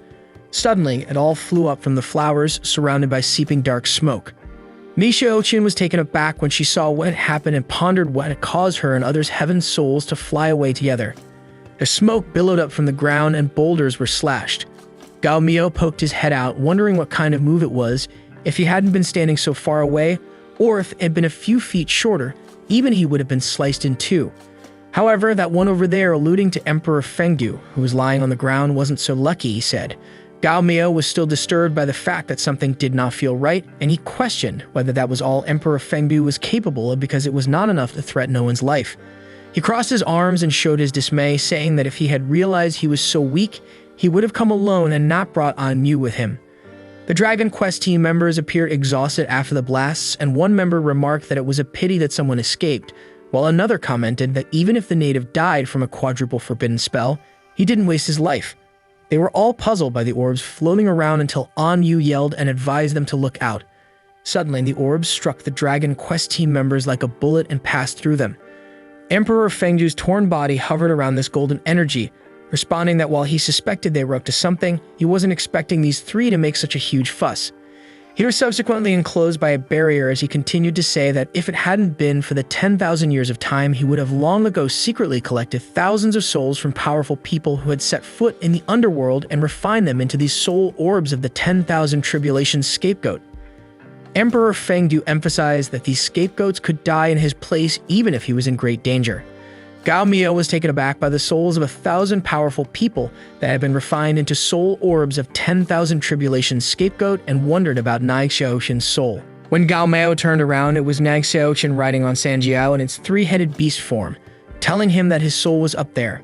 Sanjiao cried out for his master Sura to save him, while Nai Xiaoqian smacked his head and instructed him to shut up.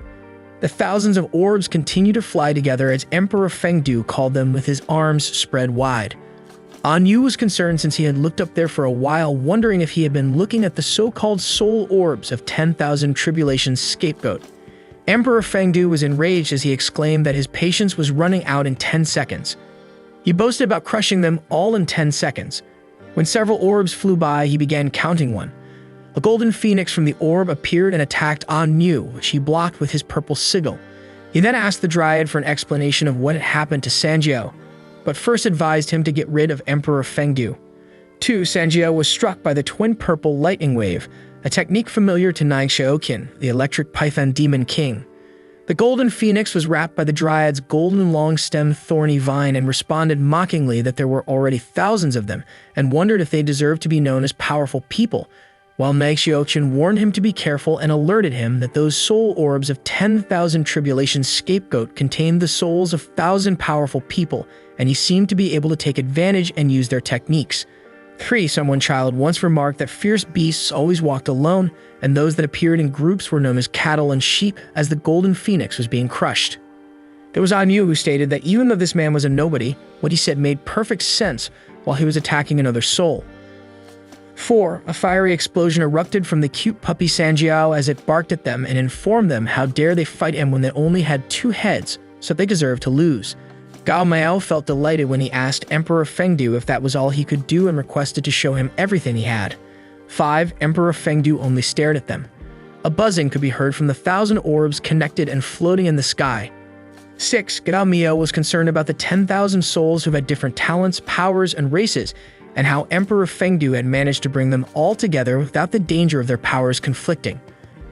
3. Cattle and sheep were nothing, but when there were 10,000 of them, his eyes flooded with terror. 7. He said fuck as the 10,000 powers combining meteorites of 10,000 tribulations burst a phantom cold flame of electrifying thunder. Xiaoqin attempted to launch a counterattack. 8. The phantom cold flame struck Xiaoqin and blood spewed from her. 9. Yu experienced the same thing. Meanwhile, Gao Miao attempted to create a barrier with his thorny vine and remarked that 10,000 useless pieces of trash put together would still be trash as he fought to grab a grasp of the attacked and his thorny vine snapped, causing blood to pour from his mouth. He too was eventually stricken. 10. While Yu, Gao Miao, and Xiaoqin lay on the ground, Emperor Fengdu asked them if they had all been turned into charcoal by the thunderbolt because he would help them turn into ashes of the earth. Someone made a noise with its footsteps, which surprised Emperor Fengdu because the sound was not nice, indicating that someone had returned from the sky. A loud thump could be heard in the distance where a long-stemmed woody vine was on fire and smoke billowed up from the ground. As the tremendous thump continued, Emperor Fengdu rose up and glanced up at the gloomy sky. The footsteps startled him. Then he noticed something strange was going on and was coming over to them when a light burst from the sky and beamed down on Emperor Fengdu. Emperor Fengdu was in denial about what was to come when he was finally able to awaken into a human and got away from the book record through the soul orbs of 10,000 tribulations. He was considered the master of the nether when he wasn't around.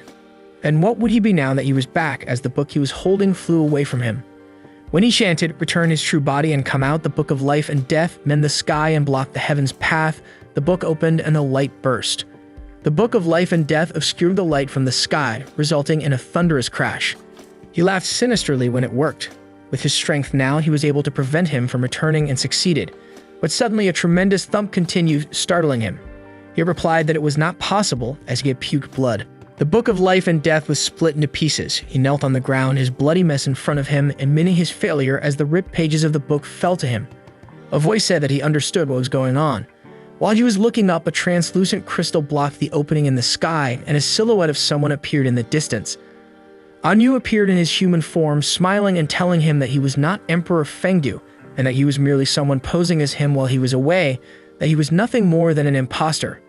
Yu, dressed in a long trench coat, wondered whether those footsteps were to the real Emperor Fengdu and whether he was returning, and then complimented its terrifying power, saying that if there was no heaven concealing decree that could block heaven, he would leave immediately. When the impersonator looked up, he was stunned. The imposter asked whether he was that otherworldly person, and if he hadn't been turned into ash as a result of his fall of 1,000 calamities. He then bowed his head and pleaded to be allowed to reintroduce himself.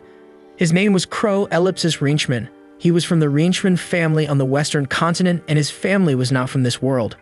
He then raised his head proudly and went on to remark that His Excellency's fall of the 1,000 calamities was indeed extraordinary. Even his demon body he had after using the demon fruit couldn't handle it, which was a pity because once he used his true power, it still couldn't hurt him.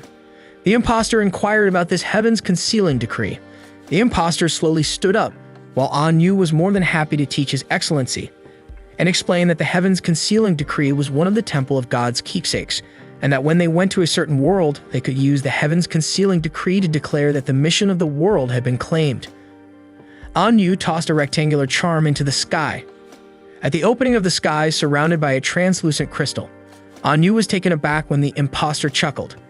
The impostor laughed hysterically when he thought he was interested in him because he wanted to look into his soul and see if there was a way to block the heavens. He really wasn't expecting him to actually have a way to help him accomplish this matter, while the pages of his book swirled in him. He extended his hand to reach for his nearly finished book, declaring that the netherworld would now be his, and that as the person who helped him in accomplishing his goal, he would leave his corpse intact. While the pages fluttered close to him, An Yu stood by. He then added that if Emperor Fengdu, who could break the void and travel outside the world, came here, Crow would be scared, but His Excellency was just an object that turned into a human, and even though he had a power of the 4th energy level, he was still not qualified. A voice called for his younger brother An Yu and told him that there was more to him than meets the eye. This surprised An Yu, and the body behind him began to emanate a purple dark energy. The purple dark energy devoured a rock. It was Xiaoqian who had appeared with a sparkling orb floating in front of her, and her response to His Excellency's thunderous calamity was truly terrifying. If she hadn't taken her body from the Black Mountain Demon King, she would have truly died, not merely lost hundreds of demon power. Even though she was still alive, her current appearance was rather ugly, and she prayed the old monster didn't hate her. An Yu was amazed that she was still alive. Then he asked her what she could do while being badly injured. An Yu explained that currently 3 of his subordinates were dead, and he needed people who would serve and dress him. With her current strength, it was enough to qualify. He asked Mei Xiaoxian if she wanted to join his Rinchman family and serve him. He could bring her to thousands of worlds. Mei Xiaoxian replied that after a closer look, An Yu was still handsome even though he looked a little weird, and he seemed to be a powerful person. He indeed had what it took to make a girl adore him. But her husband was really petty, and since he said something like that, he would have killed his family. Mei Xiaoxian went on to say that when he became angry, he knew she couldn't help him. All she could do was pray to the gods and Buddhas to protect him, which shocked him. An emerald stone landed on wood when Gao Miao called for Nana, but referred to it as Fatsi. When Owen's character appeared on the pink pop-out screen while Nana was trying to escape from a round fruit, Nana advised her master that he had already prepared for him to transform. Gao Miao told An Yu that he thought of him as his brother, that he had just died not long before, and that he wanted to take away his sister-in-law from his grave, which surprised both An Yu and Emperor Fengdu. Gao Miao made a blazing entrance with Nana by his side and emerged in Owen's character, as he proceeded to ask whether he was forcing him to kill his own family.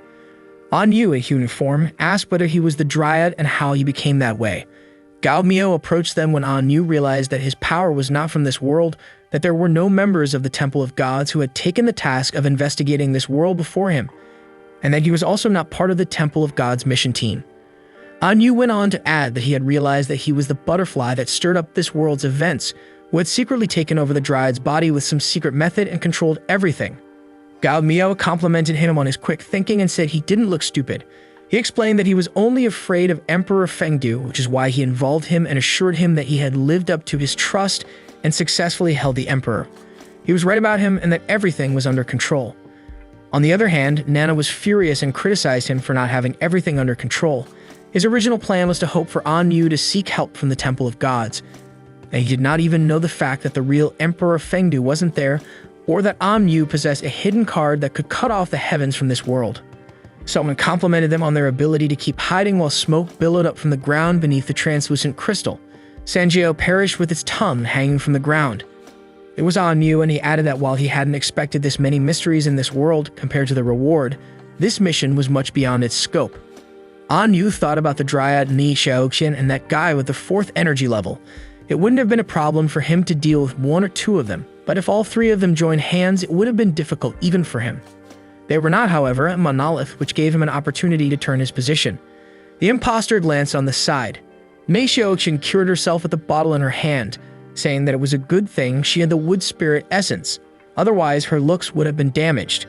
She then advised her old monster to join hands despite the fact that the wood's spirit essence couldn't replenish her vitality. Mei Xiaoqian was taken aback when she saw a flaming force. Gao Miao's body was ablaze as he responded, "No meat," and moved past her. As the fire grew stronger on him, his hair grew longer, and Mana prayed that An Yu and the others would be okay since her master was going to use his real strength. While facing both of them, Gao Miao's entire presence was a flaming force to be reckoned with. He gestured with his finger for both of them to come together. The imposter was shocked when Gao Miao wanted to deal with both of them at once. An Yu referred to him as a butterfly and responded that while he admitted to underestimating him, he didn't realize he was innately full of magical power and had perfected 6 of the 12 magical attributes, as well as being regarded as the Reincarnated family's top genius in 1,000 years. Gao Miao jumped to his feet and took off sprinting. When Gao Miao and his hot fists were pointed at An Yu, he was completely taken aback. Gao Miao interrupted his nonsense since he didn't care about how strong he was in his territory, and his flaming fist struck his body. While An Yu spat blood from his mouth and eyes, Gao Miao stated that because he stood on this piece of land, it had become his territory. As a result, An Yu flew so far back that he crashed on the rocks, while Gao Miao stated that he had the final say in this place. As An Yu lay on the ground, blood dripped down his face, and he was still stunned by the onslaught. The imposter stared back, startled at the shocking power and speed displayed.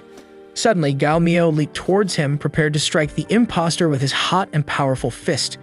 The imposter swiftly built his emerald water barrier and sadly responded that no matter how strong his power was, it was useless against him. As he was encircled by his emerald water, his eyes turned white. Gao Miao retorted furiously that he feared he had not heard that the power that had reached its limit could break anything.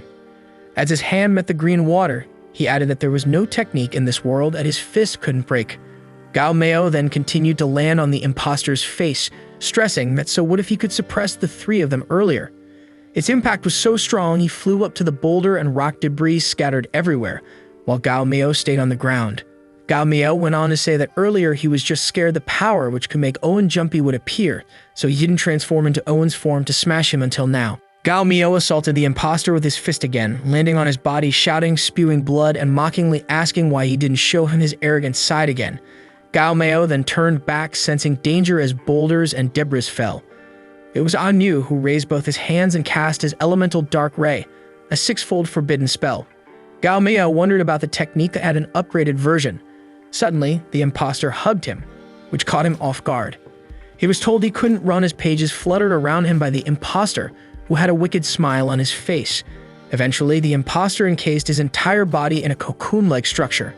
When asked angrily who the fuck was going to run, Gao Miao burst into a blaze of flames, yelled, tore the pages to pieces, and responded. The imposter was in disbelief as to how this was possible given that he was not of this world, but even with the power of the Book of Life and Death, he could not pin him down, and also he was actually crazy. Gao Miao prepared his fist to get closer to An Yu as he continued casting his magic. He screamed for the barrier to break as his fists hit. Gao Miao was shocked when he realized it was a little hard. When his eyes glistened, he continuously struck the spell's barrier in an attempt to break it. He persisted in continuously punching the barrier until it cracked so severely that pieces of it came off. Then, his punch successfully broke the barrier. This made An Yu's jaws drop that he actually broke the 6-fold forbidden spell with his bare hands and wondered if he was a human-formed dragon. Gao Miao stamped An Yu's face using his feet and berated him for wanting to take Mei Xiaoqian away with his weak power. As a result, An Yu crashed into a boulder and left a crater because of it. On the other hand, the imposter gazed at Gao Miao and was amazed that this person was simply invincible. It seemed like he had a little bit of the real Emperor Fengyu's shadow. Gao Miao quickly retaliated against the imposter, jumping on him and saying that he became arrogant since he could rely on the sacrifice of 1,000 heavenly souls. As he continued, he punched the imposter with his fist, asking if he wanted him to be killed 1,001 times. Due to the impact, his surge passed through the boulders. Then Gao Miao landed down on the ground. An Yu and the imposter were both lying on the ground, bruised and severely beaten. Gao Miao pondered whether they were all dead at the same time. Gao Miao felt great. The imposter with a severely beaten face lay on the ground. Gao Miao was ecstatic, saying it felt so great since it had been so long since he had used Owen's full power to fight. Nag Xiaoqian's eyes widened when she was called the Old Monster. Gao Miao surprised her as he looked back. She then smiled, realizing that he was so strong. Gao Miao boasted that the Black Mountain Demon King would have been beaten to dust if she hadn't needed the body the last time. Nana congratulated her master on his victory, commenting that he had been invincible. Gao Miao asked Ni Xiaoxin if she had found her heaven's soul. While she was looking up, Ni Xiaoxin pointed at the sky, stating she had found it, and it was there. Gao Miao cast his golden light in order to obtain her heaven's soul. He asked if this one was it as he extended his hand, hoping to find it. Suddenly, the heaven's soul slowly vanished, as did Ni Xiaoxin. Gao Miao pinched Nana's cheek and angrily questioned him about what had happened and where Ni Xiaoxin was. Nana sobbed and begged her master not to worry while pleading with him not to pinch so hard.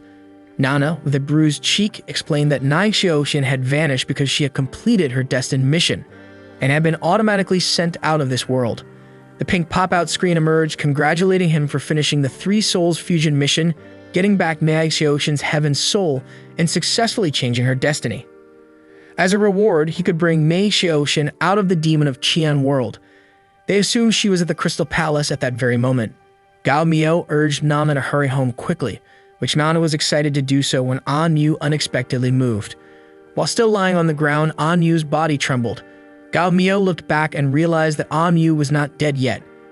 Then, as he approached him, he confessed that he had purposefully beaten the scholar to death because he had been afraid that he would try to substitute him with Ni Xiaoxin's heaven's soul. That he showed no mercy and said that An Yu had a strong body. In response, An Yu said that he was the first person who had surpassed him in both strength and resourcefulness, and that he wished to know his name. An Yu demanded to know his name. Meanwhile, Nana firmly cautioned her master not to tell him since he might have been able to report to the Temple of Gods. An Yu was told by Gao Miao that although he really did like him as a person, he had to kill him since he knew too much about him. Gao Miao whispered in An Yu's ear that he could have told him his name before he died and remembered his name was Zhuge Wolong. An Yu grinned despite the blood dripping from his face. He laughed that Zhuge Wolong had fallen into his trap. An Yu cast a spell from which a golden treasure with writing on it emerged. However, he was puzzled as to why it was still there and how the Great Moving Order had failed. Nana cheekily spent a virtual source to cover up this world's signal.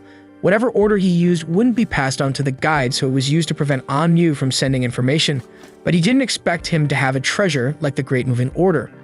Gao Miao retaliated by holding An Yu's head while blaming his older brother for tricking him first. An Yu's face, which was still bleeding, was pushed to the ground. A few moments later, Nana spent a virtual source to create an illusion in which the warrior-battled Evil Dragon mission team was eliminated by the Emperor Fengdu and sent them to the guide. Then their mission in this world would be completed while Gao Miao looked at the golden treasure that was one time used only in such a pity they couldn't use it anymore. Gao Miao inquired as to why it hadn't done this in the previous world, which startled Nana. He then gave it some thought carefully. If it had done so last time, the Temple of Gods wouldn't have known that Nana had gained consciousness or also the fact that he was an Earthling. Nana sweated profusely and insisted they didn't have to think about the Temple of Gods now. Nana explained with teary eyes that it was because at that time, Nana had just escaped the Temple of Gods, didn't know much about the work, and was sorry to her master. Gao Miao responded to forget it. If it hadn't been for Nana, he wouldn't even have known about after the Doomsday or the existence of the Temple of Gods, and he wouldn't even be with Ni Xiaoxin now, so he wouldn't blame Nana this time. With enthusiasm, Nana gave her master a bear hug and praised him as the best. The next time, Nana vowed to help the master take care of the maneuver and keep the Temple of Gods from finding out about them because she had learned more about it. Gao Miao fixed Nana with a look. Nana closed his eyes in despair as he held it away from him and said that he had no desire in being a bestiality. However, because Nana was so idle, he demanded that it finish making false information. While Gao Miao stood beside it, Nana continued to work on the pink pop-out screen. When fake information was created and the delivery procedure was underway, Nana informed her master that it would take around 10 seconds to complete. Nana went on to say to her master the Temple of Gods was tricky. Even though An Yu was only on the 4th energy level, they might have hidden some trick prepared, and Nana suggested that the master break his bones to ashes and scatter his souls as it would be safer that way. Gao Miao was hesitant when he questioned whether he really had to do it and whether they had to be so cruel, even though his sworn brother was not a good person. Gao Miao looked back to An Yu. Even though he did not want to do it this way, they had no other choice. Suddenly, he was interrupted by a loud clatter, which made Gao Miao startled about the sound. Gao Miao was surprised and in disbelief as the translucent crystal broke, anxiously urging Nana to use his traverse ability right away. Nana stipulated to her master to wait 3 seconds and said that the fake information had not yet been successfully delivered and that if it were delivered now, they would be exposed. Out of the sky came a massive dark purple eye. They began to count 3. Nana kept working as Gao Meo furiously commanded her to go quickly.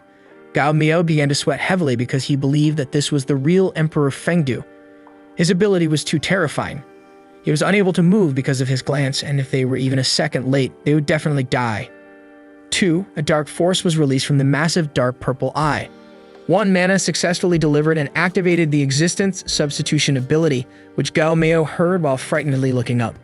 The real Emperor Fengdu informed them that their bodies did not belong in this world as the dark energy impacted the ground. His eyes oozed smoke as he realized that even he couldn't touch it. Gao Meo smiled as he waved goodbye to Fengdu and said sayonara, and thought in his mind that it was a good thing they were on time, while Nana stuck its tongue out and grinned that her master's existence substitution ability could instantly traverse them. It was different from the trash that the Temple of Gods used, which needed time to activate. He wouldn't have been able to hold them back. Gao Meo said it was frightening to think what would have happened if they had been a little late. While Nana raved of her master's existence substitution, it really was the beast, faster than the guide's teleport skill, to which Gao Meo responded that they had gained a lot this time, even though Owen's absolute power had been stronger than Dryad's, but the Dryad's functionality had been much better than Owen's. Nana replied that it had been too bad that it had been damaged. There had been only one seed and no power left, to which Gao Meo responded that what he had wanted had been the characteristic of the green Mongolian tree seed. They could always find another extraordinary ancient tree in the other worlds. Nana agreed that it made sense and told her master they would arrive at the new world soon. Nana would open the virtual space now, which Gao Meo insisted on calling the Crystal Palace, and wondered how Naig Xiaoqian had been and if he had gotten used to living there. They had been surprised to find themselves in an enchanting and glittering woodland.